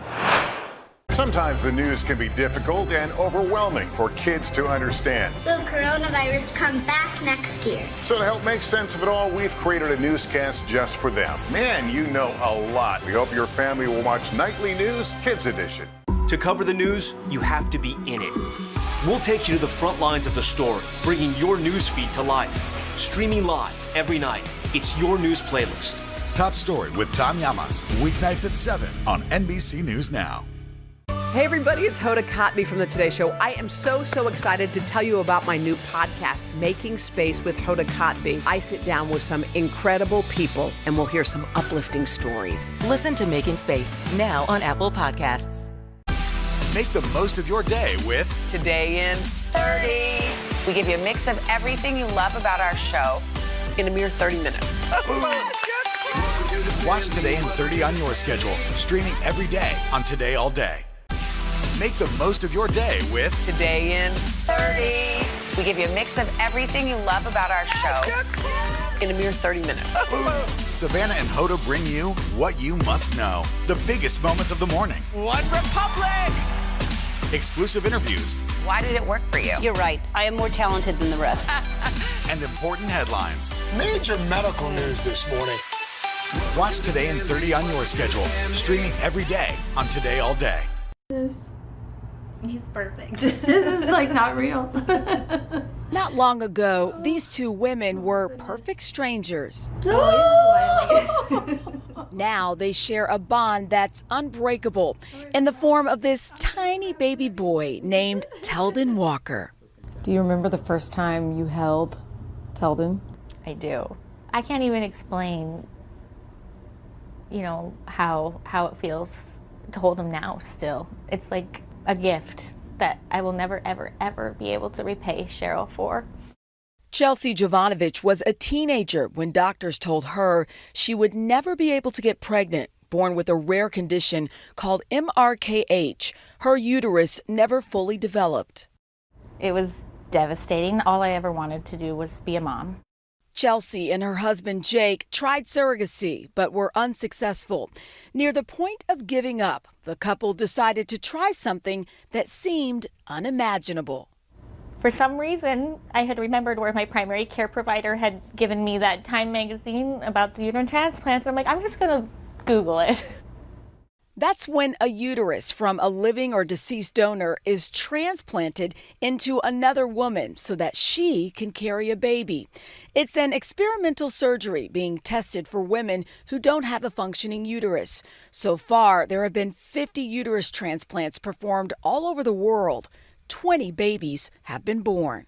These women have ovaries, they have eggs, they just don't have the uterus to gestate the pregnancy. So once we are able to give them that uterus, the vast majority get pregnant and have babies. Chelsea found a uterus transplant program at Penn Medicine in Philadelphia. And I said, well, I'm just gonna apply. They're never gonna pick me, but. Why didn't you think they would pick you? Because there's probably so many people applying. I didn't think that it would be an option for us. One ovary right here. But after undergoing a series of tests, Chelsea was not only selected to undergo a transplant, doctors told her they already had a donor who was a match. I was in shock because I wasn't actually believing that we were gonna, do this. In February 2020, she underwent the 12-hour transplant surgery. 6 weeks later, doctors implanted one of the couple's 3 embryos. The first didn't work, but the second time around, oh my God. I went my whole life thinking I wasn't able to carry a child. It's like something out of a dream. As Chelsea's baby bump grew bigger, the couple couldn't help but wonder who was this mysterious donor. All I knew is whoever this lady was, she was pretty selfless and pretty amazing. But a few weeks later, Chelsea got the opportunity to meet the donor. Cheryl Urban, a 42-year-old Pennsylvania mother of two who decided to become a donor after hearing about uterus transplants on the local news. The two women had an instant connection. Something brought us together, and I mean, even our personalities seemed very similar. On May 18th, Chelsea delivered baby Teldon. And last month, Cheryl met him for the first time. Really? We did this? It worked! This is amazing! What made you want to do this? I had 2 great pregnancies. I've enjoyed pregnancy, enjoyed the feeling of my kids. So I just wanted to be able to give that to somebody else. Now, these two women call each other soul sisters. I feel like a part of your family. I'm like, every picture, I'm like, oh my God. I felt like I was pregnant with you. Thanks to a breakthrough surgery and a selfless act. We were all just standing around staring at each other. I have chills. My goodness. So let me tell you. So Chelsea tells us that in just a few months, they're going to try for one more baby with this same uterus. Doctors say while this type of transplant is still being studied right now, they are getting better and better at it and having more success. And they hope in the near future that it'll become a viable option for women with this type of infertility. So she'll do it one more time and then they'll take the uterus. What a beautiful act Isn't of it? generosity from a total stranger. I'm so moved by that. She just wanted to give that experience. Well, what about those? They do those anti-rejection medications. I mean, I'm sure they've looked into it. If there's any impact on the baby. That's a good question. It's hard on the body. In fact, these same medications have been studied in pregnant kidney transplant recipients, and doctors have not found any increase in the risk of birth defects. But doctors also tell us there is still, frankly, so much they don't know about the full effect of these anti-rejection medications. So that is one of the many things they're still trying to learn about. So she'll try to have one more child, and then they'll remove the uterus so that she doesn't have to take those drugs anymore. Wow. But I mean, it's... And can that uterus be then used for somebody I see that. else? I asked that same question. I don't think so. I think they're going to, 2 for 1 uterus. Yeah, I know. It's not a car. Yeah. It's not both. Well, and Carson just said, the takeaway here, which is the implications for the future. I mean, there are so many women who have suffered from this. She found out when she was 15. Which changes everything for a young woman.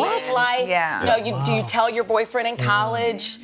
So this is groundbreaking. Yeah. Very cool. And those scientists are amazing, the so doctors good. and researchers. Love that story, Chanel. Thank you. These are the hands behind Community Loaves, a special project to donate home-baked bread to local food banks in Seattle. The group of almost 500 home bakers is led by Catherine Curley, a college administrator and avid home baker who has transformed her garage to function as a hub for twice-monthly bread collection. Bread's been around for a long time. It's 4 simple ingredients: flour, water, salt, yeast. And each time someone discovers it for the first time, it's like magic. What started out as a 19-loaf donation at the start of the pandemic has grown to a recent donation of more than 1,300 loaves. Carloads of bread are collected and donated to HopeLink, an area food bank that has seen a surging demand during the pandemic. Matthew Campbell is their Associate Director of Food Programs. When I think of my childhood, my grandma used to make the best homemade bread. That reminds me of this. You can see smiles through masks. You still can. You can see the eyes go up. 600, 700 loaves of bread going out now. That's 600, 700 smiles. And it's just awesome. It makes a difference. If I divide this up... Catherine and some of her original group of bakers developed the formula for their honey oat loaf bread, including local flour that's sourced from wheat grown in Washington state. A batch is 4, and we want them to donate 3, and we encourage them to keep 1 to feed them and thank them for their time, while at the same time paying it forward through the gift of the bread. He's 76 years old. Did he try it? Yeah, he loves it. For Sarah Ganholm, being a part of Community Loaves has allowed her to connect with her elderly father during the pandemic. He's never made anything but chocolate chip cookies in his oven or a turkey. It just seemed like a natural thing for us to get on Zoom together and do this together. My dad now has bread, and now he's really proud of this new skill, and all of a sudden he's giving back to a community in a way that he's never done in his life. This dough already has a lot of development. Catherine didn't start baking bread until later in life, but she has fond childhood memories of watching her grandma Ruth bake bread and desserts. Sadly, her grandma, Ruth Wyson, passed away in August at the age of 105. So when I visited her this summer, this project was going, and she wasn't eating very much, but she would eat bread. And she said to me that if the project had existed when she was baking bread, that she would have loved to participate. For Thanksgiving last year, Community Loaves adapted their bread recipe to make special dinner rolls, and then they topped off 2020 with a bang, donating almost 4,000 pecan finger cookies for the winter holiday season, a favorite recipe of Catherine's grandma, Ruth. As for 2021, Catherine's greatest hope is that other cities can find a way to copy what Community Loaves has been doing in Seattle. It's restored my faith in the collective good that we can actually do. We can be more self-determined, even in the face of the pandemic.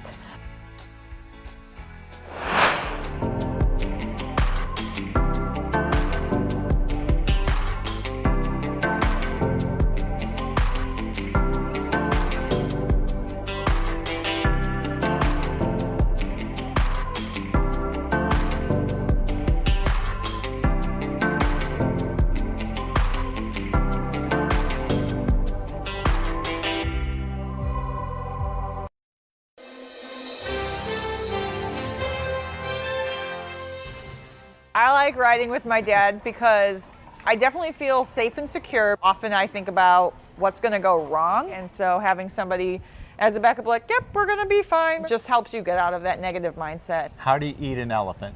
One bite at a time. That is our mantra.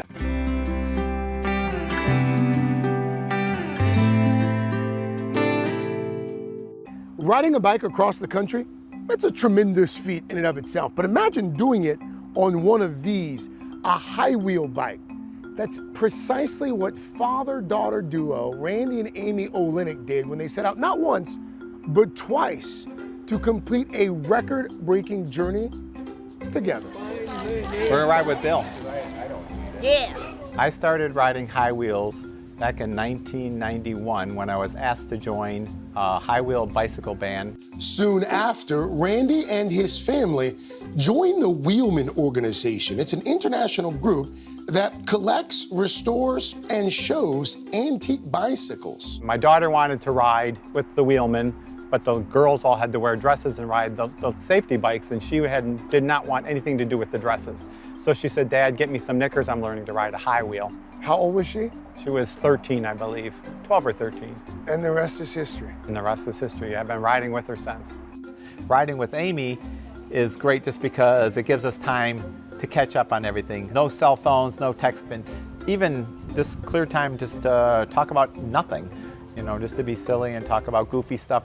But one pivotal event led to the ride of a lifetime. I had a very dear friend of mine in Indiana, Wheelman. He says, I'm going to the doctor. He goes to the doctor, diagnosed with colon cancer. Two months later, he passes away. His death gave Randy and Amy the push to ride cross-country on their high-wheel bikes together. And as soon as he passed away, that was the straw that said, we're going, because you just don't know.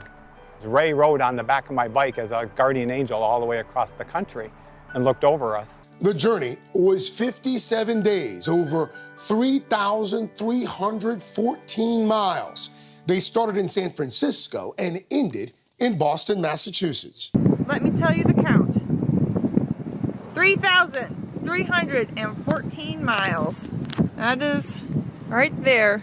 I definitely learned a lot about my dad during the trip.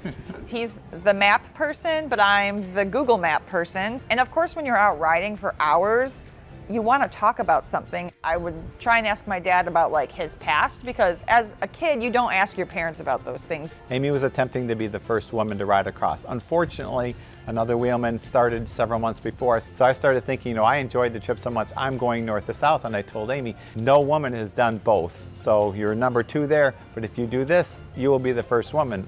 And of course, Amy said, sign me up. So we started in Sault Ste. Marie and then continued down through Michigan all the way down into Florida. When you were on that cross-country track, what surprised you most about your daughter?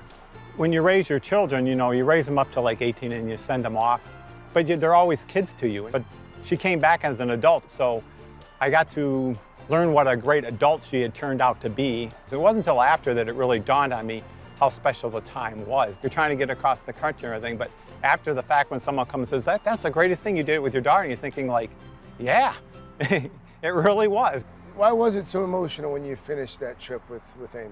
When you finally get to the end there, you've made it, and you're sitting there with your daughter, and you know, she reaches over and puts her arm around you, and it's done. And you just get like this, to be there with her, to experience that. But making memories, I would imagine. Yeah. Yeah. It's nice to have something in common with your parents. I think one of the things I recognize in other people is that they don't get along with their parents. So even though I do get along very well with my parents, just having an activity to do together is very bonding. While he's not like silly and singing songs until I make him, he always has a really good attitude. No chains here. No chains, no. No gears here. No, as soon as chain and gear got here, these bikes disappeared overnight. But you do have a bell. You do have a bell. Get the horses out of the way. Oh, that was the purpose back then? Back then, yeah. And what purpose does it serve now? Get the people out of the way. And by people, he means me. While I wasn't ready to ride myself, Randy did show me how it's done. Oh, here we go. Here we go. Holy smokes. You make it look so easy. You make it look so easy.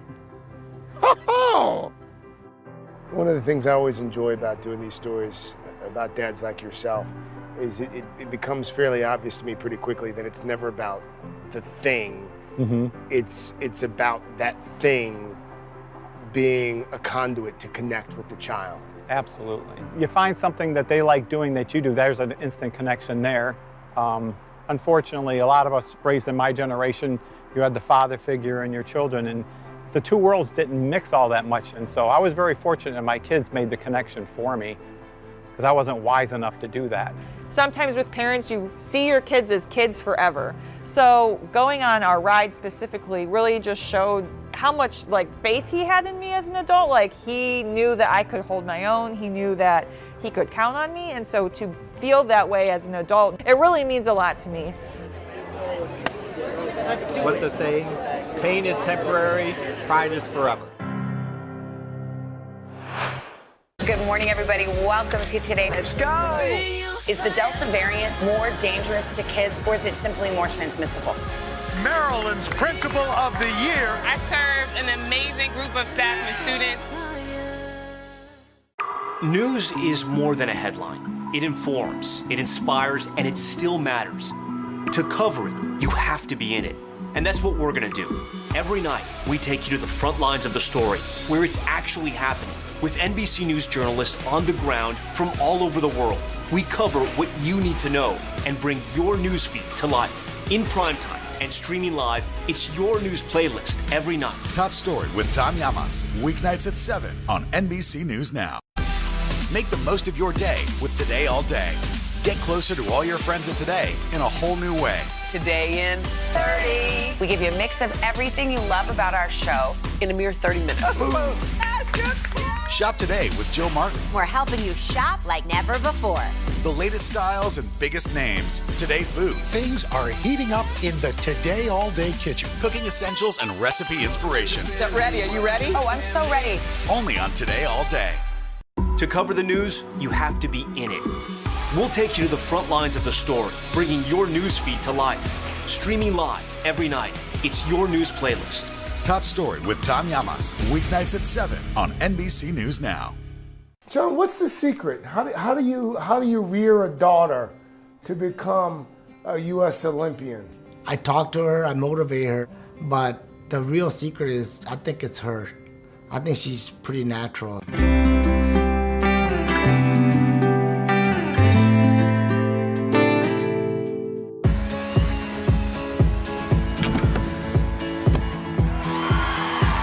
She will be the first Hmong American to be in the Olympic. So I am proud, the family's proud, all the community is very proud of her. 18-year-old Sunisa Lee, or Suni for short, secured her spot on the U.S. Olympic gymnastics team, finishing second behind only Simone Biles at trials in late June. Sunisa Lee! And her biggest cheerleader, her dad, John, is still letting that moment sink in. It's unreal, you know, because especially in gymnastics where, you know, there's only 4 spots available. So if she made it, and that's pretty tough. Tough, determined, resilient. Qualities that don't just describe Suni's journey to making the Olympic team, but traits she learned watching her dad heal. In August of 2019, just 2 days before Suni competed at nationals, John fell off a ladder helping a neighbor trim a tree. Now, paralyzed from the chest down, John is slowly relearning how to move. My hands are getting stronger. My balance is not so great, but I'm learning how to cope with that. John finds inspiration from his daughter. You got this. Thanks. John, what's the secret? How do you rear a daughter to become a U.S. Olympian? I talk to her, I motivate her, but the real secret is, I think it's her. I think she's pretty natural. And from an early age, Suni's energy and talent were hard to ignore. You know, the first year when she competed, she won state. And then the second year, they jumped her 3 levels. We just continue pushing her, helping her, supporting her. I understand that when she was sort of starting out, that her dad was so committed to her success that he actually built a beam in the backyard. Is that true? Yes, it is, and it's still here. Matter of fact, it's in the backyard right now. Why'd you do that? You know, she goes to the gym and she practices, but we don't have a beam here, so I couldn't afford a real beam, so I built one. Small moments that led to Suni living her dream. You know what I wanted to do before I got hurt? I always told Sunisa, if you make it to the Olympic, I'm gonna run out there and do a backflip. But I can't do it now. Maybe not a backflip, but you could do some serious high-fiving, right? Yes. The Lee family also can't travel to Tokyo because of COVID restrictions, so we'll watch from their hometown in Minnesota.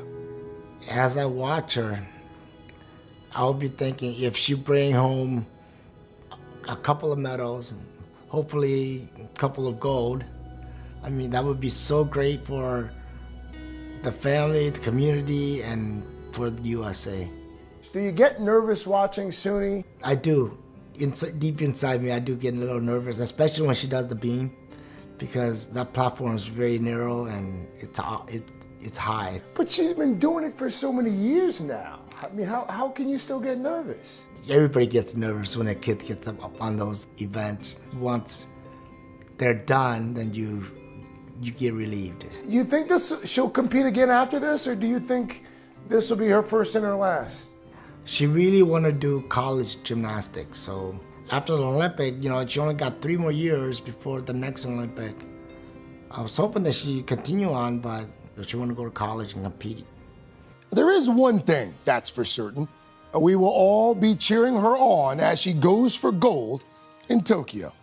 She already proved to the community, her family, her friends, and her coach that she is capable of getting there. So now it's time for her to go and do it for herself.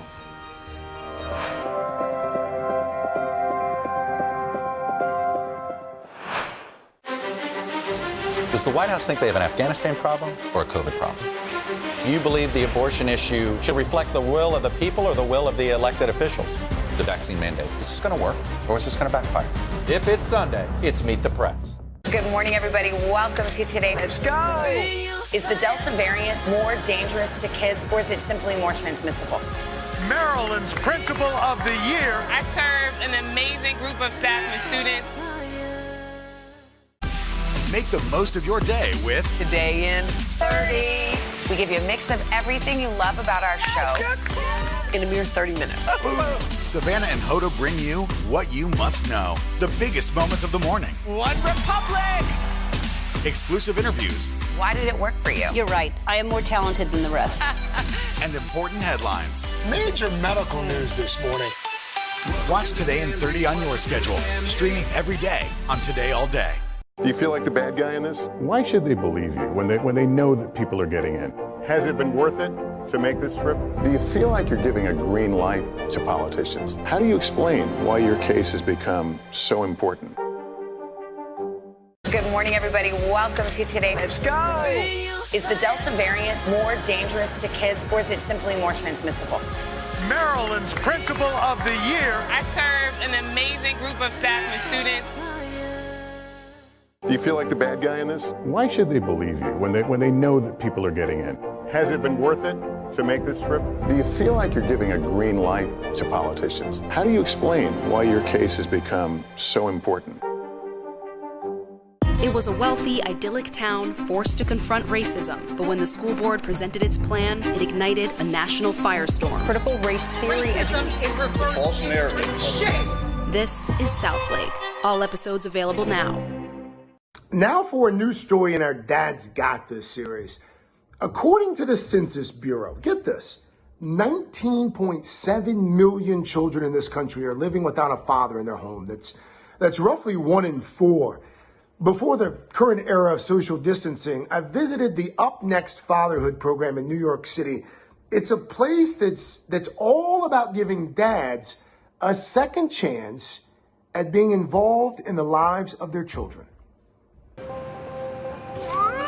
Family time is something this group of dads doesn't take for granted. They're graduates of Up Next. It's a New York City-based fatherhood program that helps formerly incarcerated and non-custodial dads find employment and reconnect with their families. Yeah, you feeling good, huh? Nice day today, huh? Harry Glenn is one of those dads. What happened in your life that led you to this place? I started off really young, getting in trouble out in the street, selling drugs with my friends, and then went to prison in my late 20s for 10 years. Harry was arrested on drug charges when his daughter Anastasia was still a toddler. He would spend much of her childhood in prison. How much time were you able to spend with your daughter before you went to prison? When I left, Anastasia was 2 years old. Seeing my daughter come to the visits let me know that I'm letting somebody down here. This is somebody that's dependent on me. When Harry was released from prison, his daughter Anastasia was almost a teenager and living with her aunt. Harry's parole officer referred him to the 6-week-long Up Next support program. That's where he met other dads hoping to regain custody of their children. Gentlemen, how are we doing today? All right. What drives you today? Like, what gets you up in the morning? Growing up without a dad and being a dad, I just wanted to show the difference to my children. I don't want to miss a day out of my kid's life. I want to be their superhero. That's it. As long as they get older and like my daddy was there for me, I'm fine with that. My daughter just turned 5. This is her second birthday in a year that I didn't get to spend with her, you know?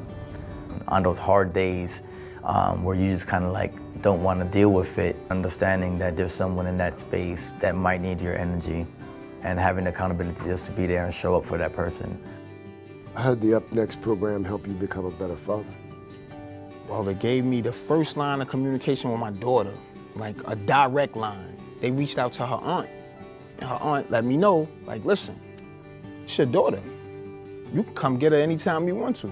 I just want to make sure that you're prepared for what's going on here. And she started filling me in, like, these are the things that you miss.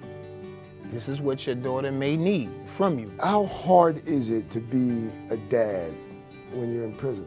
I wouldn't say that you could be a father, because what I learned now was to be a father is just to be present, pretty much. That's something that I've been learning. I've been learning that every day. After completing Up Next, Harry was placed in a transitional job program working as a street cleaner in Times Square. In 2018, he was hired by the Midtown Community Court to be their community engagement coordinator.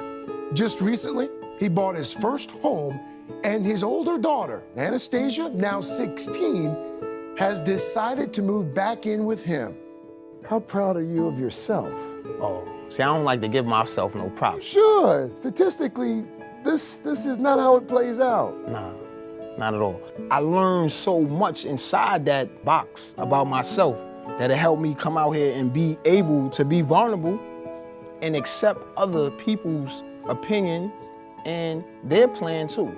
Harry's life after prison has also been the start of a new chapter of fatherhood. His fiancée, Renita, recently gave birth to their daughter, Kinsley. It's very important for society to give them another chance because, like, who doesn't make mistakes? The part that's important is that you learn from it, you grow from it. When Annie was little, I was in the street, so I wasn't focused on home. Now I can't wait to 5 o'clock and get there because I know that is somebody like this little with a big old head of hair, and she's knocking at that window like, yo, Dad, what's up? That's my joy right there. That's my reward. During the pandemic, Up Next has continued to support their dads through video conferencing support groups. And get this, as part of his job, Harry, he's been handing out hand sanitizers and masks in areas of New York City that have been hit especially hard by the virus. Hey guys, I'm gonna get going, okay? My mommy's at work today. My dad, he takes care of us. I love him this much. It's definitely different to have, you know, a dad there instead of a mom. I think it's more of a positive thing, if anything. He's a great dad. I love him, and yeah.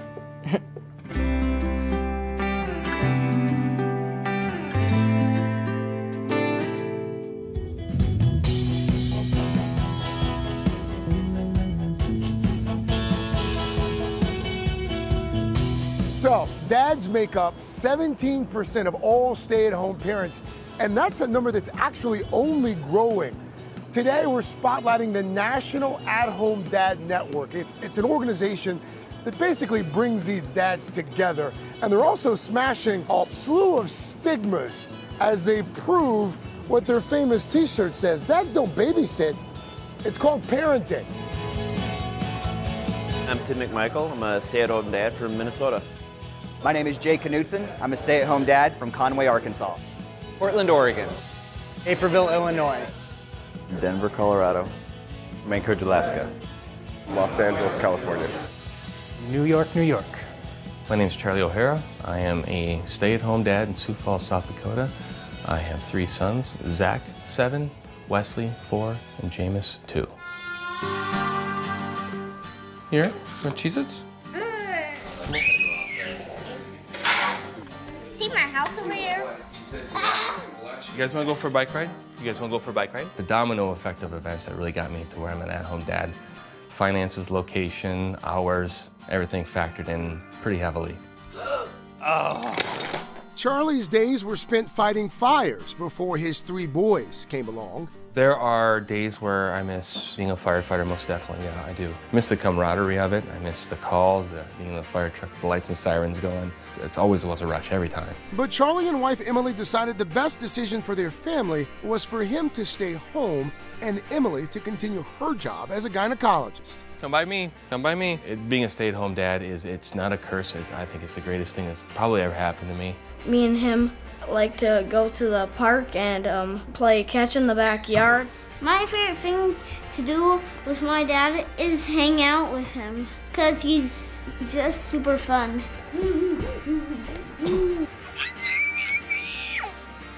Just because I don't make the money doesn't mean I don't support my family. My wife can be the breadwinner.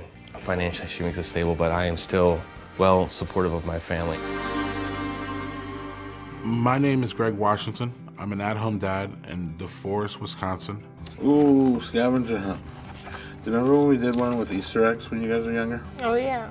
I've always envisioned myself as a father. I've never envisioned myself as a full-time father. That was something I had to evolve into. Greg loved spending time with his boys, but felt alone as the only at-home dad in his community. I wasn't getting the reinforcements, whether it be from friends or family, anybody else, that I was doing the right thing. I literally Googled, I'm a frustrated at-home dad.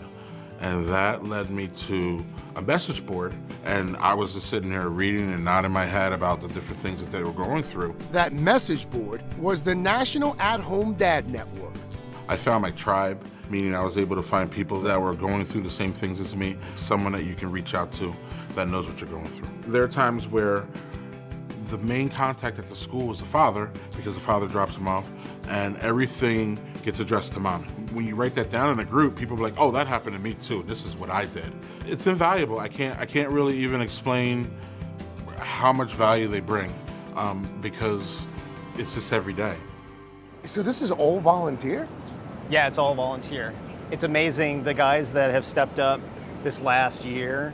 Jonathan Heisey Grove is president of the organization and leader of the 2,500 members across the country. Why do you think it is that we are seeing more stay-at-home dads now than we did just a few years ago? I think there's a generational shift that's occurred where the parents that are bringing kids up are realizing that the parenting role is not a one-gender role, that both the husband and wife or the husband and husband are equal partners in the development of their children. Has it gotten easier since you started? It was really hard at the beginning. What was so hard about it? Well, because I felt like I was on an island. I was on my own, didn't know that there were other at-home dads out there, and just trying to figure out what is my role and how do I fit into the family dynamic now. I found out that there were a lot more of me out there, and it became a support mechanism for me. And so I started to grow as a father and as a parent. Welcome to the 2019 Home Dad Con. Home Dad Con. Yes. It's a convention for stay-at-home dads. It is. It's been going on for about 25 years, and it has evolved into an annual event where guys from across the country meet up. We have programming, not only fun programming, but serious programming. And the main focus is for these guys to reaffirm, recharge, and reconnect. Well, for me, this is kind of like me going and meeting up a group of guys that are in my field. You get all meet up and kind of share some stories, share some laughs, and just kind of be, it really is a group of your peers, your true peers. This is my first convention. I feel like sometimes as stay-at-home dads, we get a little bit of a look down upon, or we're not filling the traditional male roles.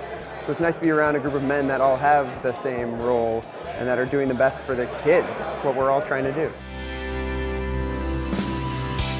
I don't think men have these relationships that women do. Women are amazing about, in my opinion, their friendships and the tribes that they make. I think that men need to be doing this more. Supporting one another as they rear the next generation. I'm looking forward to when we're empty nesters, and I feel great because I was there for most, if not all, of their benchmarks. But that taught me if you put your mind to anything, you can achieve it. In 50 years from now, I will probably be looking back and just realizing that I was able to see every little development every one of my sons made, from losing a tooth to finally using the potty. I get a chance to see my kids grow up and just being able to be a part of their lives. Do you feel like the bad guy in this? Why should they believe you when they know that people are getting in? Has it been worth it to make this trip? Do you feel like you're giving a green light to politicians? How do you explain why your case has become so important? Hey everybody, it's Hoda Kotb from The Today Show. I am so excited to tell you about my new podcast, Making Space with Hoda Kotb. I sit down with some incredible people and we'll hear some uplifting stories. Listen to Making Space now on Apple Podcasts. The Meet the Press Chuck Toddcast, free wherever you get your podcasts. Does the White House think they have an Afghanistan problem or a COVID problem? Do you believe the abortion issue should reflect the will of the people or the will of the elected officials? The vaccine mandate, is this going to work or is this going to backfire? If it's Sunday, it's Meet the Press.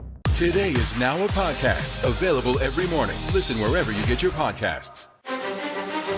Does the White House think they have an Afghanistan problem or a COVID problem? Do you believe the abortion issue should reflect the will of the people or the will of the elected officials? The vaccine mandate, is this going to work or is this going to backfire? If it's Sunday, it's Meet the Press. The Meet the Press Chuck Toddcast, free wherever you get your podcasts. To cover the news, you have to be in it. We'll take you to the front lines of the story, bringing your news feed to life. Streaming live every night. It's your news playlist. Top Story with Tom Llamas, weeknights at 7 on NBC News Now. Oh, we're back. It's 8. It's time for birthdays. I figured they meant Smucker's birthdays. Oh, that's. To you. Oh, Happy birthday. Smucker's for you. To you. Not yet. Were you surprised? Happy birthday, dear Craig. Thank you. Happy birthday to you. Are you one? No. We don't have time for that. Is it a biggie? We'll go up by 10s. Yeah, 42. They're all big at this point. You're a baby. Over the past year, though, especially, these are all big. This I is guess so we can't nice. have candles in there. You're a baby. But we can hug. But we can't. Even Carson's birthday going in boy. for the no. Who brought the, where's the bourbon? That's it. I was hoping you did. Thank you, guys. Did you request Ride Like the Wind by Christopher Cross? I did not. We'll be able to get that in there, just a few more. Where'd you get this? It actually has a little carbon. Take a smell. I mean, it's really I fell for that. He almost got me. Ever fall That for was it. so nice, guys. Thank please. you. Wait, you got any big plans? I'm gonna play golf with some friends, and then my kids and Lynn's. I think they made a cake. And your parents are in town. It's And Craig, extra take a look. We got a special birthday message for you. Get the roll around. You're loving and I love you. You are loving and kind and you're the best dad in the universe. Aww. I love you so much. Yes, we love you so much. And we'll give you a joke. Ready? Take it away, Del. What goes up and never comes down? What, son? You're A. I love you. Oh, man. Wow, that was... What picture was that? Was that your second album? I think it was my headshot from like years ago. That was a great picture. Of course, they would try Like that vinyl. out for that. That's super cute. Like a vinyl shot. That's it. That's what is that from the 70s? That was the self-titled debut album. That's good. Thank you, guys. We're going to keep the celebration going. No, for we're the third not. hour. This is so sweet. Then we have more on Hoda and Jenna. Happy birthday, Happy Craig. birthday.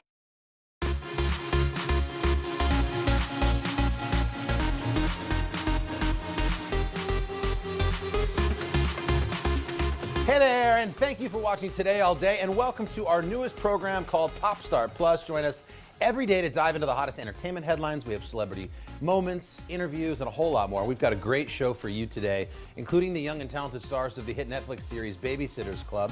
Plus, we're going to show you what happened when Trisha Yearwood joined Savannah for her 6-minute marathon series. But first, let's get to those headlines. Up first in Popstar Plus, Princess Diana. A reception is taking place at Kensington Palace today to remember Diana and take donors and to thank donors and benefactors who contributed to the new tribute statue in her honor. Molly Hunter's got more on that story for us.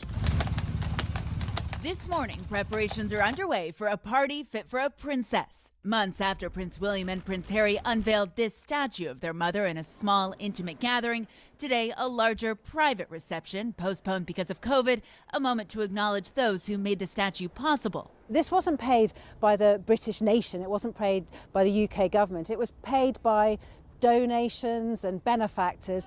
Now open to the public, overlooking the sunken garden at Kensington Palace, the statue depicts Princess Diana as a humanitarian, surrounded by 3 children. Both brothers worked closely with the sculptor to bring their vision to life, reuniting on what would have been Diana's 60th birthday. There had even been some hope that the memory of their mother might heal the rift between them. We all kept our fingers crossed that this was going to be an occasion that would bring the boys together. Those hopes were dashed when the unveiling happened, and then I think people thought, well, maybe October will be the moment they'd come together, and those hopes have been dashed. But today, only one of her sons, the country's future king, will be here to greet Princess Diana's supporters. Harry, Meghan, little Archie, and Lilibet are not crossing the pond for today's ceremony, a sign that all may not be healed. At home in the U.S., Harry and Meghan recently teaming up with the Wall Street firm Ethic after a whirlwind trip to New York City last month. While here in the UK, Prince William focusing on the Earthshot Prize, the star-studded environmental awards over the weekend, speaking passionately about climate change. We need some of the world's greatest brains and minds fixed on trying to repair this planet. Both sons separately doing the kind of work that would make their mother so proud. As for whether or not we're going to see the brothers together, Later this year, Daisy McAndrews says there are a lot of crossed fingers hoping that Harry and Meghan will bring their kids to Great Britain over Christmas. Next up, Adele. It seems like the pop superstar is everywhere since she released new music just last week, including on the cover of both American and British Vogue. For the UK edition, the British native sat down for a blind taste test of some traditional British food. She also revealed the one item that she keeps in her purse whenever she dines out. I don't normally fill my food up, by the way. Is this a fry-up? It's a fry-up. Oh, bacon! British bacon! Well, see, this might be controversial because I like Worcester sauce on my beans. Just like a little dabble, Heinz ketchup. Sometimes in the cafes they put this horrible other brand. I can't remember what it was called, and it was so vinegary, I used to hate it. That's why I actually started, I still do, I carry little sachets of Heinz ketchup everywhere with me. A bit like Beyonce has hot sauce in her bag, I have Heinz ketchup. Little sachet of Heinz ketchup wherever Adele goes. Well, there you have it. Next up on Popstar Plus, Mel Brooks. The 95-year-old comedy legend is back with a new take on one of his classics. Brooks is set at 95 to write and produce a sequel series to the 1981 movie History of the World Part 1. The original film told the story of humans throughout history. With Brooks's classic slapstick style of comedy, the upcoming 8-part variety series based on the movie will be co-written and produced by funny actors Nick Kroll, Wanda Sykes, and Ike Barinholtz. A cast for the History of the World Part 2 has yet to be announced, but that series is set to stream on Hulu. Next up, the Rock and Roll Hall of Fame. The lineup of the star-studded presenters has officially been announced, and it's a good one. Taylor Swift will introduce second-time Hall of Famer Carole King. From one iconic band to another, the Beatles' Sir Paul McCartney is set to present Foo Fighters at next week's ceremony. And Drew Barrymore will take the stage to induct the 80s band The Go-Go's. The 36th annual Rock and Roll Hall of Fame induction ceremony will take place on Saturday, October 30th. And yes, it'll air on HBO, HBO Max, and Sirius XM. Next up, Jason Momoa, the DC action star, stopped by the Ellen DeGeneres show straight from the set of the next Aquaman movie and opened up about how he keeps his family close even when they can't physically be together. Is it true that you're bringing stuffed animals with you when you travel? That does not seem like you, but I'm going to believe that it is. Yeah, Piggy, Big Spirit, and Potato. They're my little cuties I have when my babies aren't here. That's so sweet. And so you bring them everywhere you go, or is that only when your kids aren't with you? No, I bring them everywhere. Yeah, I know they were just gifts, some of my babies, they're like, when you miss us, and they're in bed with me, so. Even holding furry little stuffed animals, he still looks like an action hero who could crush me. Next up, Kelly Clarkson, the voice coach, never fails to blow us away with her popular talk show segment, Kellyoke. And on yesterday's show, Kelly took on the Isley Brothers hit, It's Your Thing, and it was marvelous. Take a listen.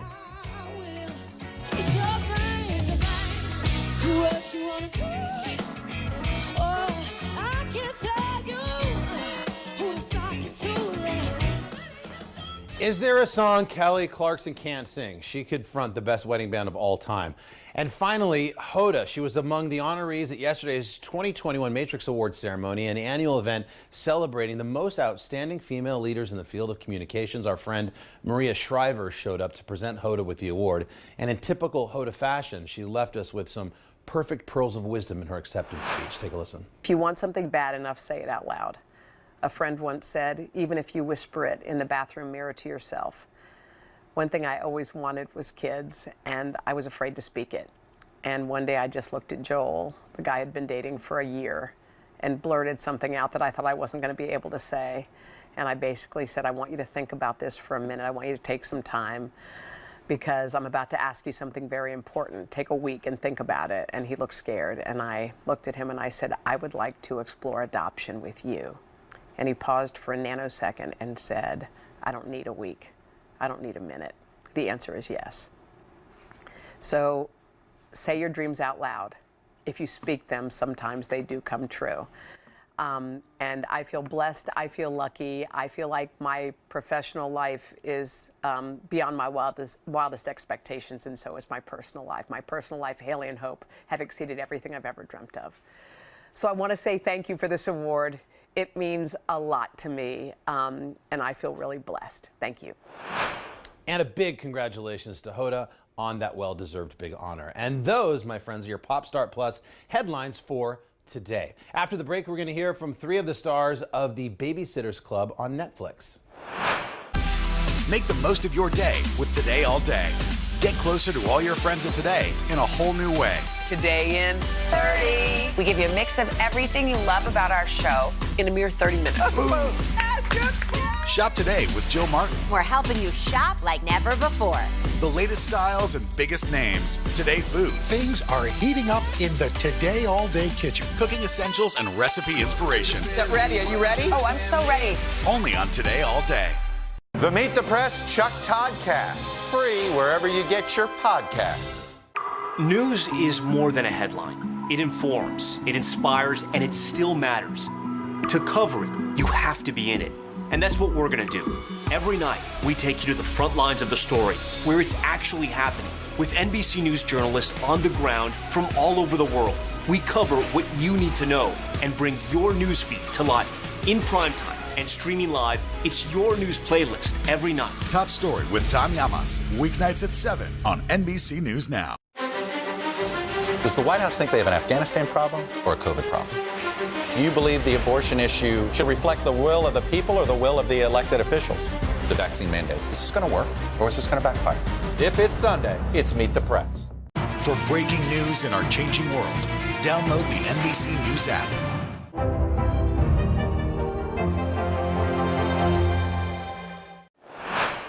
And you're back here with us on PopStart Plus. If you grew up reading the Babysitters Club series written by Ann M. Martin, you are in luck. Those beloved books inspired a Netflix series, and there's a new season out. We caught up with 3 of the stars of the show. My mom grew up with the books, and she had always referred to herself as being a Dawn while she was raising me. And of course, me being 8-year-old Malia, I was wondering, what the heck is she talking about? I live on a farm, so I have this barn in my backyard, and there was this huge box of books of the BSC books. And so I was fortunate enough to grow up with them and read them and fall in love with them right away. And so getting that first edition of Marianne was just that motivation of, I need to get this. This is meant to be. I have to get this, like, if not for myself, then for my mom, just so we're able to experience this in real time as well. So Marianne is this kind, nurturing old soul. She spends a lot of her free time with her friends and with Mimi, Claudia's grandma, which I think kind of goes into her old soul habitats and abilities. So Marianne is just this wonderful person that cares about her friends more than anything. So I just loved being able to represent her, just her as the Black kid that she is, and just not having it be a sob story rather than her just growing and learning as this young woman entrepreneur, as well as being in this environment with all these other young girls who are kind of like her chosen family. I didn't really get that representation either, and so being able to be that one person that young girls are able to look up to and see, you can't be what you can't see. So I'm just very grateful to be in this role and progress with anything that I do in the future, having that same mindset.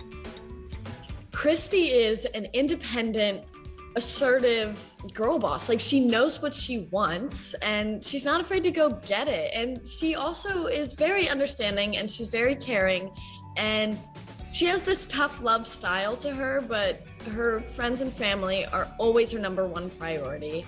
And then, like, not even a full priority down, it's probably on the same level as also her business. But there we go. Remember, you are number 1 always. And then we are number 2. And then your dad's number 3.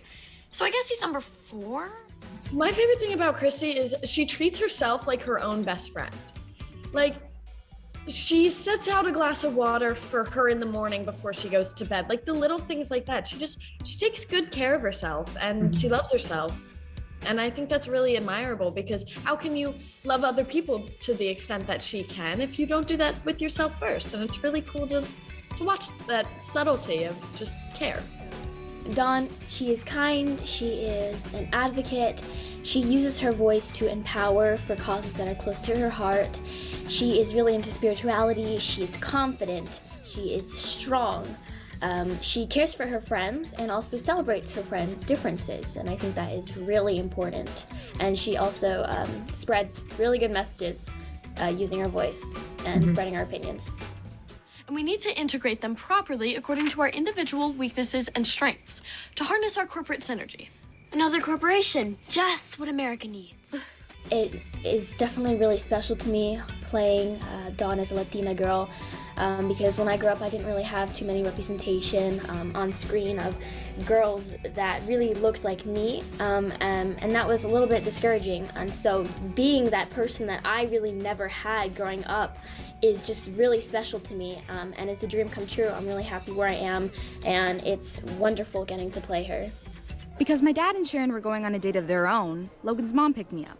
And if the car ride over was any indication of how the date would go, we were in for a long, awkward night of deadly pauses and little to no eye contact. It's so relatable. It's not this perfect relationship. It's middle school, for crying out loud. It's going to be awkward. There's going to be those moments where you wish you could just cover yourself up in a shell because it's just too much cringe for you to handle.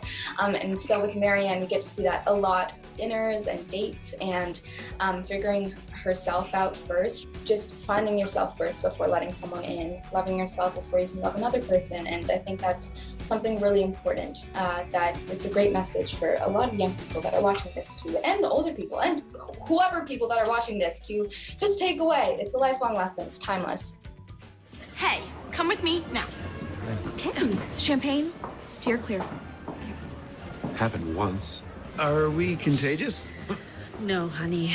They just think we're deeply uncool. Well, Christy, this season, she's going through all her changes with her new house and her new family, and she's very uncomfortable but excited about it, and it all works out for her, and it's really cool to see her grow through that. Working with Alicia was honestly one of the coolest things I've ever done. I mean, she is so passionate and she is so creative and she is so intelligent, and it is really cool to work with such like a strong, assertive woman. She's such a crazy and also a Dawn. But anyway, she's really cool and I learned a lot from her and I really liked working with her. Well, and no matter what you look like, what your hobbies are, what your home situation is, you can find yourself in every character. Like we are so inclusive in that sense. And it gives the watchers like, oh, I'm not alone. Oh, she looks just like me. Oh, she likes art too. Oh, her parents are getting remarried too, you know? It's just, especially for middle school, because middle school is the worst and it is really awkward and you feel super alone. So watching a show about a bunch of girls in middle school going through the same things as you, it's really nice. This show, it has something for everyone. It's this timeless show where the people that grew up with the books originally are able to pass down to their kids or their little sisters or whatever they have. It's this amazing bonding moment that you're able to watch as a family or by yourself. With the characters, there's something that you can find between each and every one of us, whether that's your home situation, whether that's your personal life, your wanting of more friends, or just having that connection to a certain character. I'm definitely Marianne in real life as well, and I feel like we all relate to our characters, even just the slightest bit. So being able to represent such accurate portrayals of young women entrepreneurs forming this business, but also having their own challenges, it's so empowering in its own way. So whatever happens with the BSC, either on or off screen, I'm so happy to be a part of it. Again, the new season of The Babysitters Club is now streaming on Netflix. Coming up on Popstar Plus, Savannah's 6-minute marathon sessions and country and cooking star, the one and only Trisha Yearwood. Make the most of your day with Today in 30. We give you a mix of everything you love about our show in a mere 30 minutes. Savannah and Hoda bring you what you must know. The biggest moments of the morning. One Republic! Exclusive interviews. Why did it work for you? You're right. I am more talented than the rest. And important headlines. Major medical news this morning. Watch Today in 30 on your schedule. Streaming every day on Today All Day. Good morning, everybody. Welcome to Today. Let's go! Is the Delta variant more dangerous to kids, or is it simply more transmissible? Maryland's Principal of the Year. I serve an amazing group of staff and students. It was a wealthy, idyllic town forced to confront racism, but when the school board presented its plan, it ignited a national firestorm. Critical race theory. Racism in reverse. False narrative. Shame. This is Southlake. All episodes available now. Hey everybody, it's Hoda Kotb from the Today Show. I am so excited to tell you about my new podcast, Making Space with Hoda Kotb. I sit down with some incredible people and we'll hear some uplifting stories. Listen to Making Space now on Apple Podcasts. Today is now a podcast available every morning. Listen wherever you get your podcasts.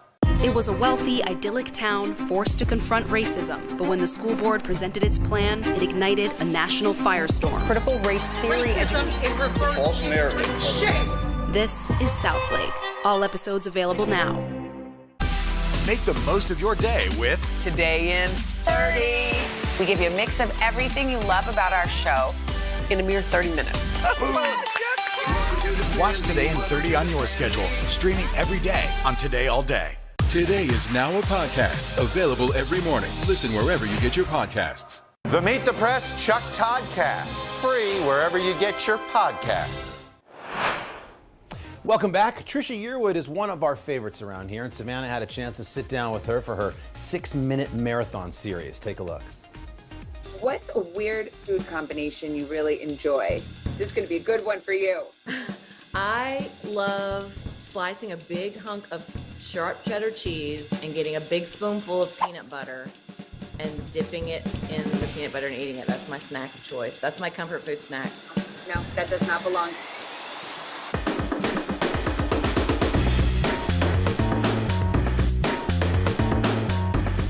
All right, Trisha Yearwood, welcome to the 6-minute marathon. Thank you. Thanks for having me. So our goal today is for you to answer as many questions as you can in 6 minutes. Okay. All right, ready for, I haven't seen these questions, by the way.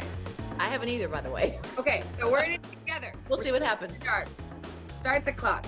What is your favorite reality TV show? The Great British Bake Off. I've been watching that. That's so funny. I've been binge watching it. I haven't had a chance to watch the new season yet, but I'm all about it. Oh, I love it too. Okay. What do you think you are much better at than you actually are? Golfing. Yeah, I think I'm going to be good, and I'm just terrible. In your opinion, what is the hardest meal to cook? Probably Thanksgiving, only because everything has to be ready at the same time. That's the tough part. Not the individual dishes, just the getting it all on the table at the same time. Do you like Thanksgiving? I do. I love it. If you had to start a side hustle, what would you do? I would argue you actually have like 10 side hustles already. I do. The only side hustle that I don't have currently going is that I crochet. So I think I probably could make like blankets and Afghans on the side and sell them out the back of my car, which, could be the next thing. You never know. You should Crocheting with Trisha on the Crochet Network. Exactly. What's the last picture you took with your phone? I took a picture of my husband holding my cookbook because he was promoting it for me yesterday. And so I took a picture of him holding up the book. Good segue, because the next question is, what's your favorite Garth Brooks song? That's tough. I love most of the songs that weren't singles, but I do, and I sang on a lot of the songs, but I do love, when I get asked that question, most people don't expect this one from me, but Pop Love Mama. It's up-tempo, it's fun, and it's just one of my favorites. Which of your song lyrics do people quote or sing the most? Probably She's in Love with a Boy, honestly. It's like everybody that I meet is at one stage in that song, whether they're the girls whose daddy don't like their boyfriend, or they've got kids that they don't like the boyfriends or whatever. So usually it's a line in She's in Love with a Boy. What is the best purchase you ever made? When I first got my record deal and I was broke, of course, I bought my dream car, which was a '66 Mustang. And I had to take out a loan to buy it because I didn't have any money. And my dad was a local banker, and I called him and said, hey, can I borrow from the bank $14,000 because I want to buy this car? And it was the first big purchase I made. And it was the first thing I paid off when I had a hit record. What's a weird food combination you really enjoy? This is going to be a good one for you. I love slicing a big hunk of sharp cheddar cheese and getting a big spoonful of peanut butter and dipping it in the peanut butter and eating it. That's my snack of choice. That's my comfort food snack. No, that does not belong. It does. Cheese and peanut butter? Yeah, they totally belong. So good. I mean, should I go home and try this? I think you should, but it's my favorite thing. Because you just made brownies with potato chips and bacon on the show, and I was here for you. Right. Part of the journey. Right. With the cheese and peanut butter. I mean, I've tried making a cheese and peanut butter sandwich. It doesn't really work for me, but there's something about just it's just the, I don't know, it's just the texture and the flavors together work for me. Anything else from that depraved mind of Trisha Yearwood? That's probably the weirdest thing that I eat that people think is really strange. Does Garth eat that? No. Of course not. He would never. Have you ever been really starstruck in a meeting, or since you've become a big star yourself? Yes, I was singing at the Kennedy Center years ago, and there was a very eclectic group of people there, and one of the people that was there was Tom Selleck, and I had, of course, had a Magnum PI poster on my wall. I've met a lot of celebrities, but it was Tom Selleck, and so I was cool, but after the show, there was a reception at the White House, and we all went, and I found myself just following Tom from room to room. Like, Tom's going into the China room, so I'm gonna go in there, and I'm just gonna hang in the room where Tom is. So I definitely had a moment. That was like, I call my sister for every moment like that, and I called her, and I'm like, I just stalked Tom Selleck. I just followed him from room to room. So that was probably Explain the restraining order. Yes, exactly. Now we know. What makes you roll your eyes every time you hear it? Oh my gosh, where do we start? That's a really good question. Nobody's ever asked me that. Good, I'm so glad, yay. I don't know, I just don't even know. Like, you've stumped me. Well, maybe it's because you're so good-hearted, you don't roll your eyes. That's not true at all. I roll my eyes all the time. How about kids whining? That's what I roll my eyes at. Oh, I don't like that. I don't like that. Like a kid kicking the seat in an airplane and their parents not doing anything about it. I meant my kids. That would make my kids whining. Your kids are, I guess they probably don't whine. Well, they're in their 20s. They still whine. This is a good way to end it, actually, since I gave you a stumper. What question do you wish people would stop asking you? Where's Garth?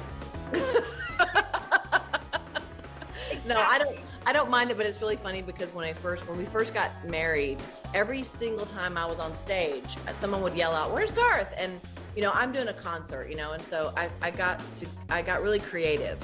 Like, I'd say, well, somebody's got to stay home and do the laundry, or he's waiting in the car, wouldn't let him come inside, or whatever, So there were a lot of answers for that. But I've made peace with it now, actually. But in the very beginning, I was like, he's not here. You just get me. So sorry. But now with the cooking career and everything, now people ask Garth, "Where's Trisha?" all the time, and I really like that. Where's Garth? He's eating cheese and peanut butter somewhere. Somewhere. He's not doing that, I'm for sure. Thank you, Trisha. So fun. Congrats on the book and everything. I'm making your brownies. I'll send a pic. Thank you, and I'm gonna figure out what I roll my eyes at that I can tell you, and I'll let you know. Exactly. We'll do an addendum. Okay. Yeah. Thank you so much. It's good to see you. Oh, that looked like that was fun. Love Trisha. Thank you, Savannah. Next, before she inducts the Goo Goo Dolls into the Rock and Roll Hall of Fame, we're taking a look back at one of our favorite Drew Barrymore moments. Stick around. The Meet the Press Chuck Toddcast, free wherever you get your podcasts. Sometimes the news can be difficult and overwhelming for kids to understand. Will coronavirus come back next year? So to help make sense of it all, we've created a newscast just for them. Man, you know a lot. We hope your family will watch Nightly News Kids Edition. Today is now a podcast, available every morning. Listen wherever you get your podcasts. Sometimes the news can be difficult and overwhelming for kids to understand. Will coronavirus come back next year? So to help make sense of it all, we've created a newscast just for them. Man, you know a lot. We hope your family will watch Nightly News Kids Edition. Controversy in Southlake tonight after teens posted a racist video. It was a wealthy, idyllic town, forced to confront racism. My children were told Rosa Parks is dead. You all have to sit in the back of the bus. But when the school board presented its plan, this small town fight ignited a national firestorm. Critical race theory. Racism in reverse. False narrative of rampant racism. Shame. This is Southlake, an NBC News podcast. All episodes available now. Listen wherever you get your podcasts. Make the most of your day with Today in 30. We give you a mix of everything you love about our show in a mere 30 minutes. Watch Today in 30 on your schedule, streaming every day on Today All Day.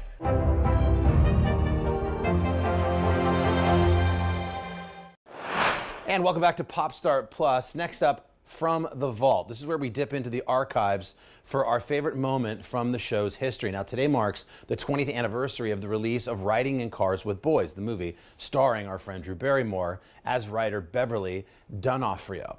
Our very own Marie Shriver spoke with Drew as the film was just about to be released way back in 2001. Let's relive the magic. Drew Barrymore is joining us this morning from Los Angeles, where it is very early. Good morning, Drew, and thank you for coming. Thank you for having me. We mentioned the other day when we were talking to Penny Marshall that this movie is based on a true story. Beverly D'Onofrio got pregnant as a teenager, had a baby, and I understand that you very much wanted to portray this character. What was it about this woman that attracted you? Well, I had to fight to get this role. I had to audition for Penny several times, which she bats the story, but it's true. She made me jump through firing hoops, and I singed off all my body hairs, and it felt really good because, you know, it feels better when you have to prove yourself. And Bev D'Onofrio, her story is about how she constantly had to prove herself. Mm-hmm. And I wanted to do this film so bad because I thought that it touched on families and human triumph and how we make mistakes and the acknowledgement and the willingness to admit that. Hard to believe that was 20 years ago.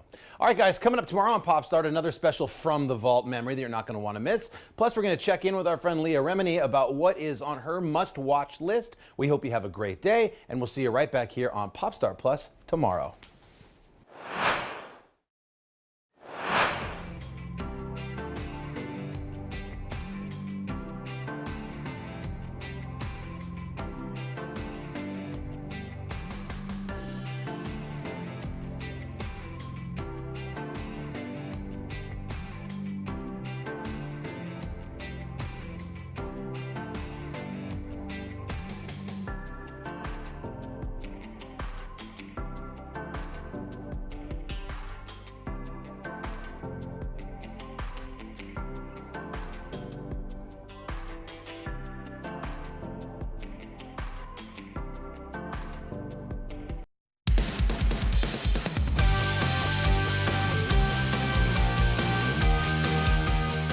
Hey, Today All Day. We've got a great show for you on this Tuesday morning, including an all-day exclusive chat you can only see here.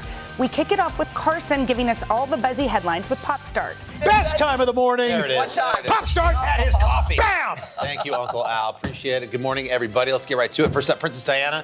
A reception at Kensington Palace to remember Diana and thank those who contributed to make a new tribute statue possible, set to take place tonight. Pop Start correspondent Molly Hunter is here with all the details. Hey, Molly. Hey guys, good morning from a very windy Kensington Palace. That's right. So Kensington Palace says tonight is a private event. We understand that there will be a lot of high-profile donors and benefactors there to celebrate the legacy of Princess Diana.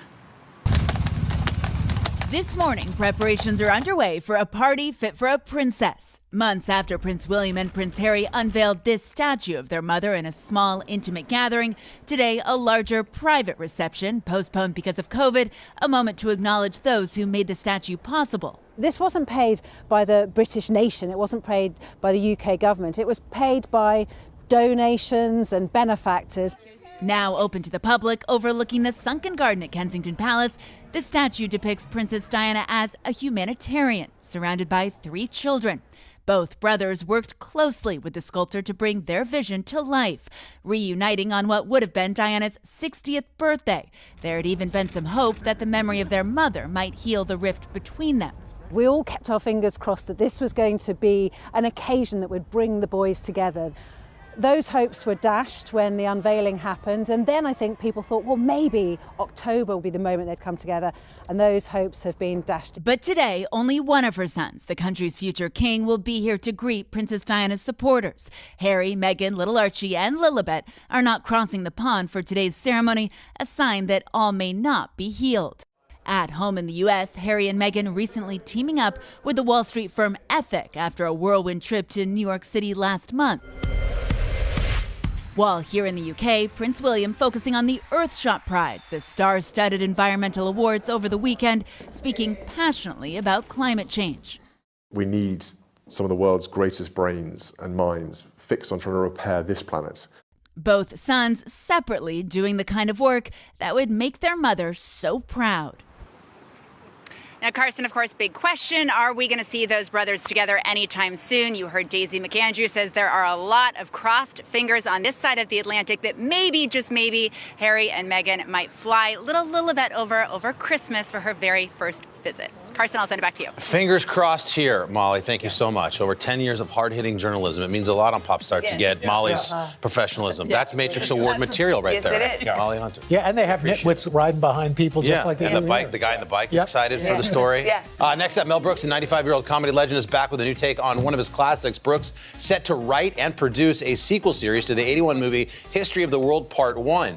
The original film told the story of civilians throughout history with Brooks' classic slapstick style of comedy. The upcoming 8-part variety series based on the movie will be co-written and produced by Nick Kroll, Wanda Sykes, and Ike Barinholtz. A cast for the History of the World Part 2 has yet to be announced, but the series is set to stream on Hulu. 95, writing and producing. I was wondering how old he was. About 95, okay. Incredible. Next up, Rock and Roll Hall of Fame. The lineup of the star-studded presenters for this year's ceremony has officially been announced, and they are Taylor Swift, Paul McCartney, Drew Barrymore, Jennifer Hudson, Lionel Richie, and Christina Aguilera. They're all going to help to induct the incoming class of Hall of Famers. This year's ceremony celebrated a number of first-time inductees, including the Go-Go's and Jay-Z, and marked the second honor for 3 other artists, Tina Turner, Carole King, and Foo Fighters frontman Dave Grohl. The 36th annual Rock and Roll Hall of Fame induction ceremony will take place on Saturday, October 30th. It'll air on HBO, HBO Max, and SiriusXM. And finally, Hoda, it's all about you. Yesterday, you were among the honorees at the 2021 Matrix Award ceremony, an annual event that celebrates the most outstanding female leaders in the field of communications. Our good friend, your close friend, Maria Shriver, was there to present you with the award. And in typical Hoda fashion, you left us with some lovely pearls of wisdom in your speech.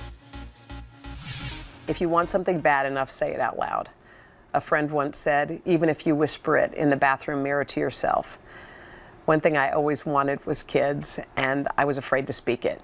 And one day I just looked at Joel, and I basically said, I want you to think about this for a minute. I want you to take some time, because I'm about to ask you something very important. Take a week and think about it. And he looked scared, and I looked at him and I said, I would like to explore adoption with you. And he paused for a nanosecond and said, I don't need a week. I don't need a minute. The answer is yes. So say your dreams out loud. If you speak them, sometimes they do come true. I want a new Ford F-150 Raptor. I want a new Ford. By the way, Carson, you're so shallow. Carson, Is it here? No, sorry. Carson, do you know who the friend was who told me to speak it out loud? Even if you whisper it in the bathroom mirror? Oh, bingo. Well, a former Matrix winner. That's right. That's right. Where's your Matrix? Where's Popstart's Matrix? The honorable mention is coming. It's for ladies, right? Yeah. It's a ladies. Well, our friend Molly Hunter, the journalist. Yes. And you can give the speech to your pickup truck. That would be I will. I have one written already. I just need the truck. Congratulations, Hoda. Congratulations. That's so awesome. Yeah, that was amazing. Fantastic. Thank you. Well deserved. What if we want more Popstars? Well, that's a good question, Savannah. There's an answer to that, because I am now hosting a 30-minute Popstart show called Popstart Plus on our streaming channel Today All Day. You get the latest in entertainment, celebrity news, and some amazing moments from the Today Vault. It is weekdays at 12:30 p.m. You go to today.com to watch, and we invite you to join us today. All right. Thank you, Carson. Coming up next on Today Talks in the third hour, the gang goes full on, overheard on third. Controversy in South Lake tonight after teens posted a racist video. It was a wealthy, idyllic town, forced to confront racism. My children were told Rosa Parks is dead. You all have to sit in the back of the bus. But when the school board presented its plan, this small town fight ignited a national firestorm. Critical race theory. Racism in reverse. False narrative of rampant racism. This is South Lake, an NBC News podcast. All episodes available now. Listen wherever you get your podcasts. Sometimes the news can be difficult and overwhelming for kids to understand. Will coronavirus come back next year? So to help make sense of it all, we've created a newscast just for them. Man, you know a lot. We hope your family will watch Nightly News Kids Edition. Controversy in Southlake tonight after teens posted a racist video. It was a wealthy, idyllic town forced to confront racism. My children were told Rosa Parks is dead. You all have to sit in the back of the bus. But when the school board presented its plan, this small town fight ignited a national firestorm. Critical race theory. Racism in reverse. False narrative of rampant racism. This is Southlake, an NBC News podcast. All episodes available now. Listen wherever you get your podcasts. Today is now a podcast available every morning. Listen wherever you get your podcasts. For breaking news in our changing world, download the NBC News app. The Meet the Press Chuck Toddcast, free wherever you get your podcasts. Welcome back. Today in the third hour, it's Overheard on Third, and the gang shows us an impressive and spooky house just in time for Halloween. Take a look. So excited. We have exhumed Overheard on Third. Not exhumed. Yeah, for Halloween. Well, it's Halloween. Okay, Exactly. So if you're looking to an alternative to your daily horoscope, you might want to turn to Noodle the Pug. Noodle has captivated TikTok with his daily mood and through his bones or no bones videos. So it's a kind of a prediction of what kind of day you might have. His owner, Jonathan Graziano, records a video of the 13-year-old dog every morning. If he stands up, Poor guy. it's a bones day. What does that mean? Cause for celebration. So you're going to have a good day if he stands up. That's right. But it's a no bones day when he flops back over onto his doggy bed. That's when his owner advises viewers not to take any risks. It's like an emotional Groundhog's Day. So here's the thing. Yes. People are so into this. This video has racked up more than 10 million views. Whoa. Yeah. And people were seriously like, okay, he's up. Okay, I'm going to have a good day today. And he's down. I'm just going to be easy today at work. I'm not going to ask for a raise. No. I Okay. think Noodle's just like, can you leave me alone? I know, He's right? like, can you leave me alone? He's just Noodle living said, his "Let me just life. lay down He's like, I'm there." not a groundhog. That's it, boom. Yeah. Speaking of bones, check out these bones. Alan Perkins decorated his Ohio home for Halloween. It looks like a giant skeleton is breaking out of the house. And he said he actually didn't damage his actual roof to make this. He's had an idea for a few years and finally brought it to life. Look is at that. unbelievable. I love people that go overboard with you? Halloween. Did you I ever? love. We never did, but like I love when I drive by a house or in New York. You know, you go by a building or a townhouse and it's just got Any place. incredible decorations. So People cool. are spending more, I think, on Halloween decorations. They than are. actually on Christmas. We live in a building, and there's one floor in our building where they go insane. That the kids get off the elevator and the kids just start crying because it's so scary. But I love that. I think that's fun. That's So the Halloween growing spirit. up, did you guys decorate a house or We anything did a like little that? bit, but we never went overboard. Well, there was decorations, but involved toilet paper. Yeah, exactly. Oh, We did I remember a lot of that. Yeah. Now, speaking of Halloween, Huffington Post spoke to nutritionists about giving out healthy candy or alternative snacks to trick-or-treaters. It's a bad idea. Don't do that. No apples. No, they say depriving kids of candy could actually lead them to binge on candy later in larger quantities. So You know what? I can attest to Yes. that in my own house because I was a stickler and still kind of am about candy and no gum. I talked about this. And what's happened is I've created a monster because then now when they see get it, it, They go hog wild. they go crazy. So I think, slow and steady runs the race. You know what was the worst was the pennies. You get to somebody's house and they got like a jar of pennies. It was What's like, that? what? What is that? And it's gross. Yeah. What's your worst candy? Like one of those like sort of hard rock candies that you just don't even know what it is, and you're like, Like why? ambiguous? Candy, Yeah. Are you a fan of the candy corn? Yeah, I can do a good candy corn. Really? I love candy No, corn. see, that's an oxymoron. There is no good candy corn. Yeah, there is. So you don't like basically- candy corn? It's colored wax. Yeah. With sugar. Yeah. With it's sugar. and by the way, the fun-size candy bars, Yes. they're not fun.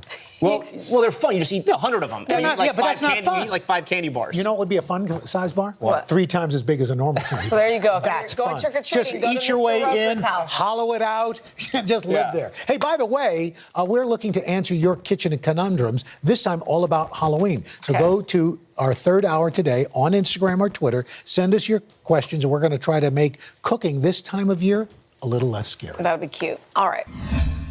Coming up on Hoda and Jenna, it's Tuesday, where we let you pick our outfits for the week. Today, one of our producers helps style us. Don't miss it.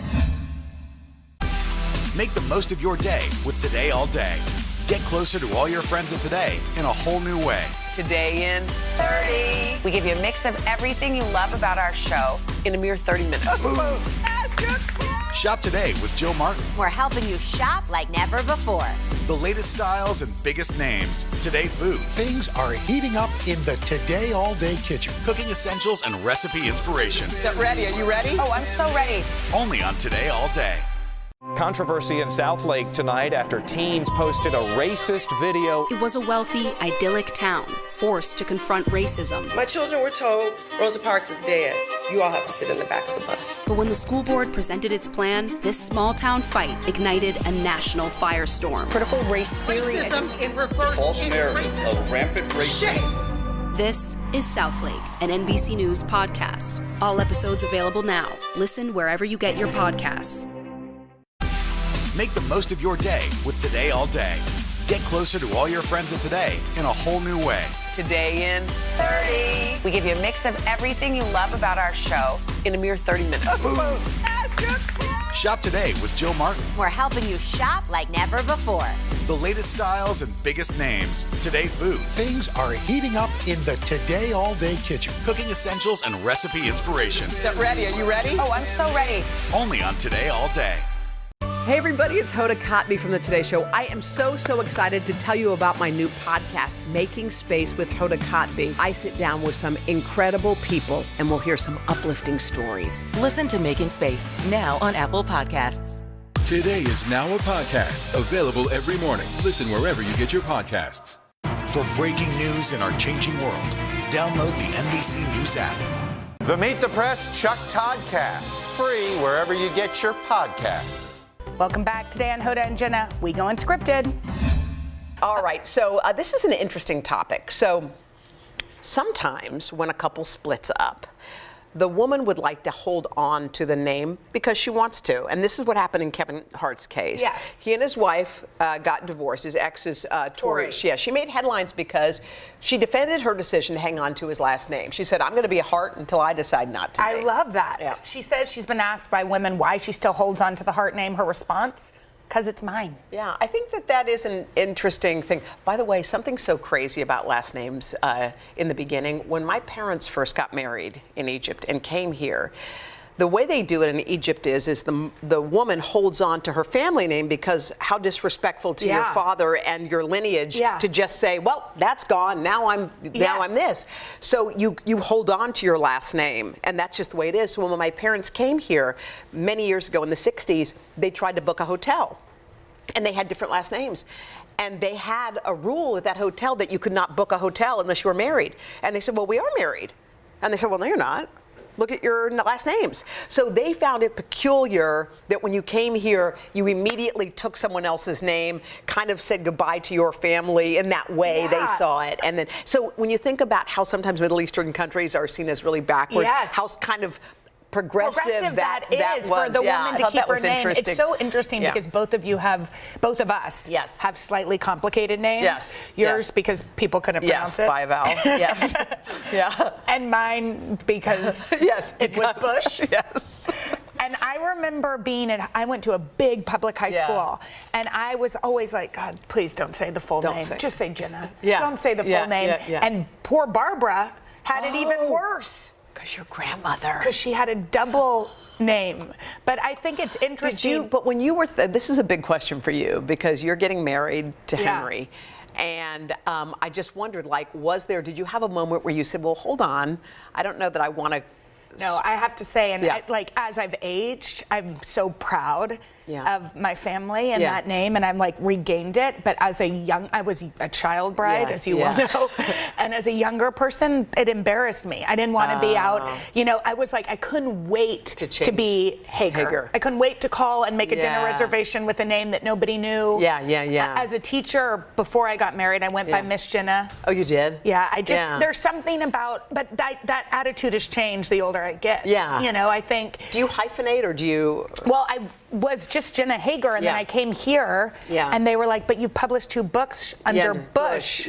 So you got to go by Jenna Bush Hager, and now I'm JBH, and it all works out. JBH does work for you, but I do think you're right. It's whatever makes you feel good and right, Yes. to hang on to. Yeah. Okay. Let's talk about Angelina Jolie. Yeah, she took she's got a beautiful group of kids, and she took them all to the premiere of her new film. It's called The Emeralds, and they all came on the red carpet, Yeah, and the it's kind of fun. Because is that what I say? The Emeralds? Emeralds, but I was okay with that too. All right. Look at her whole family. They've grown up. Yeah, Zahara stood out. She's in that sparkling silver. That gown, look closely, that was the gown her mom wore in 2014 to the Academy Awards. Oh my and gosh. now her daughter is wearing it. So did you know that this is a trend among celebrities? What, they're rating each other? Yeah, that kids are wearing their mom's tall. clothes. I know. Okay. So here's Brooke Shields' daughter, for example, Okay, Rowan. what'd she do? She wore her mom's 1998 Golden Globe gown to her high school prom. Okay, that's so cute. Okay, Courtney Cox and her daughter Coco, they shared the same dress. Why is everyone the same size? Well, as their that's kid? what I'd like to talk That's about. Unbelievable. I'd like to just talk about that for a minute because my mom is very small. And it's so great. She's like, she didn't have a big wedding, but she's like, I have the wedding dress in case Barbara wants to wear it.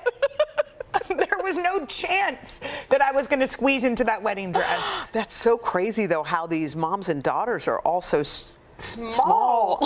Supermodel Cindy Crawford, her daughter Kaya Gerber, they both wore one of Cindy's show-stopping bustier looks. Wow. I like to say, imagine me in that. Oh my God. Not pretty. Tracy Ellis Ross, she raided Oh, her I love mom's her closet. style. Diana Ross. I mean, oh my God. I love her style. Wait, that's a ringer. Yeah. Look at Diana Ross and look at Tracy Ellis Ross. Tracy Ellis Ross has the great taste. Like, she always looks super cool.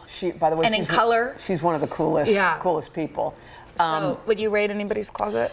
Have you ever worn your mom's clothes? Oh yeah, I wear my mom and I. Yeah, You share her clothes? Well, yeah, because she picks my clothes, and often she picks one for her, so we have the same thing. So it's cute. We do. Do y'all that. ever match? Sometimes, yeah. You go out and you're wearing the same outfit as your mom? Well, yeah. I mean, it's not like AKA Laura Ashley from the 80s? Like sweaters, like she'll get one for her and one for me. Yeah. And you both wear? We'll both wear Oh. Is this you in the same outfit? No, but we like a cold shoulder at our house. Yeah, I do know that. But don't you feel like cold shoulders are kind of gone?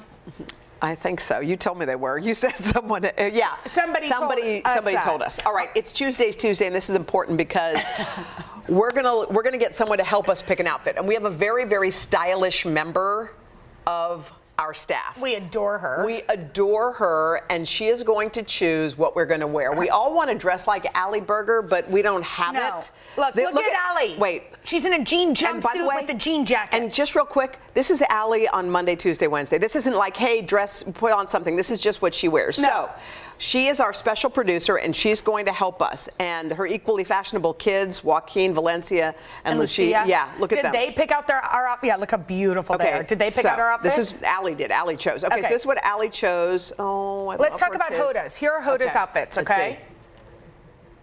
Oh. Downtown, I like Julie A. Brown, baby. Okay. I like A and I like B. What do you think? I can't believe she chose something cool for me. That's so unusual. I'd like to see you in C because two jeans. Oh, look here's at you. mine. Boom. Boom, boom, boom. You look cute in all those. So just go to hodaandjenna.com, our Instagram page, and reveal your pick. She's very stylish. Yes. I don't know if we can wear it like Allie. Do you think we can? No. Maybe not. No. It is time for Unscripted, and yesterday was the 51st Annual Matrix Award, which recognizes New York women in communications. And I am so proud because my dearest Hoda Kotb was among this year's honorees. Here are some of the highlights.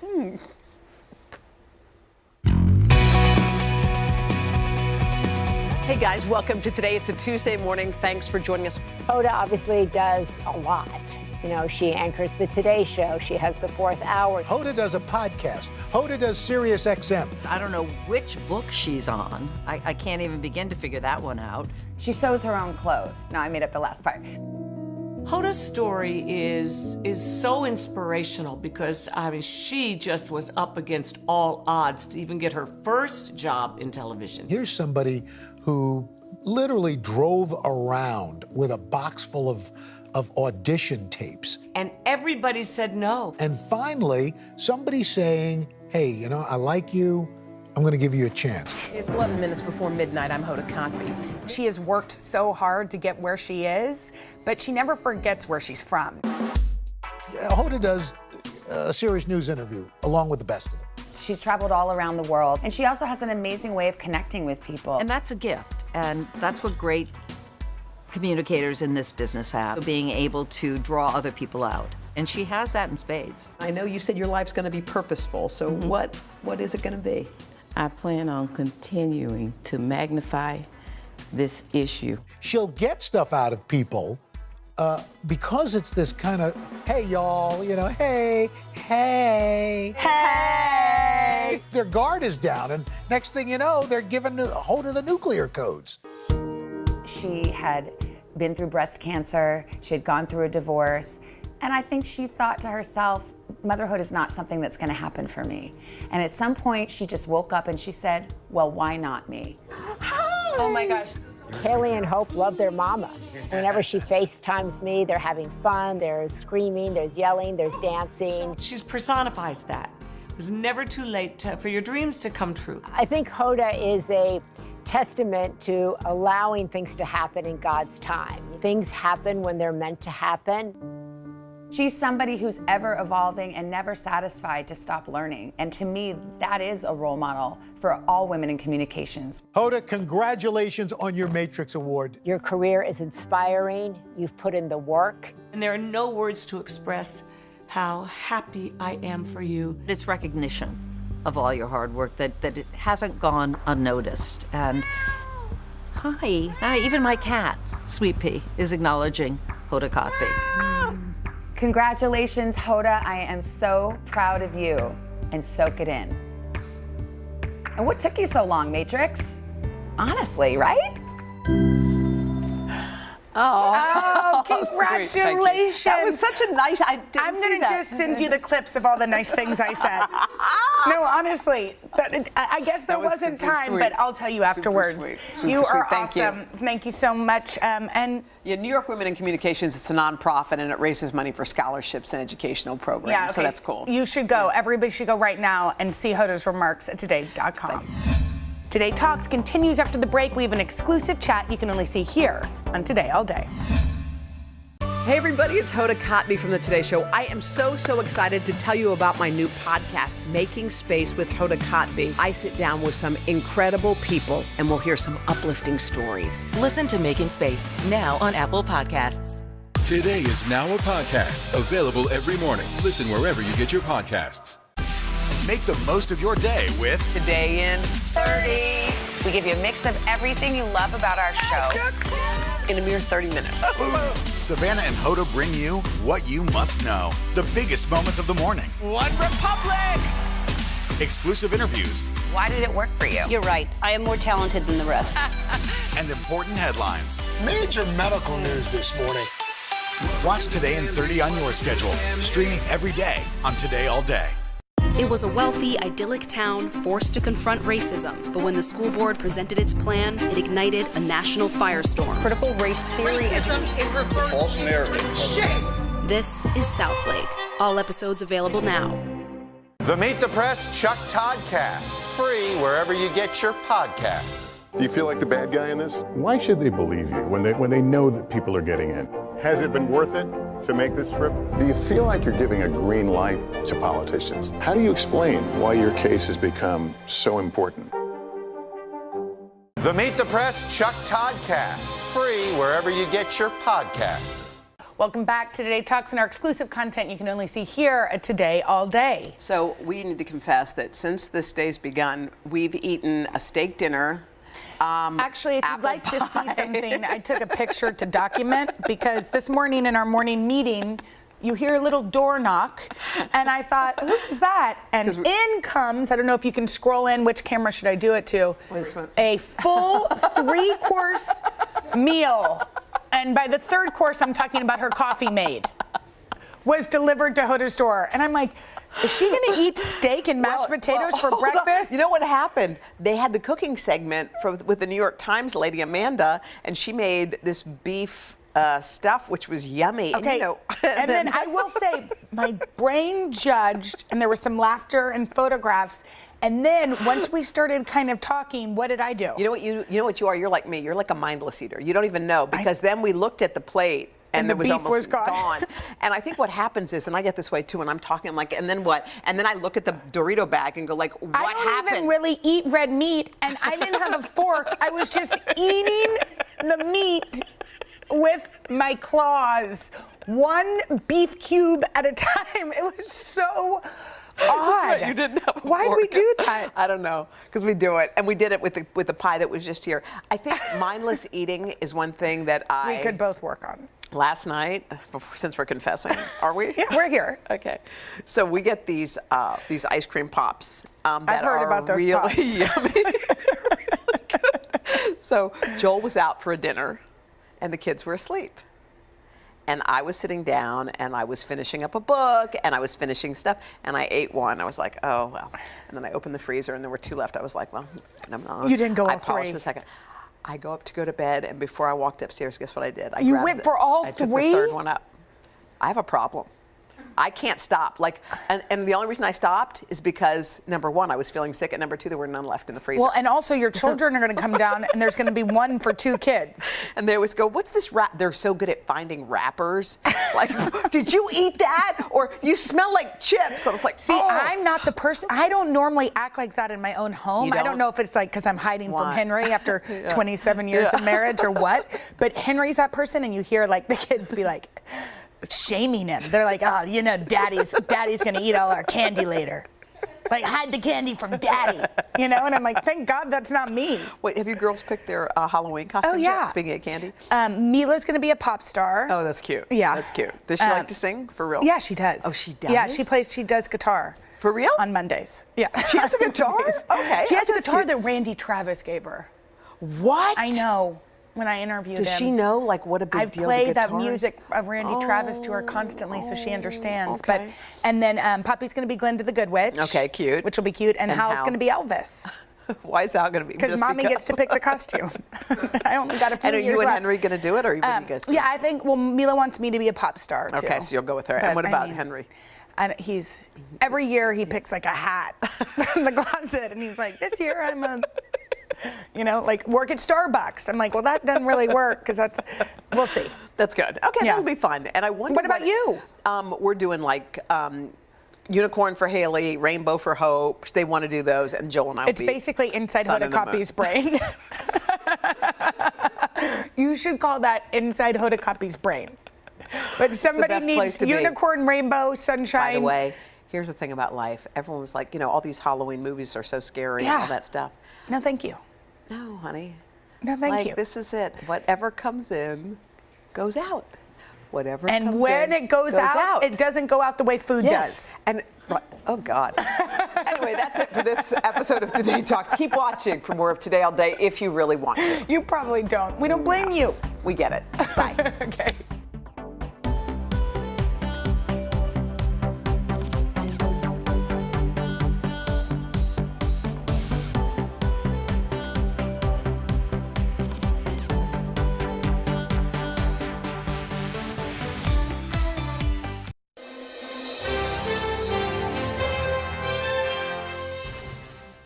Okay, if there's one person who agrees with the old saying, you are what you eat, it's our health and nutrition editor, Madeline Fernster. Yeah, yesterday we talked about the foods that are good for your hair and your skin and your nails. So if you missed that, you can check out our new podcast. And today we're tackling the best foods to boost your energy. Okay, Madeline's leading us in a game called Best Food Friends, so we can figure out which food combos provide a 1-2 punch of energy. Hey, Madeline. Hey, Madeline, it's good to see how you. are you? Oh, Always good to see you. We love you and we miss you. Okay, but let's talk about this because I didn't realize that a food combination, a 1-2 punch, could be something that, you know, changes how your body feels.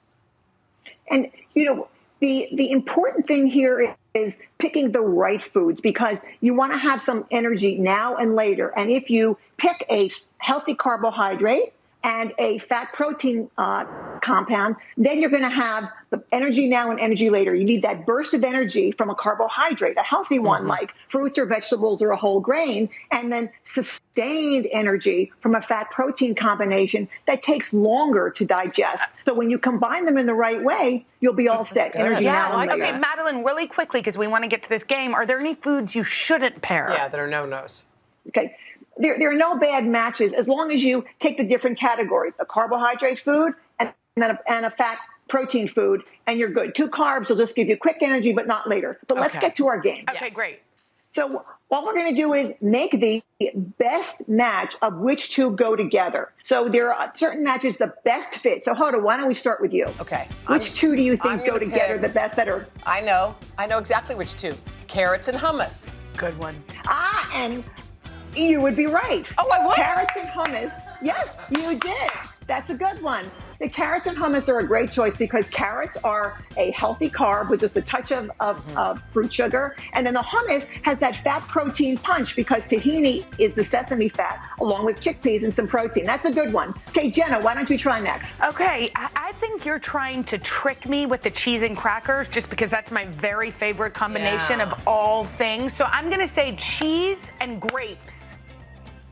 And Jenna, you would be right. Yes! I knew it. Don't follow the shiny ball. Okay. There you go. Because grapes and cheese are a perfect combo because actually grapes are nature's candy. It's a really wonderful fruit. It's a pure carbohydrate. And the fat protein in your cheese will give you that slower digested energy along with a pop of calcium. I'm just going to take that as wine and cheese. They're the perfect combo. Thank you for that, Madeline. I will report that to everyone I know. And the crackers and peanut butter together. Okay. So crackers and peanut butter. Yeah, of course. Okay, that's right. Good. That's what's left. What doesn't go well with that? Take some whole wheat crackers. You get that carbohydrate. That's a healthy carb as well, along with peanut butter. That's going to give you healthy fat and some protein, and that goes perfectly well together. You've got 3 great combos. They're economical and they're portable. Okay. Madeline, thank you. That was awesome. We miss you. It's great to see you. For more tips on what to eat for great more to see energy, you. go to hodaandjenna.com.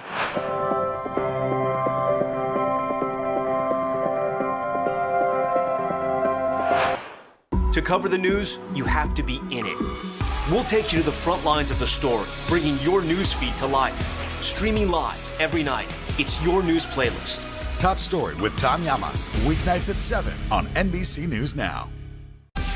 Make the most of your day with Today in 30. We give you a mix of everything you love about our show. In a mere 30 minutes. Savannah and Hoda bring you what you must know. The biggest moments of the morning. One Republic! Exclusive interviews. Why did it work for you? You're right. I am more talented than the rest. And important headlines. Major medical news this morning. Watch Today in 30 on your schedule. Streaming every day on Today All Day. Sometimes the news can be difficult and overwhelming for kids to understand. Will coronavirus come back next year? So to help make sense of it all, we've created a newscast just for them. Man, you know a lot. We hope your family will watch Nightly News Kids Edition. The Meet the Press Chuck Toddcast, free wherever you get your podcasts. For breaking news in our changing world, download the NBC News app. The Meet the Press Chuck Toddcast, free wherever you get your podcasts. Sometimes the news can be difficult and overwhelming for kids to understand. Will coronavirus come back next year? So to help make sense of it all, we've created a newscast just for them. Man, you know a lot. We hope your family will watch Nightly News Kids Edition. Sometimes the best solutions to our problems aren't found in the drugstore. They're found in the grocery store. Yeah, so NBC News health and nutrition editor Madeline Fernstrom is about to show us some easy fixes for your ailments, and they are right in your own kitchen. Madeline, it's good to see you. All right, so. To the first question, Madeline, we have some of our viewers that have some questions about this. Let's go to Justice from Columbia, South Carolina, to see what they need help with. Jenna, while I am so happy that it is the summertime and I'm happy for the weather and everything, my skin is super, super dry, especially on my legs, and I just don't know what to do. All right, let's hear it. Justice, she doesn't want dry skin, and nobody does. So what's good for that? Okay, the best thing, Justice, and everyone, is to add some fat to your diet because you need water hydration, but fat is sort of the overall lubricant to keep your cells functioning. Skin is the biggest organ. It's all over. So add a fat like avocados. Here we go, Madeline. I'm here doing we go. We're going to reveal take a look at this. Oh, let's reveal. Avocados and tomatoes. Why do these work? Two of the best ones. The avocado is a heart-healthy fat. You can use it on anything. You can mash it. You can put it on a sandwich or a salad. And you can use other fats like nuts. But tomatoes are a surprise because they are a huge nutrient powerhouse. And it gives you loads of antioxidants. It prevents cellular damage. You're going to have a bunch of vitamins, vitamin C, vitamin E, potassium, and it's easy to incorporate every day. The most important thing about having food for the outside is going to be you eat it every day. Got it. All right. So we got a viewer, Michelle. She's got a problem that lots of us can relate to. Take a listen. Hi, this is Michelle from Scottsdale, Arizona. And during the hot months of the summer, my hair gets so dry and brittle. I was wondering, do you have any advice or any tips that can help solve this problem? Shall we see? We have a reveal, Madeline, and the winner is? Ooh, almonds and eggs. Almonds and eggs. Almonds and eggs. Now, the big key here is when you have brittle or dry or damaged hair, protein is great. And one of the best proteins are eggs because they are the best digested by the body. They're full of B vitamins, especially biotin. That's really important for hair health. Remember, any small deficiencies in your diet can really be reflected in problems in your skin, hair, and nails. And especially if you say, oh, eggs, the American Heart Association goes, these are great for healthy eating. 1 a day, 7 eggs a week are going to be great. And also remember that yolk. That's going to be good. It's got a lot of antioxidants and some vitamin E, so you can't go wrong. And almonds, one of Hoda's favorites, is a top combo because it's got those healthy fats that you need for vibrant hair as well as protein. It's got 2/3 of your vitamin E. So you really got a nutrient powerhouse both with proteins in the eggs and the almonds. And they're filling too. Madeline, really quickly, let's get to our viewer, Sarah, see what she has going on. Yeah. Hoda, Jenna, I need your help. Every summer, my nails get so cracked and spotty. What should I do? Okay. Here's the reveal, Madeline. This is what we do, Sarah.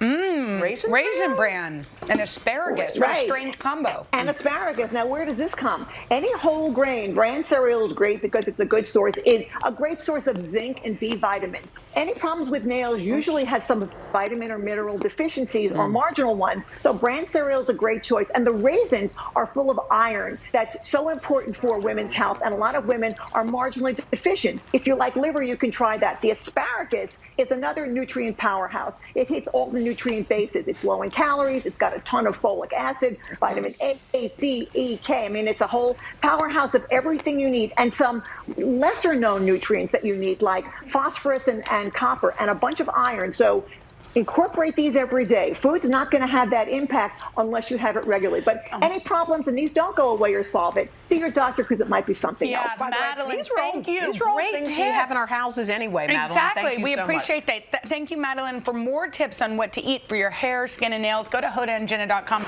Once I felt what it felt like to breathe for the first time and get that full breath of air, I think it unlocked something where I just wanted to keep exploring. For Kaylee Dunewald, lifelong health issues led her on a mission. Take me back to why you ever started exploring plant-based diets. Growing up, I suffered really severe cases of both asthma and allergies, and saw all these doctors and specialists, and every one of them told me this is just the way I was born. But then when I was 25 years old, I was living in Bali, Indonesia, and embarked on a plant-based diet. Kaylee says within 2 weeks, her symptoms disappeared. I really felt like it was my mission in life to share this really powerful story with more people, to let them know that you really have more agency around your health than you might realize.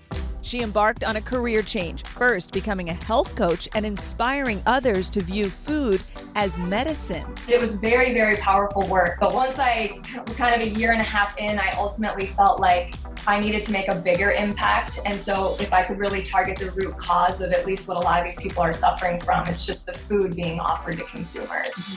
And she did, targeting a rather unexpected food. How did you decide ice cream was this niche area that you wanted to focus on? I thought that that would be a really powerful place to start, because proving that you can do that in a nutrient-dense way really shows that you can do it pretty much anywhere.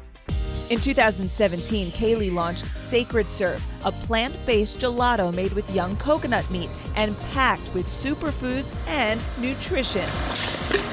In a thing of ice cream, we've got activated charcoal, tiger nut flour, and mucuna pruriens. It sounds healthy, but I don't know what they are.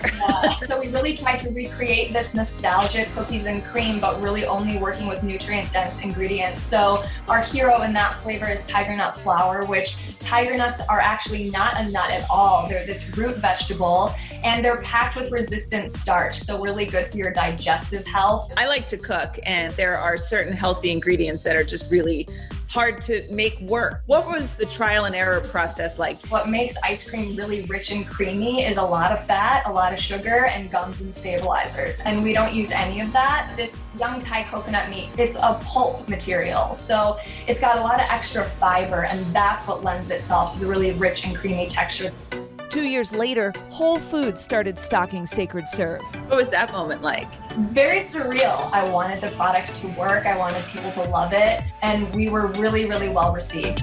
But the cherry on top, Kaylee not only figured out a way to make ice cream relatively healthy for customers, but for the environment too. I think one of the coolest things is the actual packaging. I had no idea that the regular carton that you get regular ice cream in is not actually biodegradable, is not recyclable. How is this carton different? What people don't recognize is because it looks like paper, there's actually a thin plastic lining on the inside that acts as a moisture barrier that essentially renders it trash. And so what we've done is we've replaced that plastic moisture barrier with a water-based barrier, so there's no plastic at all in our container, which makes it fully recyclable, compostable, and biodegradable right at home. Cookies and cream. As for the taste test, looks like a thumbs up. Good morning, everybody. Welcome to Today. Let's go. Is the Delta variant more dangerous to kids, or is it simply more transmissible? Maryland's Principal of the Year. I serve an amazing group of staff and students. Hey everybody, it's Hoda Kotb from the Today Show. I am so excited to tell you about my new podcast, Making Space with Hoda Kotb. I sit down with some incredible people and we'll hear some uplifting stories. Listen to Making Space now on Apple Podcasts.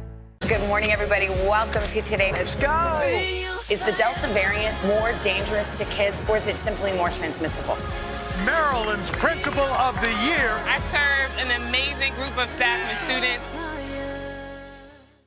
News is more than a headline. It informs, it inspires, and it still matters. To cover it, you have to be in it. And that's what we're gonna do. Every night, we take you to the front lines of the story, where it's actually happening, with NBC News journalists on the ground from all over the world. We cover what you need to know and bring your newsfeed to life. In primetime and streaming live, it's your news playlist every night. Top Story with Tom Llamas, weeknights at 7 on NBC News Now.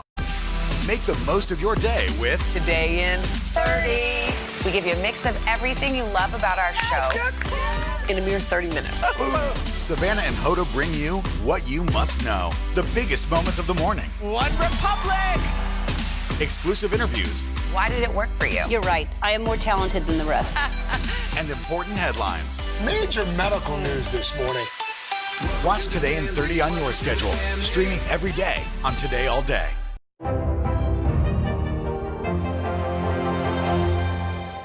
The Meet the Press Chuck Todd Cast, free wherever you get your podcasts.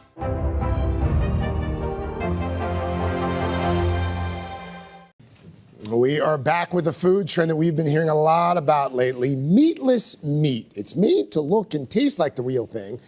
It's also become big business. In just a year, plant-based meat sales have increased by 26%, bringing in more than $800 million. More restaurants are adding it to the menu. More options are popping up in stores as well. But is it really a healthier option? Dave Zizinko is a Today Health and Wellness contributor. He is also founder of Eat This, Not That, of course. Always good to have you. Hey, great to see you, Craig. So these are all the rage now. First of all, what constitutes, I guess, meatless meat, fake meat, if you will? Well, first of all, it's meat that's made from plants. Okay. That's number one. And then these companies were able to basically replicate almost perfectly the taste, the texture, the chemical composition of burgers in this case. And unlike a typical veggie burger of the past, they are trying to get it to taste like meat so that you'll eat more of that. And even when less you of cook them, I've traditional noticed that they even cook Yes. like your traditional burgers. Exactly the same. All right, so exactly the same. This is a regular burger. Right. So, I know what these taste like, so if we go through the nutritionals on them, and what you're going to see is that for something like beef, it's going to come in, and feel free to try any of these, it's going to come in at about 287 calories normally. It's got 75 milligrams of sodium, which is great. It's got 23 grams of fat and about 8.6 grams of saturated fat. That's where we are with traditional beef. Okay, that's the regular burger. Yeah. Then we move over to Impossible, and that's coming in at about 240 calories. So you're saving around 40. Then it's got 14 grams of fat, which is you're saving there. It's got about the same saturated fat and a little bit more sodium. Okay. How about the Beyond Meat burger? And then for Beyond, I've actually had these on a number of occasions. Yeah, this is like Impossible, coming in at around 250 calories, a little bit higher when it comes to sodium, but fat is much less fat and a lot less saturated fat. 6 grams of saturated fat is great because women should get about 20 grams a day. So on the whole, Dave, are these meatless burgers healthier for you than the traditional counterparts? They're not necessarily healthier because the manufacturers are trying very hard to give you a plant-based meat alternative. They want it to, so it's going to have similar saturated fat, sodium, and calories. However, it's better for you in two important distinctions. It's better for you for eating less red meat because we eat about 2.5 burgers worth of red meat a day, which is 5 times more than we should. And beyond that, it's much better for the planet. It's much more sustainable. So if you're, thinking about the environment and you're trying to eat, less red meat. And that new UN report just out this morning speaks to that. Yeah, this is right, so no animals were harmed in the making of these products. It's not just these burgers that we're talking about. This meatless trend is now it's everywhere. Sausages. And it's exploding, and they are mastering the taste. What do we Taste have here? dominates everything. These are sausage-based varieties, Beyond Meat, Beyond Sausage, which is terrific. And this is a Light Life sausage, plant-based. And both of them have half the total fat. That tastes like sausage. It really is amazing. Wait till you try this other one too. They're both lower in calories, and it looks, it sizzles, and it satisfies like normal sausage. Now these, I would assume, are healthier than your traditional sausage. Nutritionally, they are better. Okay. And this is overall, and this Light Life has been doing this since 1979 and was well ahead of the trend. What do we have here? Okay, so here now we got the before the butcher. This is a breakfast sausage. What's great about this one is it fits perfectly on an English muffin. It's an award winner, and you're basically getting less sodium and double the protein. This one over here is chorizo from Abbott the Butcher, and it is basically developed in a kitchen, not in a lab, which is great. It has a very flavorful. Now these look just like chicken nuggets. Yes. This is raised and rooted plant-based nuggets. This is actually Tyson owned, and it's the only non-vegan option here because it does contain egg whites. But it's that tastes just like a chicken nugget. It's amazing, right? This stuff does not just like a taste chicken like nugget. fake meat. This right here is Nugs. What's really interesting about this company is that they're constantly updating their formula. So they keep making it a better and better chicken nugget that's plant-based. So, in terms of health? Yeah, so a year ago they had version 1.0, and now today they have 1.3.1, which is a year later. Now what is this? And then this is Good Catch Tuna. Fake fish? So what's that? This is fake fish. This is, and it's safe for those with shellfish allergens. So what you're getting here is a lot of the omega-3 fatty acids that you wouldn't necessarily get if you didn't like fish or were allergic to it in this Good Catch Tuna. Have you tried that? I tried it. It's great. Is it? You weren't. I'm not a tuna guy. I'll taste it, but I'm not. Is this in terms of like health? Is this just as good? This is nutritionally. It's really great because you get the omega-3s. Yeah, I'm not a tuna guy. Okay. But, if you're into that, you're into that. Thank you. Yeah, we always learn something when you're here. Thank you, Dave Zizinko. The race to carve up the meat market is heating up. This week, Impossible Foods beefed up its roster of meat alternatives, serving up new plant-based pork and sausage. So I can see there's the sizzle, you have the fat coming out of it. You can also get the aromas. Smells like pork, it looks like pork. All without the pig. Award-winning chef Tracy Desjardins advised Impossible on the new pork. We're seeing a lot of consumers, especially millennials, who really want to make that choice not to eat animals anymore because of the environmental impact. And this is a product that can satisfy all of their meaty needs. Okay, here we go. We were among the very first outsiders to taste test it. What do you think? Good. If you were tasting that side by side with ground pork, would you know the difference? I don't know that I would. Yeah.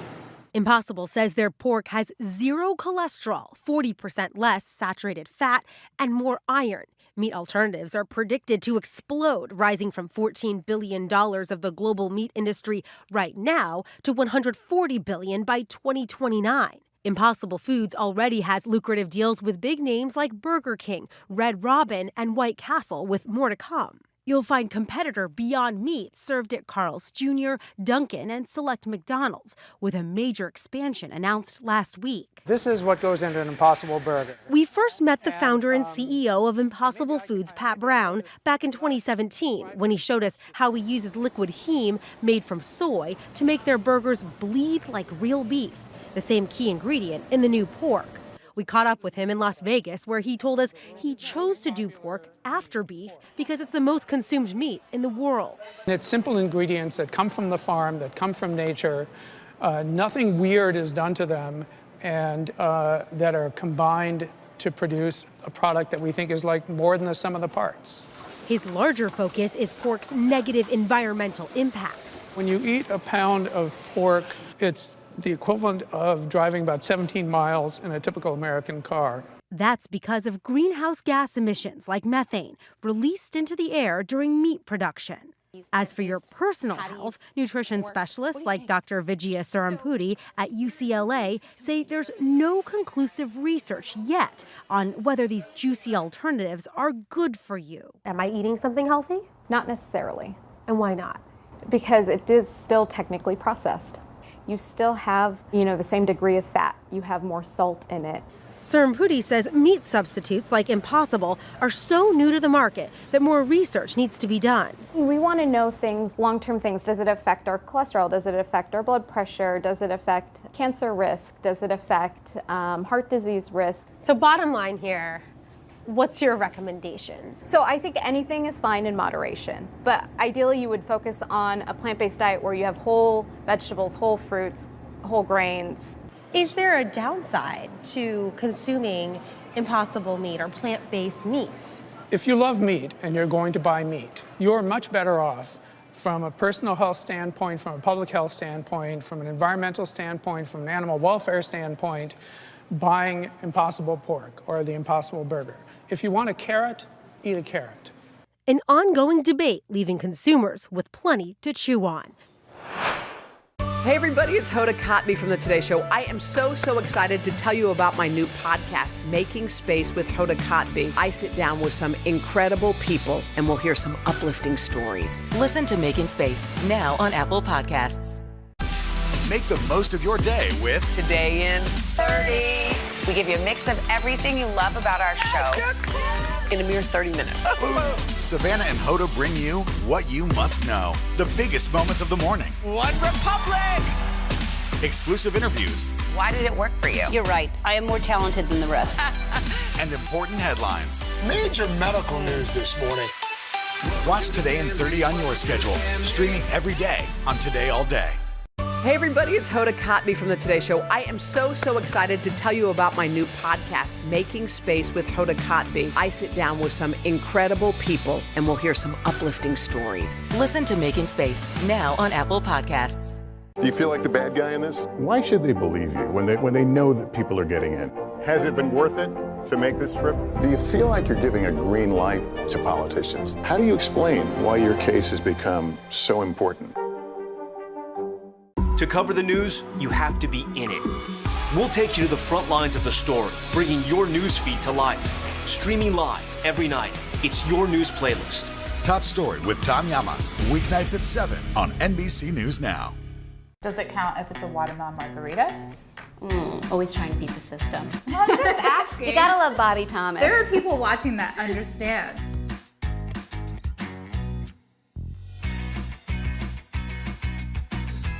I'm here with one of my favorite people, Joy Bauer, the one and only, who is beautiful on the outside, but just as beautiful on the inside. Thank you for that. But you also know so much about what to put inside to help us feel just a touch prettier on the outside. And let's talk about water. So water's great for 3 different reasons. First is it helps to flush out the toxins that we have within our body. The second thing is that it helps to circulate nutrients and oxygen to all of our skin cells. And it also helps to plump up and firm your skin so that it looks smoother, it looks clearer, it looks truly more beautiful. I'm gonna try to get more glasses of water in, but if I can't drink the water, how else can I sneak water into my diet? There's a lot of ways that you can sip water. Reduced sodium broth is fantastic because it's all water and it's got a little bit of flavor. And because you don't want to get a lot of salt along with the water, I would say definitely look for lower sodium brands. And you could do vegetable or you could do chicken. It's all great. Another great thing is green tea. Not only is it giving you great hydration for beautiful skin, but you're also getting antioxidants within the green tea that are fantastic for a glowing complexion. So starting with some fruits, we have grapefruits, watermelon, and strawberries. They are about 90% water. Watermelon is one of my personal favorites. Is this too sugary? Is there enough water in it? It is not too sugary. It's got something called lycopene, which is an antioxidant that's really good for your skin, and it also has a lot of vitamin C. So fruits have a lot of water. What about vegetables? So some vegetables have even more water content than the fruits we just went over. If you could imagine cucumbers, lettuce, and celery have about 95% water. I'm going to show you how to make, I call it a cucalicious dip. This is an easy thing. So this is just yogurt. Okay. So it's a single 6-ounce container of any yogurt that you want. I'm using a Greek yogurt because you get like a huge punch of protein and it's thicker and it's tangier. So now what we're going to do is grate a cucumber. It could be a regular sized cucumber or one of these minis. And why do you grate it? Just to get the different texture? Exactly. Okay. And it's perfect for a dip then. And I can see the water right on the grater. That's right. And I keep the skin on because you're getting some fiber with that as well. You know, we might as well go for the gusto. Okay. So why don't you mix that up? I'm gonna wash my hands. So really we're creating like a tzatziki sauce, right?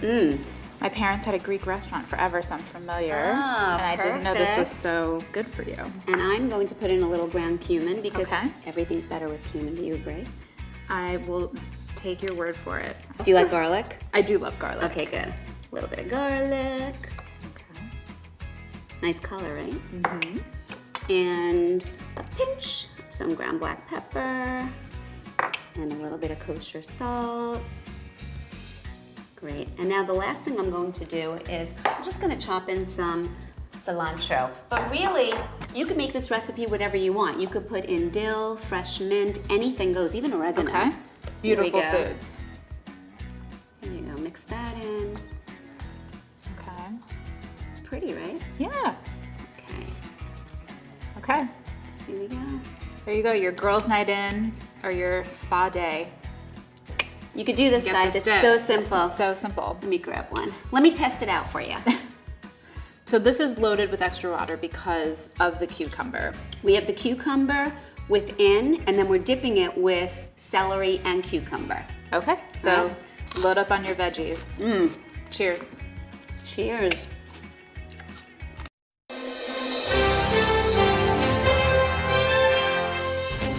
Oh, hello. How are you? Good. You came up 101 flights. Yeah. How are you with heights? I love it because I hated it as a kid. Yeah. And I don't know about, oh gosh, I'm just remembering now. Like I had such a fear of heights, and growing up in Australia, everyone seems to be jumping off something, going rock climbing. Everyone's doing something to do with heights, roller coasters, and it was a nightmare because I had all older brothers and sisters, so I was trying to keep up with them. And I'll never forget, we went on a school trip. I was probably 12, and it was the first time I'd rock climbed. Oh, geez. And so my group were there, and I was the first one up. So I'm halfway up this rock climb, and I freeze. I'm actually just thinking about it. I absolutely froze, and the guy's trying to encourage me, and I can hear snickering from the other 15 kids. And it just got worse and worse. I'm shaking. The guy said, "You're going to have to come down." I said, no, I'm not coming. No, I'm going to get there. And he goes, "No, you're coming down." So he lowers me down, and I can just hear the laughter. And I started to cry, and I turned to them and I said, "Well, you just wait till you try it. You just wait. You wait. It's really hard." So I come down. They're all like snickering, and one by one, they all went just to the top? No problem. They just flew up, and for the next 3 years, it literally became.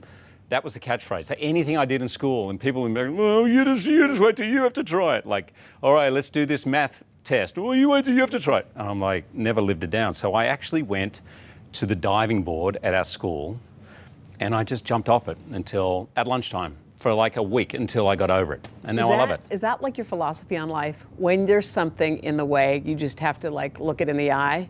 Totally. And do it?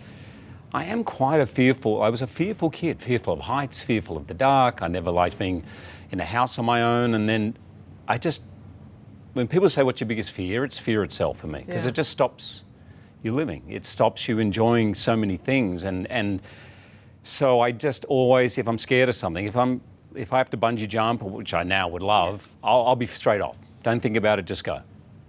Wait, you would do that without? Oh, yeah. Oh, yeah. Why, have you got one set up? There's no way. We are 101 floors up. Could be. I know. Could be a first. Well, you're like an action guy too, so you have to kind of pretend. You don't really do any of that stuff. How do you teach your kids to overcome fear? Like, what's the way to teach? That's a really good question. The first thing I teach them now, which I didn't, is to admit it. It's okay to be scared. It's okay to say you're scared. It's not embarrassing to be scared. It's normal. And by the way, sometimes it's a really smart thing to be scared, right? Mm-hmm. As a parent, I think the amount of things I should have been more scared of, you know, but just admit it and don't be harsh on yourself. I think my main message to them now is no good comes out of being harsh. Harshness doesn't really achieve anything. Even with yourself, you can be firm with yourself, you can push yourself a little bit, but do it with more loving ways. So, you know, it's a fine balance, isn't it? Because we all know that there are hurdles in life, and you have to kind of push through them, whether it be the first date, the SAT, whatever that first test. You do have to push through it, but my philosophy is to be kinder about it to yourself. They were right. What about you? Well, you know what though? I want to tell you one thing. They were right. We have a woman who works with me who does hair, and a woman who works with me who does makeup. And they said, when you sit and visit with Hugh, you will never think that he's Hollywood. You'll think he's your friend. And I just want to say that they were right. Oh, thank you. They were right. They were right. They're not here. They're not here. No. They're not here. Long but time. they were right. They were right. Thank you. So that's such a great trait. Wow. I mean, because it's in this business, it's hard to keep that, I think. Well, if you want to ask my guys who are here, I'll give you the opposite point of view. Is that right? Yeah. They're like, the laughter, there it is. Listen, I think for me, my first job in anything as an actor, I was 26. So I think it's really hard. I really feel for the kids who become very famous and successful early on in life. I mean, I didn't know. I would say 25 is when I started to get a little bit of a handle on who I was, where I was going. By 26, I mean, X-Men was my first real movie in America. I was 30. Now at 30, you know who you are, right? So if someone hands you for example, Sexiest Man Alive, I only try to mention it once in every interview, Hoda, but I'm like, well, I do remember a good solid 10 years of literally not being noticed and getting turned down at every corner. So it's weird that I'm all of a sudden that guy, you know. So I think it helps having had some rejection and some real life experience. Welcome to Today All Day. All day? Today all day. All day. This is a long way of asking who's your favorite character you've ever played? The unicorn. The unicorn. You gotta have the unicorn. What is she right there? That's why you're saying all these nice things? Yeah, she gave me the look. Sorry to disturb your day. Everyone's mad at you, Willie. Better make this fast. I don't want the wrath of Luna. When I see you, I always think, I wonder what his quote would be. Give us 6 minutes and we'll ask as many questions as we can. Welcome to Cold Cuts. Cold Cut, Cold Cut. My buddy Cal cooking with me. Dads don't babysit. It's called parenting. What was the first book you remember loving? Heart Smart today with simple exercises to strengthen your heart. Make the most of your beach days. It's all about the tracksuit now. How good do they look? I now pronounce you husband and wife. Kiss the bride. This morning, a story of people helping people. You've received tons of letters from people who have been inspired. Let's do the weather out. Okay. All you gotta do is say, it's cold, it's warm, it's raining, it's snowing. That's it. One of our most favorite franchises ever, Ambush Makeovers. Okay. Look at it. It doesn't look so good. No, it doesn't look good. Will you judge us in a cook-off? I will, and you guys will definitely win something. Today, all day. All day? All day. Welcome to Today All Day. Hey everybody, it's Hoda Kotb from the Today Show. I am so excited to tell you about my new podcast, Making Space with Hoda Kotb. I sit down with some incredible people and we'll hear some uplifting stories. Listen to Making Space now on Apple Podcasts. For breaking news in our changing world, download the NBC News app. Sometimes the news can be difficult and overwhelming for kids